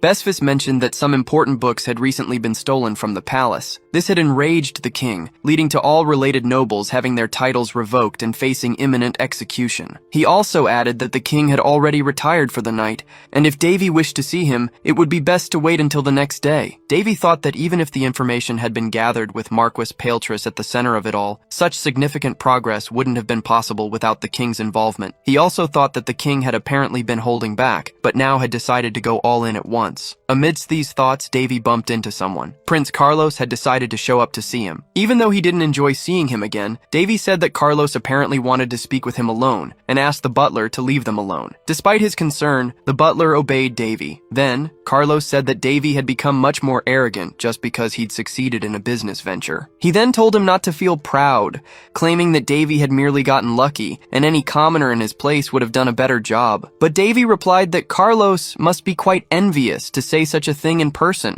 Davy said that unlike him, Carlos was just an idiot who couldn't do anything without running to his mother first. Annoyed, Carlos said that Davy must have gone crazy to insult him like that, and tried to attack Davy. But Davy pushed him away, saying that Carlos Carlos was the one who had gone crazy. He also said that Carlos was delusional, since everyone around him flattered him only because of his position, and claimed that without it, he wouldn't have such an inflated ego. Davy stated that he had been able to achieve things on his own, unlike Carlos, who had everything handed to him on a silver platter and didn't strive for anything. Furious, Carlos tried to attack Davy once more. In turn, Davy thought that if Carlos wasn't such an idiot, he wouldn't have shot that arrow 6 years ago. Remembering this made Davy slightly irritated, so instead of dodging, he decided to counterattack. And with that, he sent Carlos to the ground. Not only that, but he also said that Carlos's negative words reflected poorly on the king. He also pointed out that Carlos had a habit of calling him a commoner, but then reminded him that half the blood running through his veins was the king's, the most important man in the kingdom. Immediately afterward, he took the opportunity to subdue Carlos. However, Carlos stood up and didn't seem satisfied. With that, Davy flicked Carlos's forehead, which was enough to make him cry out in pain. Carlos, his face bleeding, threatened Davy. Davy, however, asked if Carlos hadn't taken enough of a beating. At that, Carlos ran off, vowing to get his revenge in the future. Perselk asked if Davy had punished the audacious prince enough. With a smile, Davy replied that he had only been playing with Carlos. Startled, Perselk realized Davy had actually enjoyed what he did. She told him never to laugh like that again, as he might end up scaring someone. Davy hadn't realized this, thinking it was just a bad habit. Anyway, he said he had put a curse on Carlos, one that couldn't be cured even with magic. Perselk asked what exactly he had done. Davy replied that he had simply given his dear brother a gift, one that everyone would witness at tomorrow's meeting. The next day, the nobles gathered in the royal hall. They discussed how best to profit from and use the money raised by Prince Davy's business. The king himself, however, had not yet spoken. Perselk observed that the nobles were discussing Davy without even involving him, as if he weren't present at all. She didn't see Marquis Patrice, the only noble who had shown any empathy for Davy, unlike the others who only cared about money. This made her worried about the direction of the conversation and the future of the country. Meanwhile, Davy remarked that next time he might open a restaurant, having heard that the most profitable businesses involved food and water. He added that he had no experience with such things. The king then spoke, stating that before any decisions were made, Prince Davy must be rewarded, as he was the one who had brought these blessings to the entire kingdom. He thanked the prince on behalf of the whole kingdom. Davy, for his part, said he had done nothing more than his duty. Even so, the king claimed that Davy had achieved something greater than anything in the past 10 years, promising to reward him with anything he requested. However,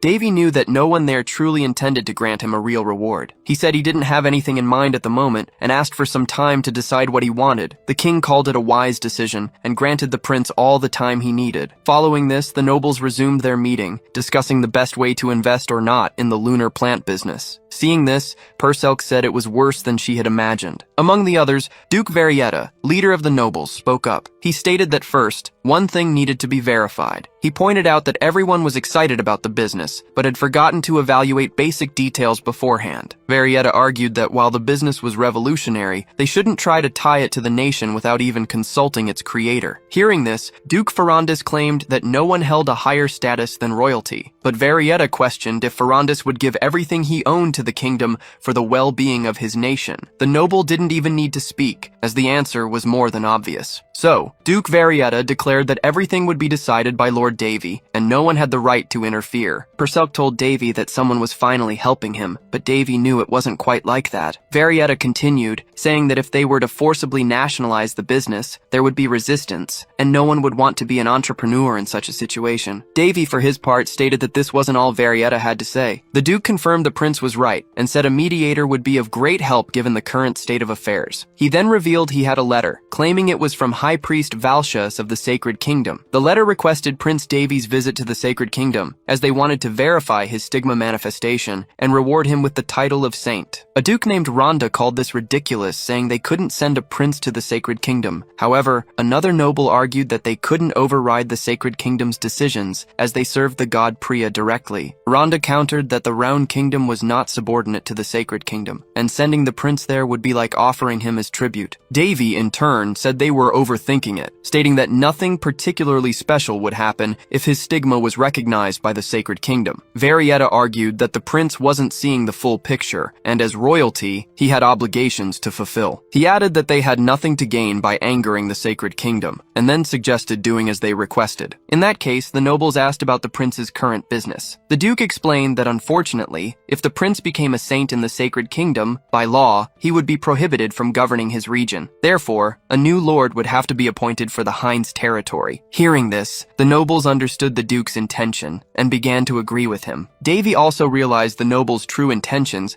and found the situation had just become more interesting. Varietta stated that currently, the Heinz region was the most important point in the entire kingdom. Because of this, they couldn't just put anyone in the position of lord. He could only think of one person to take the post. He then nominated Carlos, the second prince, to take over the territory in Davy's absence. Davy thought this made sense. After all, Carlos was Varietta's grandson. With him in the position, the Duke could privatize the business and take the profits for himself. Not only that, but Davy knew the other nobles' intentions weren't any different, as they all wanted a piece of his business. Then, Carlos entered the royal hall. He knelt before the king, making sure everyone saw it, including his older brother, Prince Davy. However, something unusual happens. In front of the king and all the nobles, Carlos behaves very strangely. Without knowing why, he makes animal sounds when he tries to speak. Instead of being praised, he ends up humiliated at the worst possible moment. Purcell finally understands what Davy did to his brother the night before. Davy then remarks that she's laughing too much. However, Carlos's grandfather finds no humor in it, asking how he dares behave like this at such an important meeting. Carlos tries to justify his actions, but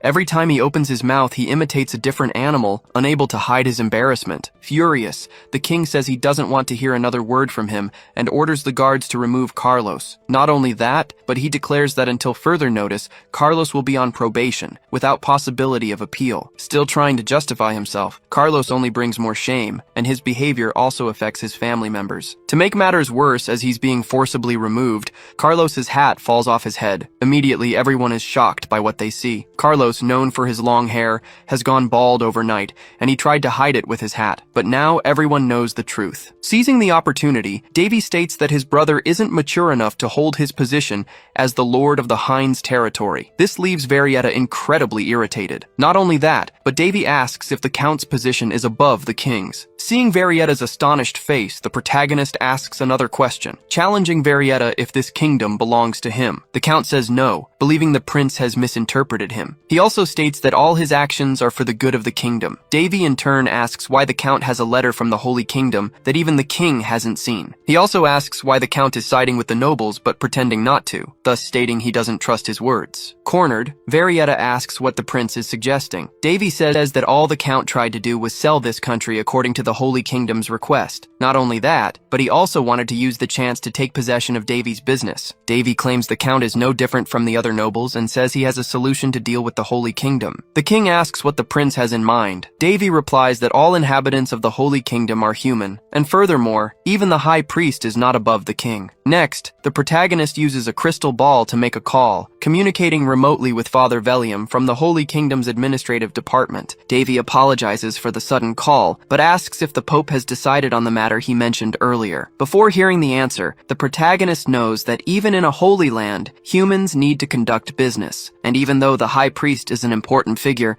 he contacted the Holy Kingdom's highest authority directly, the Pope. Father Velium says the High Priest acted alone, without the Pope's authorization, and promises that this will never happen again. With that, the meeting concludes, and the letter sent by the High Priest proves useless. Alone, the protagonist takes the opportunity to thank the priest for his help. Velium explains that while it wouldn't be bad for them, they never actually considered asking the prince to come to the Holy Kingdom. Furthermore, in the long run, it wouldn't be a significant benefit, as Davy is more useful in his current position. Also, Davy told the Pope that if he stayed away from the Heinz region, the cultivation of the plants would be interrupted, and the Pope doesn't want that. Plus, he also promised to send a special shipment to the Holy Kingdom. Father Velium thanks him for such great cooperation, and says the Pope is interested in continuing to buy large quantities. Davy knows there's nothing sacred about this arrangement. It's a materialistic deal, but he doesn't care about that. After all, he created this business from the start to make a profit, so as long as they pay, he's willing to sell. He just wants to make some good, easy money. And ultimately, he only cares about good results. Seizing the opportunity with his crystal ball, the protagonist calls Amy. She cries for help until the butler interrupts, telling Amy she shouldn't show weakness. The butler apologizes for this, saying he's taking care of things at home. Davy says the meeting ended well and he'll soon return to Heinz. Meanwhile, the butler mentions that the guests have been moved to temporary tents, and he's also taken care of the construction permits, which will begin soon. However, there's a problem with the infrastructure improvements. The butler doesn't believe everything the Lord requested can be accomplished so easily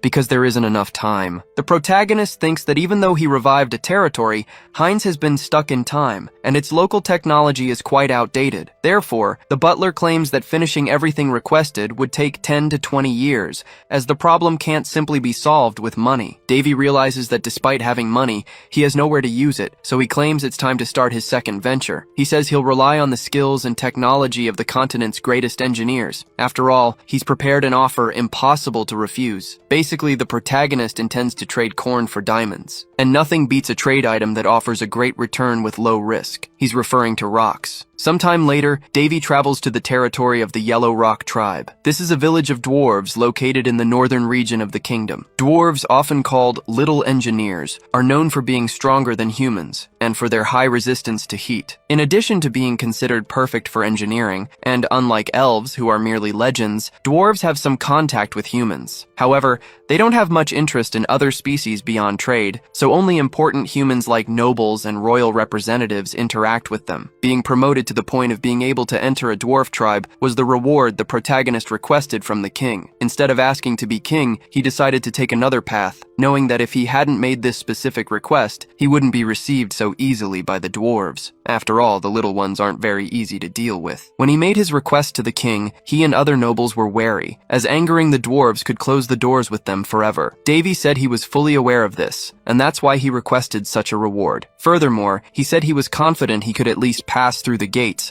despite the skepticism of the others. Purcell says that when the request was made, he noticed all the nobles thought the same thing. Everyone wondered what on earth Davy would do next. Not only that, but they also sent several soldiers with him to keep an eye on him during his expedition in the land of the dwarves. But they are right about one thing. The protagonist indeed plans something big, and this could put the nobles in a tough spot. As soon as they reach the Yellow Rock tribe, the prince's representative announces his arrival and requests permission to enter. One of the sentinel dwarves, named Gerut, says he's never seen the prince before. The protagonist formally introduces himself and says he's there to make an irresistible offer. Looking at the prince's carriage, the dwarf immediately recognizes the cargo and knows the protagonist isn't bluffing. However, he says his tribe is facing an internal problem, so they aren't in a position to take part in any agreement. Even so, he will allow the prince to enter, but he tells him to proceed on foot and leave the horses outside. Upon entering the dwarf village, Gerut says the elder will see the prince. Soon, he takes him to the elder's quarters. Davy notices that the place is small but cozy. Inside, the 8th elder, named Golda, awaits him. Just by looking at the dwarf, Davy senses he isn't in the mood for conversation. However, he finds it strange that there's only one leader, as he's certain multiple dwarves lead the tribe, so he thinks it's better to introduce himself before asking questions. With that, the protagonist makes a more than formal introduction, greeting the leader in the way dwarves greet each other. Golda is surprised. He thought humans had no idea how dwarves greet one another, and he concludes that he's in the presence of an honorable human. He then says it's very rare to receive someone like this, so he asks the prince to sit. He says all the other elders are busy at the moment, which is why he's the only one in the meeting room. Getting straight to the point, Golda says the prince must know they usually make agreements outside the village, so he asks what motivates his visit. Davy says that formal trades are scheduled for a few months from now, and he isn't there for that, but rather to make some personal requests. He also says he brought some gifts with him, such as meat, beer, and other provisions. Golda says he likes humans who know how to show proper respect to dwarves, and above all, he really likes beer. However, he says that unfortunately, his tribe is in a complicated situation and cannot attend to external demands. Furthermore, he cannot go into details. However, since the prince has come from so far away, he will allow him to stay for a few days to rest. But he tells him to behave, because if he causes any problems, he will be expelled immediately. Afterward, Golda leaves the place. The protagonist, in turn, takes the opportunity to check the dwarf's status. With this, he discovers that Golda was forced by the others to be the only one to meet with him. In a way, Golda liked the respect and gifts the human demonstrated. However, Golda's greatest frustration stems from the Flame of Beginnings, which is known as the sacred sword of the dwarves. In the past, Surtur had mentioned creating an item with the dwarves. Back then, he wasn't very skilled, so the item's quality wasn't the best. However, they both felt so accomplished that they celebrated for days after finishing the creation, which was quite significant for Surtur. Back in the present, the protagonist is staying in the dwarf village. He says he didn't expect to hear about the Blaze of Beginning sword there. Davy once heard that this sword didn't have a sharp blade. It was created by Surtur in partnership with the dwarves, their first collaboration as species. As a symbol of their unity, the sword wasn't capable of cutting. Moreover, this sword carries Surtur's memories. What's most interesting is that it's actually a prototype, the first version of Calderis. Even though it was made differently from other swords, the general production method is the same, as it involves creating items using mana. This method unites the material and non-material worlds. Furthermore, the materials themselves, like the hammer used and the iron treated, are also unique. Basically, this method requires a blacksmith to seek knowledge beyond their current understanding. Given how close-minded dwarves can be, they wouldn't even attempt to create something like this. That's why they must be racking their brains trying to unravel this production method, and that must be the problem Golda mentioned. But now, the protagonist wants to step out for a bit, because besides borrowing the dwarves' skills to develop his territory, there's another reason for his visit. He wants to gain access to the Great Forge, the same one created by the dwarves using intense techniques. Davy had already anticipated resistance when trying to talk to the dwarves, so he created a plan beforehand. After leaving his quarters, the protagonist heads to a tavern. Golda finds him and asks what the prince is doing there. Davy wants to know if Golda has some free time. The dwarf replies that he can't do his job properly if he doesn't rest well. Besides,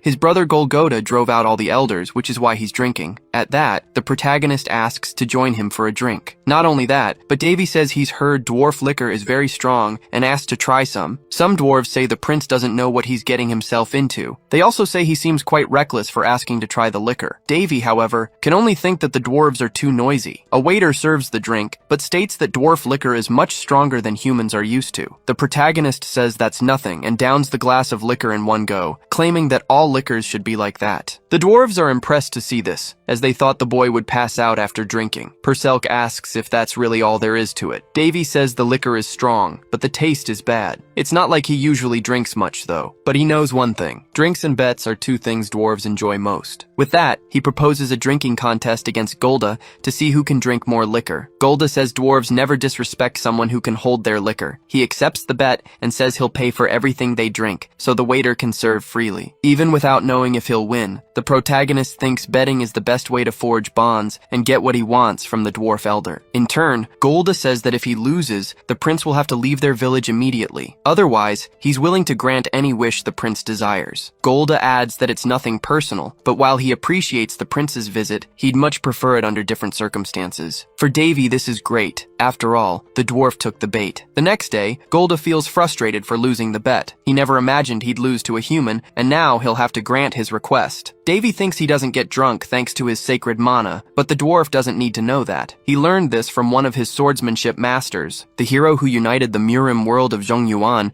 named Cheonma Dokojun, was not only skilled in combat, but also known for his heavy drinking. Even Daphne, an immortal saint who loved to drink, swore not to get involved with Cheonma Dokojun when it came to alcohol. The problem was that while learning swordsmanship from him, drinking became part of Davy's routine. His master forced him to consume alcohol as it was part of his swordsmanship technique, and this only made the training harder for the protagonist. Compared to someone like that, the dwarves are nothing. Anyway, Golda intends to honor the bet and asks what the prince desires. Before that, Davy asks if the tribe's turmoil is due to the blaze of beginnings. Golda says yes, explaining that the sword was being protected by the dwarves but ended up breaking. The sword passed through several tribes before reaching them, and his father was the last one responsible for looking after it. But since he passed away sooner than expected, the responsibility fell to Golda and his older brother, Golgoda. The dwarf tells the protagonist to feel free to ask about other matters too, as he's open to conversation. As Davy expected, by being treated with courtesy, the dwarf is returning the favor. He thinks it was good to have drunk with Golda, as it caught his attention. Next, he mentions that although he isn't a master, he possesses forging skills, and asks if he can participate as an assistant in the project involving the broken sword. Sometime later, Davy is led to the central forge. Upon arriving, Perselk finds it incredible that the dwarves managed to build all of this without mana or alchemy. However,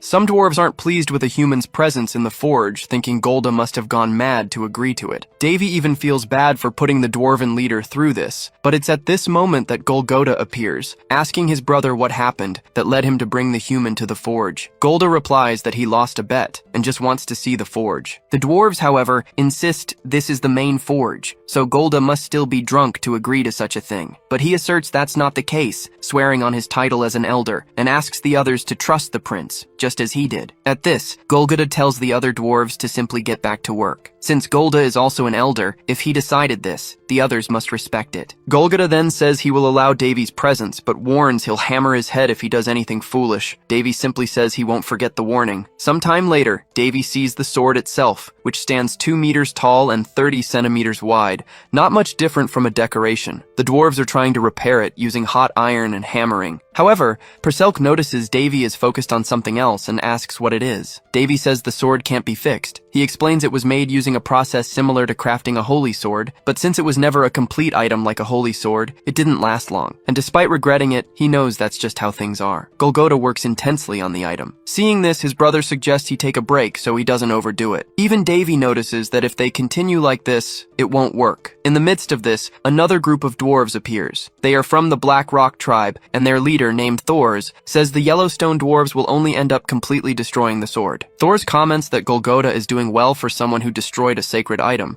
adding that he never liked the idea of Golgota being in charge of the sword. He also says it's not too late to hand the sword over to the Black Rock tribe, claiming their smiths will take much better care of it. The Yellowstone elders respond that even the best smiths of the rival tribe wouldn't be able to fix the sword so easily. Thors retorts that they are mistaken, pointing out that they've been working on the sword for a long time without any progress, and therefore might end up destroying it completely. He also states that the elders of the other tribes have already agreed that the sword needs to leave the Yellowstone tribe, as they can't leave this item in the wrong hands. After all, things would have been different if the father of the Gord brothers were still alive. Hearing these words, Golgota looks desolate. With that, Thors declares there's nothing more to see there, and he will take the sword to his tribe, whether the Yellowstone dwarves like it or not. However, Davy speaks up, asking if Golgota is truly a master smith. Seeing this, Thor scoffs that Golgota must really be finished, having even found a human friend and brought him to the central forge. At this, Golda tells Davy to step back and not get involved in this matter, but Davy says that a true master smith feels the spirits in each of their works and respects every single one of them. However, he claims Golgota threw that mentality away from the beginning. Then, Davy takes the dwarf's hammer and uses it on the sword. In shock, the dwarves think the sword is now completely ruined. Some even try to pull the human away from the sword, so he doesn't make the tribe's situation even worse. However, Davy asks if Golgota truly wants to resolve this situation. Golgota says yes. Davy then states that having a big ego won't solve the problem, especially when this sword has protected their small village for 3,000 years. Instead of letting go of an item that fulfilled its duties, Golgota is imposing his own desires on it, trying to forcibly repair it. Davy claims that an item that was the pillar of the village shouldn't be treated this way, and anyone who doesn't understand this shouldn't be called a master smith. Even though he knows he's standing before the best artisans on the continent, Davy thinks the dwarves still don't understand that this item cannot be repaired, so he picks up the sword in front of him and throws it into the blazing furnace before everyone's eyes. The protagonist knew that every master artisan's creation held a soul, and no one could truly call themselves a master without respecting that. Surtur used to say that if he ever found someone brave enough to disrespect that soul, he should crush them. But instead of doing that, Davy threw the sword into the forge. As they watched the sword being consumed by the fire, some enraged dwarves threatened to kill the prince. However,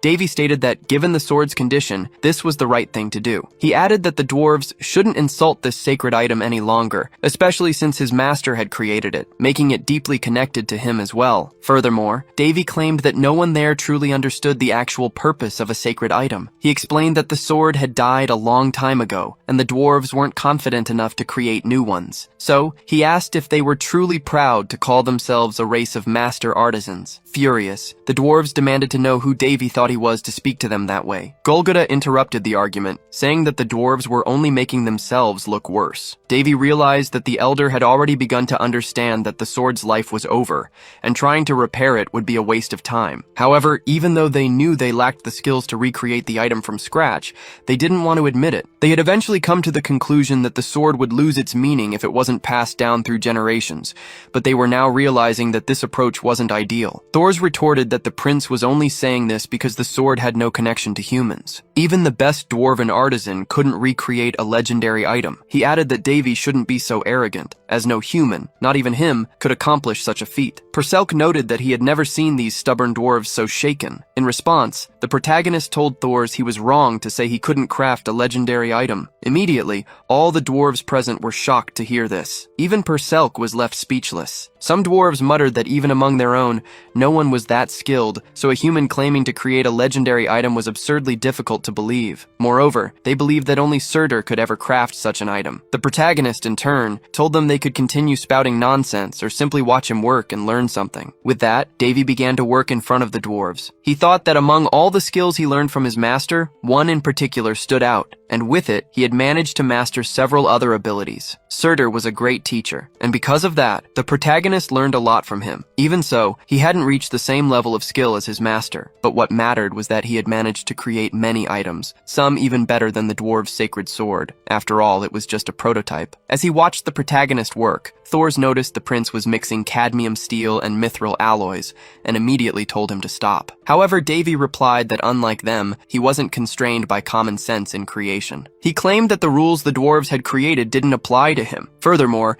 he argued that common sense didn't truly exist, as the possibilities for innovation were endless, provided one changed their approach. One could combine various processes to create new things, even if apostle was what they called the dwarves. The dwarves watched the protagonist work, disbelieving what he was doing. After some time working, a sword was created. Davy showed them the item, stating that it had been quite easy to create. The dwarves realized the protagonist had melted the old sword and forged a new one. Upon seeing the item, they were dazzled by the creation. Not only that, but the protagonist believed his new sword's strength was far greater than the previous one. Perselk praised his work, and Davy replied that if they threw out the idea of common sense, anything could be created. He explained that the most important thing was the texture, as the sword would absorb mana on its own. In short, it was a structure that made mana circulate throughout the sword, very similar to the mana circle inscribed on his own body. Next, he asked if Elder Golgotha recognized the technique he had just demonstrated. Davy explained that only a few items could self-heal without the aid of mana, which made them different from artifacts that became useless once their mana ran out. Perselk noted that despite the tumultuous start,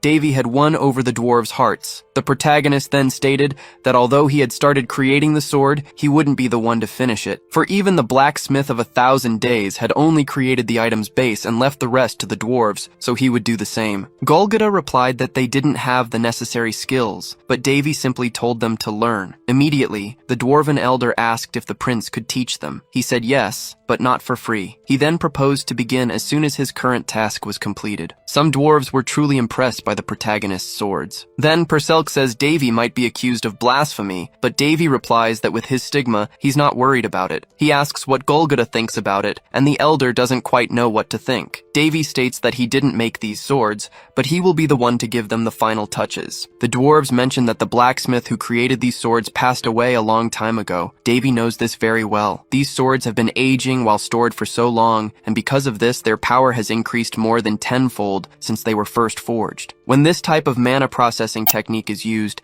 the sword needs to be intentionally stored to become stronger over time. Therefore, the new sacred sword will need to be left untouched for at least a few months, as the time can vary. This worries the protagonist, as he doesn't know how he'll give such items their final touches, especially since he doesn't even have the necessary materials. However, since he's in the dwarves' central forge, he considers asking them for what he needs, as that was the main reason for his visit. Golgotha says he's willing to help and authorizes the prince to use the forge and its materials as much as he wishes. He adds that even if his own skills are lacking, he's recognized the protagonist's talent and believes everything will be in good hands. Davy knows that forges are personal items usually forbidden to other blacksmiths, so being lent something like this is truly unusual. This means the dwarves genuinely want to learn the protagonist's techniques, and if that wasn't clear already, it certainly became clear now, as Golgotha appeared with an item. Perselk asks if it's a bone. Davy says it's not a common bone, but rather the bone of an unknown ancient dragon. Golgotha claims there's nothing more precious than this, stating that the item is a family heirloom, passed down through generations because no one had the skills to use it. The protagonist becomes very excited, as he never imagined he would see a dragon bone in such a place. However, a dwarf draws attention to something. He says that if the prince takes both the dragon bone and the elder's personal forge, it could cause a problem. So,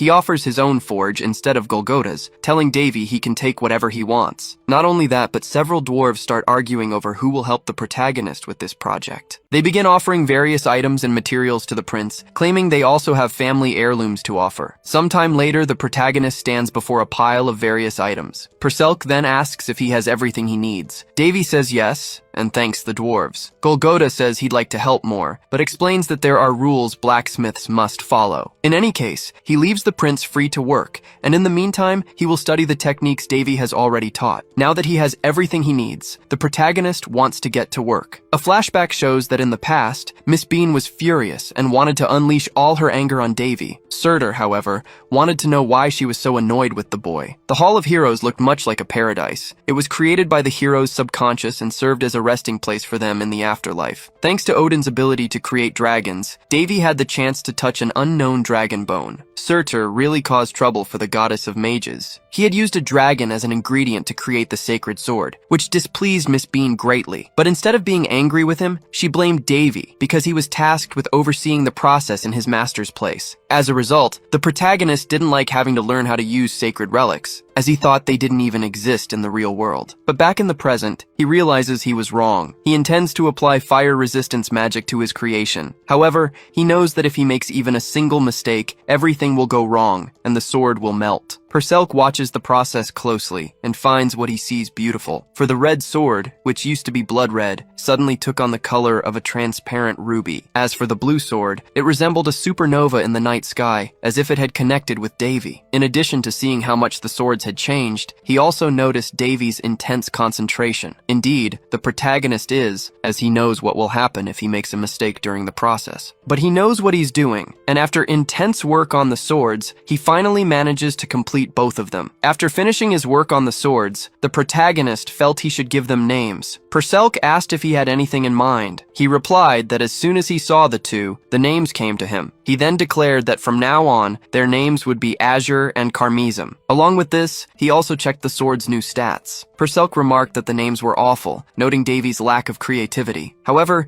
he was more interested in their attributes than such minor details. So, he decided to test the Carmesum sword. Perselk asked what he was doing. Davy said he was just testing the cut. Immediately, a wet stone in front of him began to melt. Perselk observed that Davy hadn't even used force to strike the target, yet the stone was cut in half. Next, Davy decided to test Azure, but this time, he didn't strike any target. However, Perselk noticed it wasn't for nothing. The sword had cut mana in the air. The protagonist confirmed that everything was as it should be, as Azure was designed to cut things that don't exist in the physical realm. He was therefore amazed by the sword's final quality. Now that everything was ready, he could finally leave. Outside, some dwarves were waiting. Davy asked what they wanted. The dwarves explained they had secured the area so no one would bother him while he worked. They mentioned the prince had been inside for 4 days straight, and they were worried since he hadn't come out even to eat, nor had he responded when they knocked on the door. Perselk commented that Davy had become obsessive about finishing the swords, but found it very interesting to observe him at work. Davy asked why, but Perselk preferred not to say. Anyway, the dwarves asked to see the finished swords. As they looked at them, some even cried with emotion, appearing like devotees before a sacred artifact. This wasn't strange, given their passion for crafting items as blacksmiths. Witnessing a masterpiece being created was truly moving. A few weeks passed, and the protagonist offered to teach the dwarves. He shared everything he had learned from Surtur about crafting weapons. Not only that, but he also taught the dwarves how to combine metal and mana for better results. Davy, however, had to be patient, as the dwarves were quite rough, and the technique he wanted to impart required a certain delicacy to master. However, the moment the dwarves set aside their pride, they became even more passionate about their work. Some looked as if they were holding a hammer for the first time, so full of enthusiasm they were. To take a break from the forges, the protagonist went to enjoy some fresh air. Golgota accompanied him and invited the prince for a drink. He explained that this drink was more suitable for humans than the liquor dwarves usually drank. Despite that, Golgota wanted to talk about something else. The protagonist already guessed what it was about and apologized for what happened to the whetstone, but the elder wasn't interested in discussing it. Golgota knew the prince had come there not only to complete the swords, but also to secure the dwarves' strength in building his territory, and he asserted that dwarves never forget a favor. Although not as skilled as the prince, Golgota stated he would help him with anything he wished. He felt they were indebted to the prince, and with that, everyone from the Yellow Rock tribe would assist him. Therefore, Golgota swore by the Iron God that he would stand by Davy for whatever he needed. Thus, the protagonist felt his mission there was accomplished. Soon after, one of the dwarves appeared looking for the elder. He said an intruder was hidden in the village,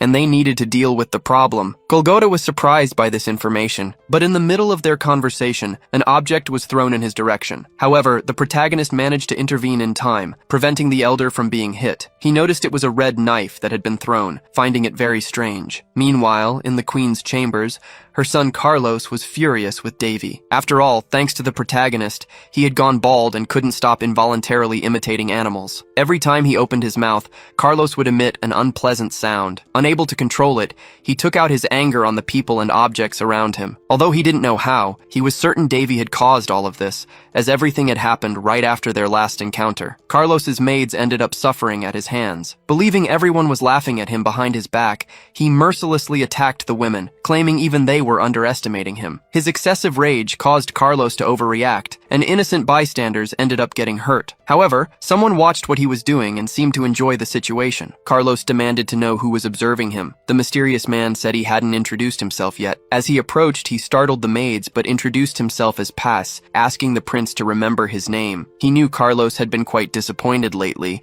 but he had something that might be of interest. With that, Pace revealed himself to be a vampire. Not only that, but he showed that he had captured Shirley and had kept her prisoner all this time. Startled, Carlos asked what he wanted. Pace explained that someone had apparently played a trick on Carlos, but he would fix it right now. Immediately, the prince stopped making the strange sounds, and Pace told him to consider it a favor. Carlos said he still didn't know who he was dealing with, but Pace assured him he shouldn't worry about that. He only told the prince that he needed to form a contract with him, because that way he could deal with the human he hated so much. As tempting as the offer was, Carlos stated that his half-brother possessed a stigma, and moreover, someone was protecting him. Despite this, Pace declared that Davy was still just a human. Carlos asked if Pace wasn't human either. Pace replied that Carlos would find out sooner or later. He also mentioned that he had already sent one of his vassals after Davy, and most likely, he should have already eliminated the prince. Back with the protagonist, he dodged enemy attacks and realized that the thrown knives were not ordinary. Even Perselk came to the same conclusion. Davy noted that this was a blood knife, and he knew there was only one race with that ability. From afar, he spotted a creature and thought this monster had the power to use various different blood-based abilities. This power came from vampires who absorbed blood energy and used it to their advantage. The dwarves were frightened to see the monster. Unlike them, the protagonist was excited that a high-level creature had come so far to find him, and now he wanted to discover more about it. Amidst this, the creature used its power, which further scared the dwarves. The monster charged an ability and unleashed an energy blast that caused tremendous damage to the ground, sending the dwarves flying. But the protagonist used his abilities to create a shield around them. The creature approached immediately afterward, standing face to face with Davy. He, however, didn't understand this behavior. Even so,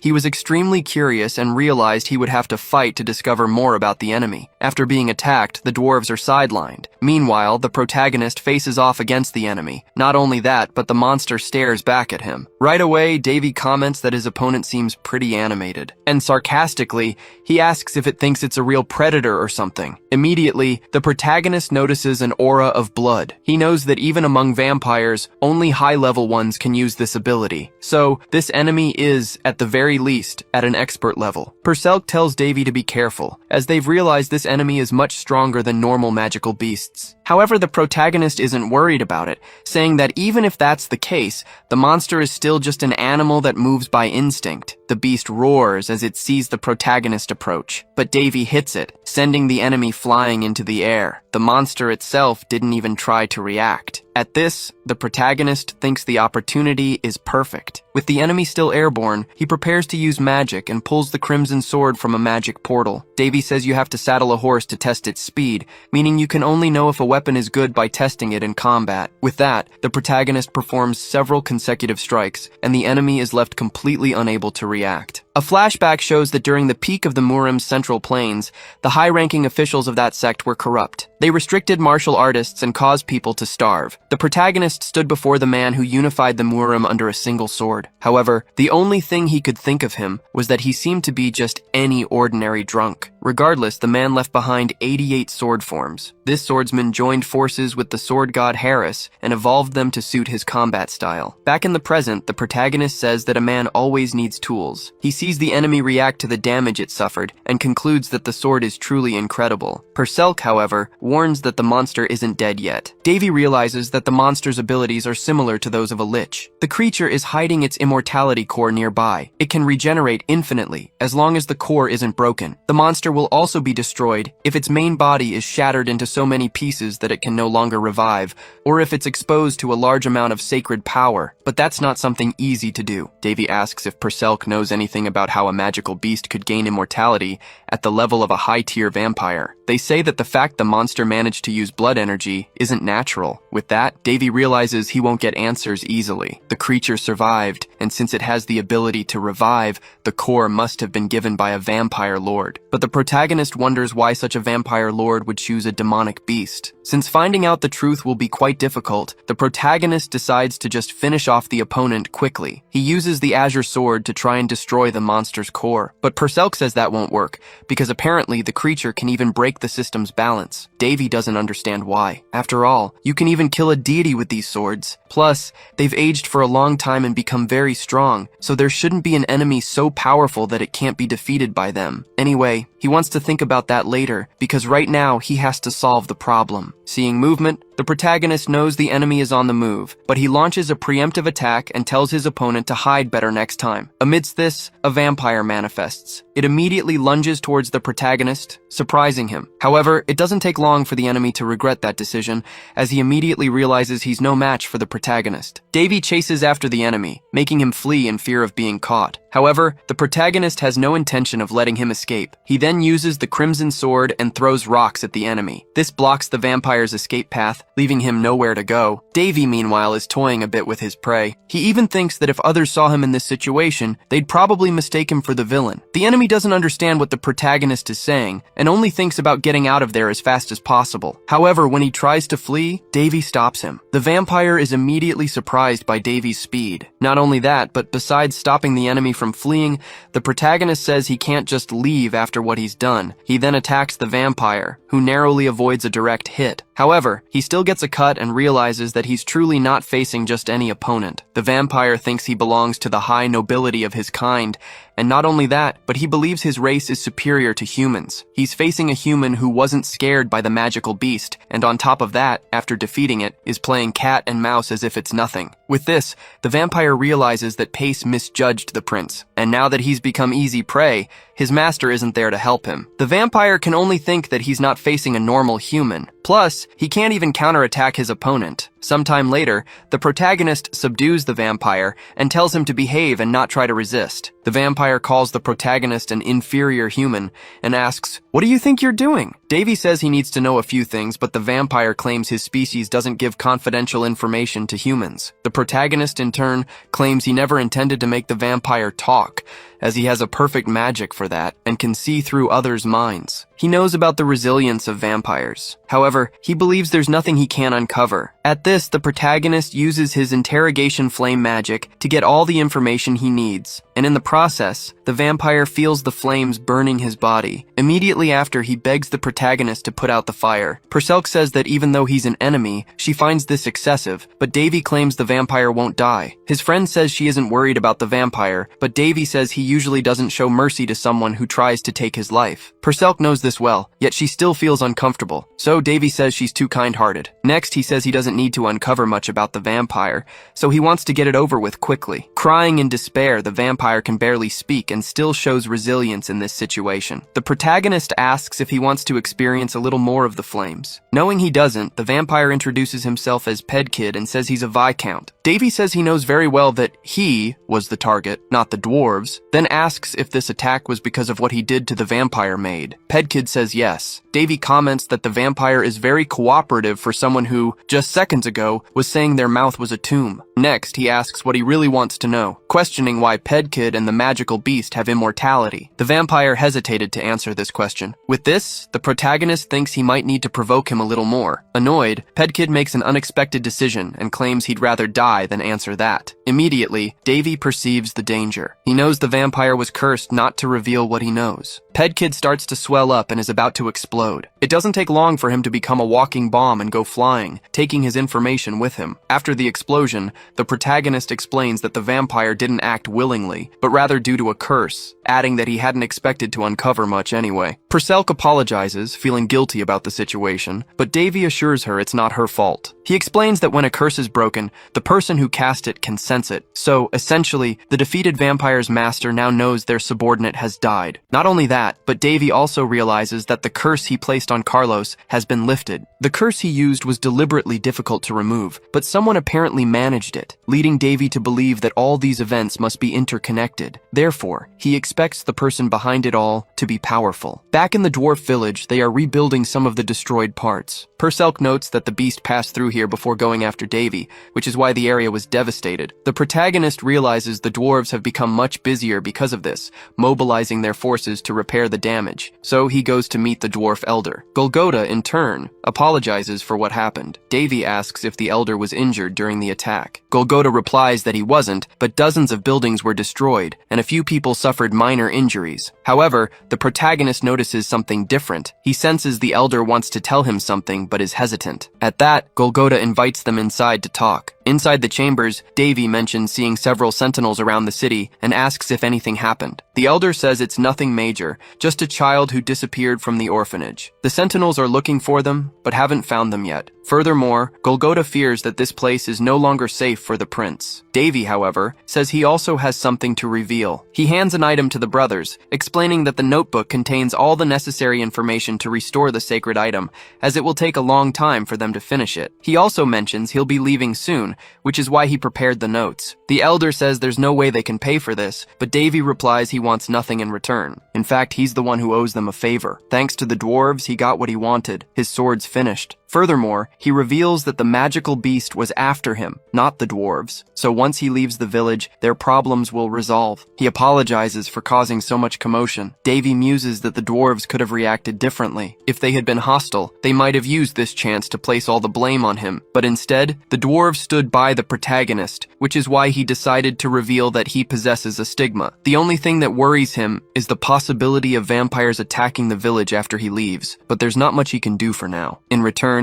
Davy went looking for the missing child and found them hidden in a tree. The protagonist felt he owed this to his hosts, and now he can leave the village without further worries. Sometime later, he departs for his home. Things at the Heinz territory gate aren't very busy until, amidst the calm, a caravan arrives. The guards demand they identify themselves. At this, the protagonist says these visitors are the Lord's companions. The guards quickly recognize him as the territory's saint, even though Davy claims he isn't one. Anyway, he's happy to be back home. After returning to Heinz, he became quite busy, as much had happened in his absence. Its population had grown significantly. Normally, this would be a problem, but not with him there. After all, the protagonist hadn't returned without reinforcements. He had previously explained the whole situation to Golda. The elder says the situation there is precarious, including the Lord's mansion, but this is his chance to repay him, so he promises to transform this place into a worthy home for the world's best blacksmith. Golda states that no one will follow a leader who can't take care of himself, so he'll start with Davy's residence before moving on to other renovations. Davy says he has a few things in mind he'd like to request, and he thinks the other dwarves will like them too. Seeing the Lord accompanied by dwarves, who are known for never leaving their lands, Monmiter wonders what the territory's leader did to convince them. Despite so many questions, the protagonist thinks the territory's reconstruction is going very well. Sometime later, he goes to rest in his new chambers. He comments that he'd rather be fighting a magical beast than managing so much. Now he understands why the kings of the Joseon dynasty died so young. Purcell says being a leader isn't easy, and asks if he's not even going to change his clothes before lying down. But Davy can only think about how soft this ergonomic bed is, saying the alchemy department made it recently. However, he notices something different. Despite the bed being giant, there's someone else lying in it. And apparently, they don't like being disturbed at all. Instantly, Davy feels he's provoked someone he shouldn't have. Scared, Davy wondered if he'd walked into the wrong room, but he knew that was impossible, so it could only mean there was an intruder. With the region developing so rapidly, he'd been dealing with more and more cases of people trespassing into his quarters. Some had even tried to bribe the guards to gain access to his room. Davy remembered one of his masters always warning him about this. She'd told him not to get involved with just any woman, or else she'd come after him. This made Davy realize that a promise from a depraved saint was certainly something to fear. He'd received numerous bribes, he thought, but had never agreed to meet any of the women who'd paid. It had gotten to the point where he started threatening those who tried to sneak into his room. After all, Davy just wanted to sleep peacefully after an intense day of work, and didn't want any women bothering him. But now he saw that somehow, someone had managed to get in. Not only that, but he realized it was a child. What was going on? Who was this girl? The little girl simply said her name was Kaya. Davy was shocked. Not just him, but Perselk also knew this wasn't good. Davy became furious at the situation, imagining some enemy was using an innocent child to try and manipulate him. Furious, he called for Amy. The housekeeper approached, asking what her master needed. Davy demanded to know what this child was doing in his room. Amy, however, didn't know how to respond. Davy claimed he had warned her not to let anyone enter his quarters,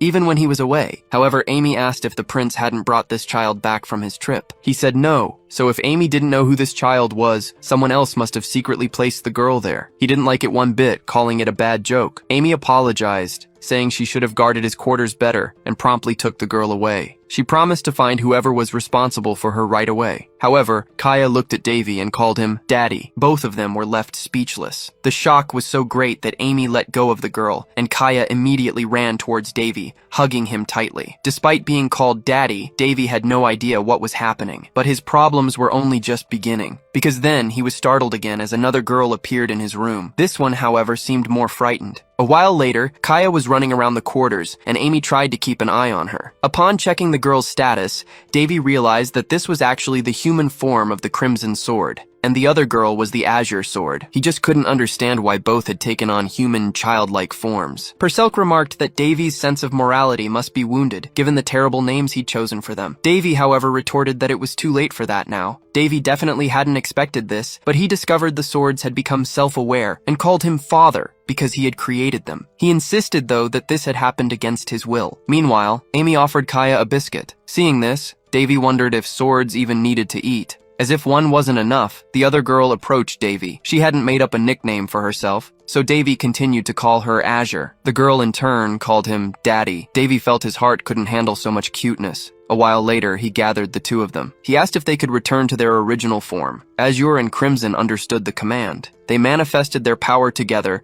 and transformed back into swords. Perselk noted that they didn't even hesitate to return to their original form. Davy commented that their transformation seemed instinctive. What's more, the density of power within the swords seemed to have increased, so the emergence of their consciousness had actually strengthened them. After that, he told them they could both return to their human forms. With this, he wondered if he should reveal it publicly. Perselk reminded him that the two were his daughters. Davy said they were technically adopted daughters, and he didn't want this to interfere with a future marriage or anything similar. While he pondered what to do, Amy appeared to speak with the prince. She announced he had just received a visitor. Davy asked if a guest had arrived without announcing their presence. The housekeeper said yes, but revealed it was his sister, Princess Winley. Winley is enchanted by the children as soon as she arrives, and asks her brother who these girls are. Davy tells her they are his adopted daughters. Winley is truly surprised by this information. She immediately comments that Davy always has something new every time she sees him. She mentions she was worried when she heard about his departure to an inhospitable territory, but was very happy to learn he had set up a business and was living very well. What's more, as soon as she arrived, she saw dwarves around town and was delighted, because she thought they never left their villages. Davy explains that they are all helping each other. He adds that he would like to welcome Winley more properly, but as she can see,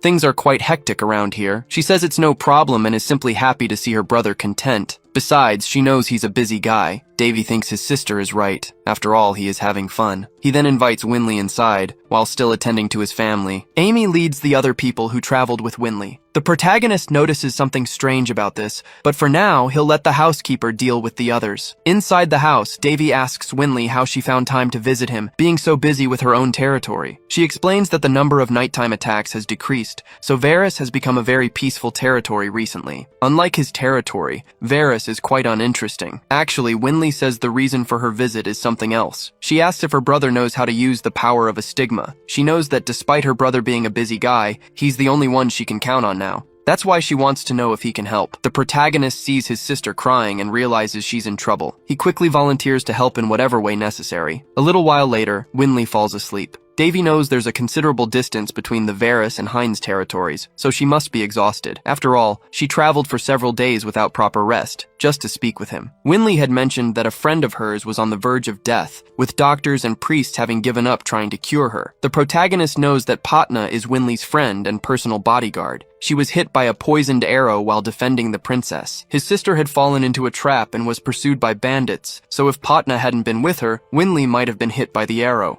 Winley said a priest removed the poison from Patna's body, but after that, marks began to appear all over her body. Additionally, abnormal symptoms started manifesting in the bodyguard. Because of this, she has been suffering greatly and is basically dying slowly. Desperate for help, Winley decided that a priest wouldn't solve her friend's problem, so she tried to appeal to someone with greater authority. That's why she came to her brother, because he has a stigma, and she believes only he can help. Davy promised he would do everything he could, and after crying for a long time, Winley fell asleep. The protagonist hasn't left his sister's side since then. The children approach, and Kaya asks if Winley is sick. Davy says no, affirming that Winley just needs some rest, so now he wants to let her sleep. Kaya, however, doesn't want to leave Winley because she's grown attached to her. Purcell finds the affection of the two children for someone they barely know very sweet. Not only her, but the protagonist too. And without realizing it, he's getting used to this idea of being a father. He thinks that normally he would stop the children, but since they are full of energy, having them by Winley's side might even help his sister's recovery. A while later, the protagonist reconsiders the symptoms his sister described. Purcell asks what the problem is. He says these symptoms are familiar and he has a hunch that something is about to happen, but he doesn't know what it is. After this, he asks the butler to find the best and most trustworthy guilds in his territory. Davy states that things are about to get complicated, and he wants to be prepared. Purcell says this doesn't seem like a big problem. After all, he's used to seeing Davy turn any danger into an opportunity. Davy knows that well, but his concern is having a larger number of patients because based on the symptoms, only one illness comes to his mind. Purcell asks if there really is a disease that makes someone cough blood and causes blue marks all over the body. The protagonist says yes, but not on this continent. That's why he's worried and confused, not knowing its origin. The next day, Winley was playing with the children. Watching this from a distance, Davy thought that every action generates a reaction. The patient had received healing magic right after being hit with a poisoned arrow, but then started showing abnormal symptoms of a disease unknown to doctors. Purcell mentioned that Davy wasn't looking well. Davy replied that he'd been thinking a lot lately. His friend then asked where savages who pillaged the kingdom's borders could have gotten such a powerful poison. Davy had suspicions, but said it was too early to draw conclusions, so he needed to investigate further. Purcell asked if that's why he'd called the Intelligence Guild. Davy confirmed, explaining that he believed the cure for every illness lay in its cause. That was the first thing he'd learned in his medical studies. Then he noticed a presence and remarked that the timing couldn't be more perfect. He told the person not to be shy and to reveal themselves. Purcell asked who he was talking to. Davy pointed to a disguised person in front of him and told them not to waste time. The mysterious person said they'd heard the prince needed help. Davy confirmed, thanking them for the visit. But realizing his guest was cautious, he went straight to the point. He said he wanted to buy information and could pay a good price for it, knowing very well that nothing in this world came for free. The mysterious person replied that with appropriate payment, they could even provide information from neighboring kingdoms, no matter if the information was intimate or not. Davy asked if the guest had any information about the princess of the Farron Empire. Purcell interjected, saying he didn't need to play the merchant's game. Regardless, the guests stated they'd give their life to collect whatever was needed, so the answer was yes. Davy said he would be direct. He then placed the payment on the table and stated that there was a knight named Patna who protected his younger sister, Winley. He wanted to know everything about her and where she had been recently. Meanwhile, he saw in the merchant's status that their name was Ina Helishana, a dark elf. In turn, the elf asked if all they needed to do was investigate that woman's past. Davy asked if he had requested too difficult a task.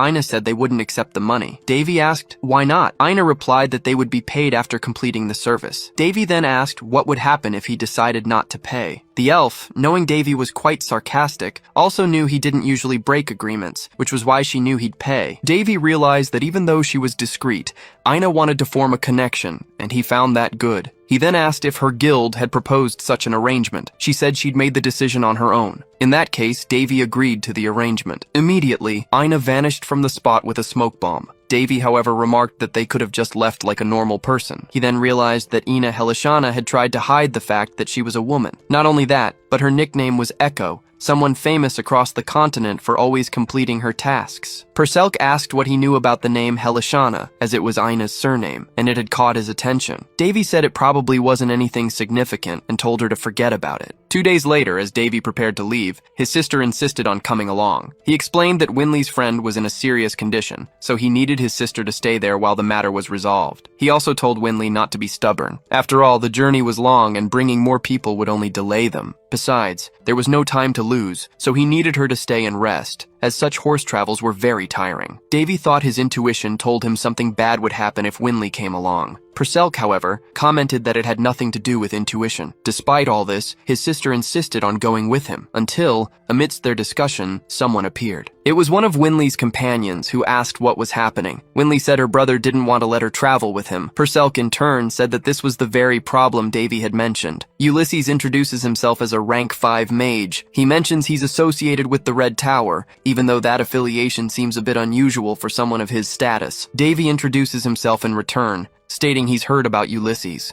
Despite Ulysses' friendly demeanor, Davy wasn't thrilled about meeting the mage this way, and felt there was no reason to continue their conversation. After all, no matter how famous Ulysses might be across the continent, he was still from the Central Magic Tower, and Davy found no interest in associating with him. Ulysses, for his part, comments that this region is far from humble. In fact, it's the most brilliant territory in the eastern continent. He also adds that Princess Winley spoke highly of the place, which sparked his interest in visiting. Winley quickly tells Ulysses he shouldn't be saying such things in front of her brother. Even Perselk notices that Davy's jealousy only grew after hearing this, and advises him not to be hostile toward Ulysses. However, Davy's intentions are precisely the opposite of that advice. As far as Davy knew, Ulysses was known as the prodigy of the Red Tower, and there was no denying he was highly skilled despite his youth. On top of that, his background was one of wealth, competence, and good looks, basically the ideal guy with no apparent flaws. The real problem was his closeness to Winley, so Davy immediately asks how they met. Ulysses explains that he met the princess while on his way to the Heinz region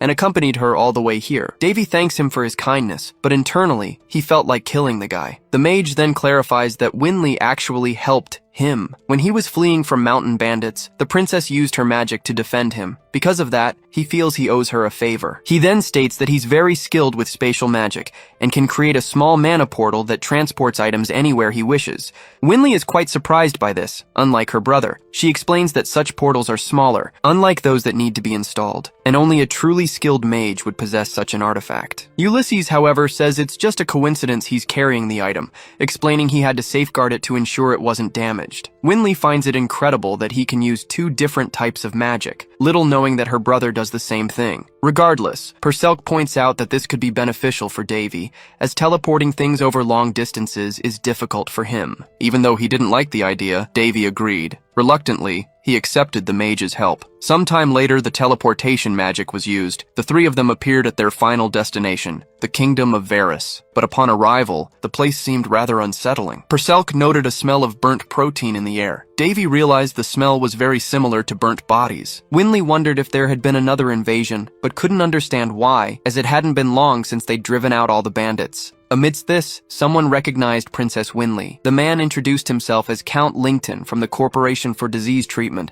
stating he'd been sent to tend to her friend. He also added that Winley was even more beautiful in person, believing the rumors he'd heard had significantly understated the reality. Winley quickly interjects that they don't have time for such conversations and wants to resolve her friend's problem as soon as possible. However, Count Lington states that this situation will have to wait and asks everyone to follow him. He explains that the castle where the princess will stay has already been isolated using an artifact from the Holy Kingdom, and he'll take them there right now. Once at the castle, the Count apologizes for moving the knights without permission, but explains that given the current situation, he had no choice. Winley reminds him that the lord of the territory is her brother, Boris, but if he's absent, authority passes to her. Count Lington acknowledges this and admits that doing something like this without asking is indeed horrible, but his position in the Corporation for Disease Treatment grants him such authority. Therefore, someone like Winley should be well aware of this. The Corporation for Disease Treatment is an organization approved by the continent's 3 emperors, holding the highest authority in public health matters. And, representing them, the Count declares that a terrible disease has gripped this territory. It's known within his organization as Demon's Blood. Once infected, a person starts developing blue marks on their body and begins coughing blood easily, which then spreads the contagion to those nearby. Despite this, Winley insists it's no time for such discussions and asks Davy to accompany her immediately to Patna. Count Lington, who hadn't recognized Davy earlier, apologizes, claiming he had always been interested in meeting him. He also heard that Davy possesses a stigma and has a successful business involving moon plant leaves. He asserts that nothing happens by chance and claims Davy is blessed to have all of this. At this point, Winley grows tired of the conversation. She states her friend needs her. The princess tries to summon her butler,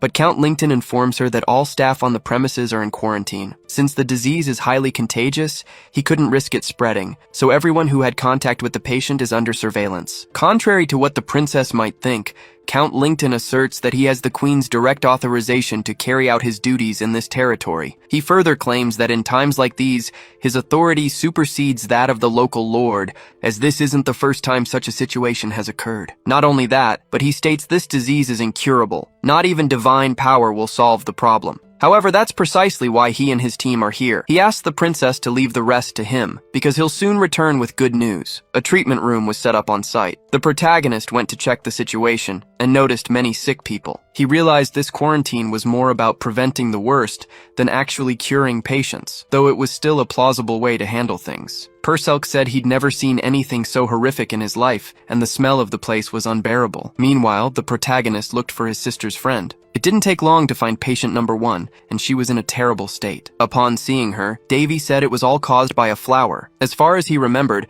it was called a tostas flower, a rare plant that grows in extreme environments and contains a lethal poison. Davy checked Patna's temperature and said her brain cells would fry if this continued. Her body was in a very unstable condition. Her skin was cold like a corpse, but her organs were extremely hot. He had suspected this might be the case, but seeing the patient now, he concluded it would be more complicated than he'd imagined. However, the most intriguing thing was how this disease had reached this continent. Davy claimed the disease was lethal, caused by a virus called melting acceleration. Not only that, but he said the disease had prevailed in another world and was created with a specific goal, to be unlike any other known illness. Besides being highly contagious, it could kill millions through a single person. Last time, it took 10 years for a cure to be developed, and even though many people were saved, countless others had already died by then. With that, Davy said he needed to make antibiotics before it was too late. He picked up a scalpel from the nearby table and prepared to perform a removal, but before he could, he was stopped.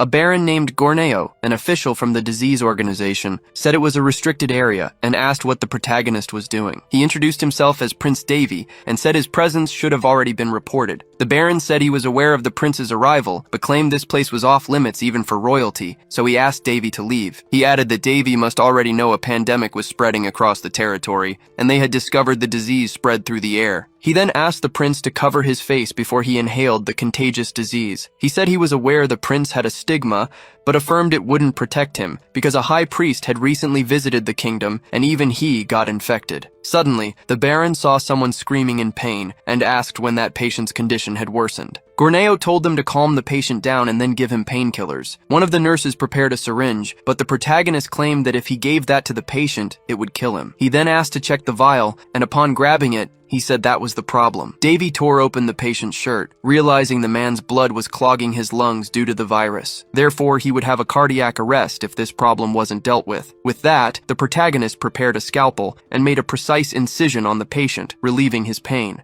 Not only that, but he continued with the medical procedures, leaving even the other nurses impressed. Davy was hyper-focused on the task until Gorneo interrupted him and asked why he had taken that person's life. He also said someone's life wasn't a toy, so he couldn't just do whatever he wanted. But then, the Baron noticed something. One of the nurses said the patient's pulse had returned to normal. Gornio was surprised by this information and realized the prince hadn't killed the man, but helped him. After being released, Davy asked to borrow something. He took one of the vials from the area and told the nurses they just needed to stop the bleeding and stitch the wound, but warned them not to use painkillers on patients with these symptoms, as it would kill them. With that, he said his work there was done. But before leaving, he addressed Baron Gorneo, saying that people blessed with the stigma were immune to diseases. Therefore, he couldn't be compared to someone like the High Priest. A while later, the protagonist returns to Winley, but he doesn't like seeing her alone with Ulysses. Anyway, he wants to know if she has any news about Boris, but Winley replies that the situation where her twin isn't looking good. Davy says the situation at the treatment center isn't much different, but he believes people are doing their best. Ulysses mentions he's gathered some information. He says that currently, 2 officials from the disease treatment center have been sent to Varus, Count Lington, and Baron Gornio. By the way, these titles are a thing of the past, as they are now officials of the disease treatment center. Ulysses also lays out the treatment center's hierarchy, revealing they have a president, 3 directors, and 15 officials. Below them are knights and doctors, but Davy notices that the 3 directors are actually the emperors. The president, meanwhile, is Valshas, the Pope of the Holy Kingdom. And while external wounds are easy to treat, this world is quite vulnerable to diseases. However, the 15 officials are still a secret because they are extremely skilled in medicine, and the group fears losing such important people. Nonetheless, upon receiving authority from the 3 emperors and the Pope, what Count Lington said makes sense. They are greater than royalty at this moment. Moreover, opposing this is the same as opposing the 3 empires and the Pope. Therefore, anyone who tries will be considered a traitor. And even if they don't like the situation, there's nothing they can do about it. In addition, they are accompanied by the Knights of Destruction, whose captain is Count Collio, the same count from the eastern territory of the Randis Kingdom, one of the royal knights. Ulysses heard he retired a few years ago, but for him to be here means the situation is serious, so he doesn't want to interfere in these matters. Winley says if she had known the gravity of the situation, she wouldn't have involved them both in this. The protagonist tells his sister not to worry, assuring her everything will be fine. However, he then asks if this is bothering Ulysses in any way. Ulysses says no, explaining that Patna is actually a mage affiliated with the Red Tower, so he also has an interest in helping her, as he's an elder of the tower himself. Davy thinks this guy gives off the impression of being diligent, yet he senses Ulysses has other motives for being there, which he's hiding. Besides that, the protagonist thinks staying at the treatment center won't be useful because he already has what he needs. He says the treatment center is preventing the disease from spreading, and his role is to create a cure while there's still time. Purcell asks how Davy intends to do that. The protagonist says the medical treatment center must have tried the same procedure, but because they used traditional methods, they weren't successful. Purcell then understands he will use the patient's blood, but still doesn't know how that will work. Davy says he has a method and asks if the elf is here. Ina Helishana reveals herself, saying the protagonist has found her again. However, she doesn't like that her stealth never seems to work on him. Anyway, she proceeds to hand over the requested information, but mentions she hasn't received payment yet. She also says she has something else for him, something she thinks will be useful. Davy jokes that if she keeps this up, Ina Helishana will ruin her reputation. She, however, doesn't care and claims she knows what she's doing. Davy opens the scroll the elf provided. He asks if the information written there is reliable. He knows that for informants, reliability is practically their lifeblood. Therefore, if Ina Helishana confirms the information's veracity, she isn't lying. The protagonist says he has one more request. He hands her a list and asks her to bring as many of the listed items as she can, trusting she'll do the job better than any mercenary. He also tells her to put the bill under the disease treatment center's name. Ina Helishana hesitates to do this, but the protagonist argues that it's to save people's lives, and he knows she isn't so cold-hearted as to not care about that. So he asks her to carry out the task for the good of humanity.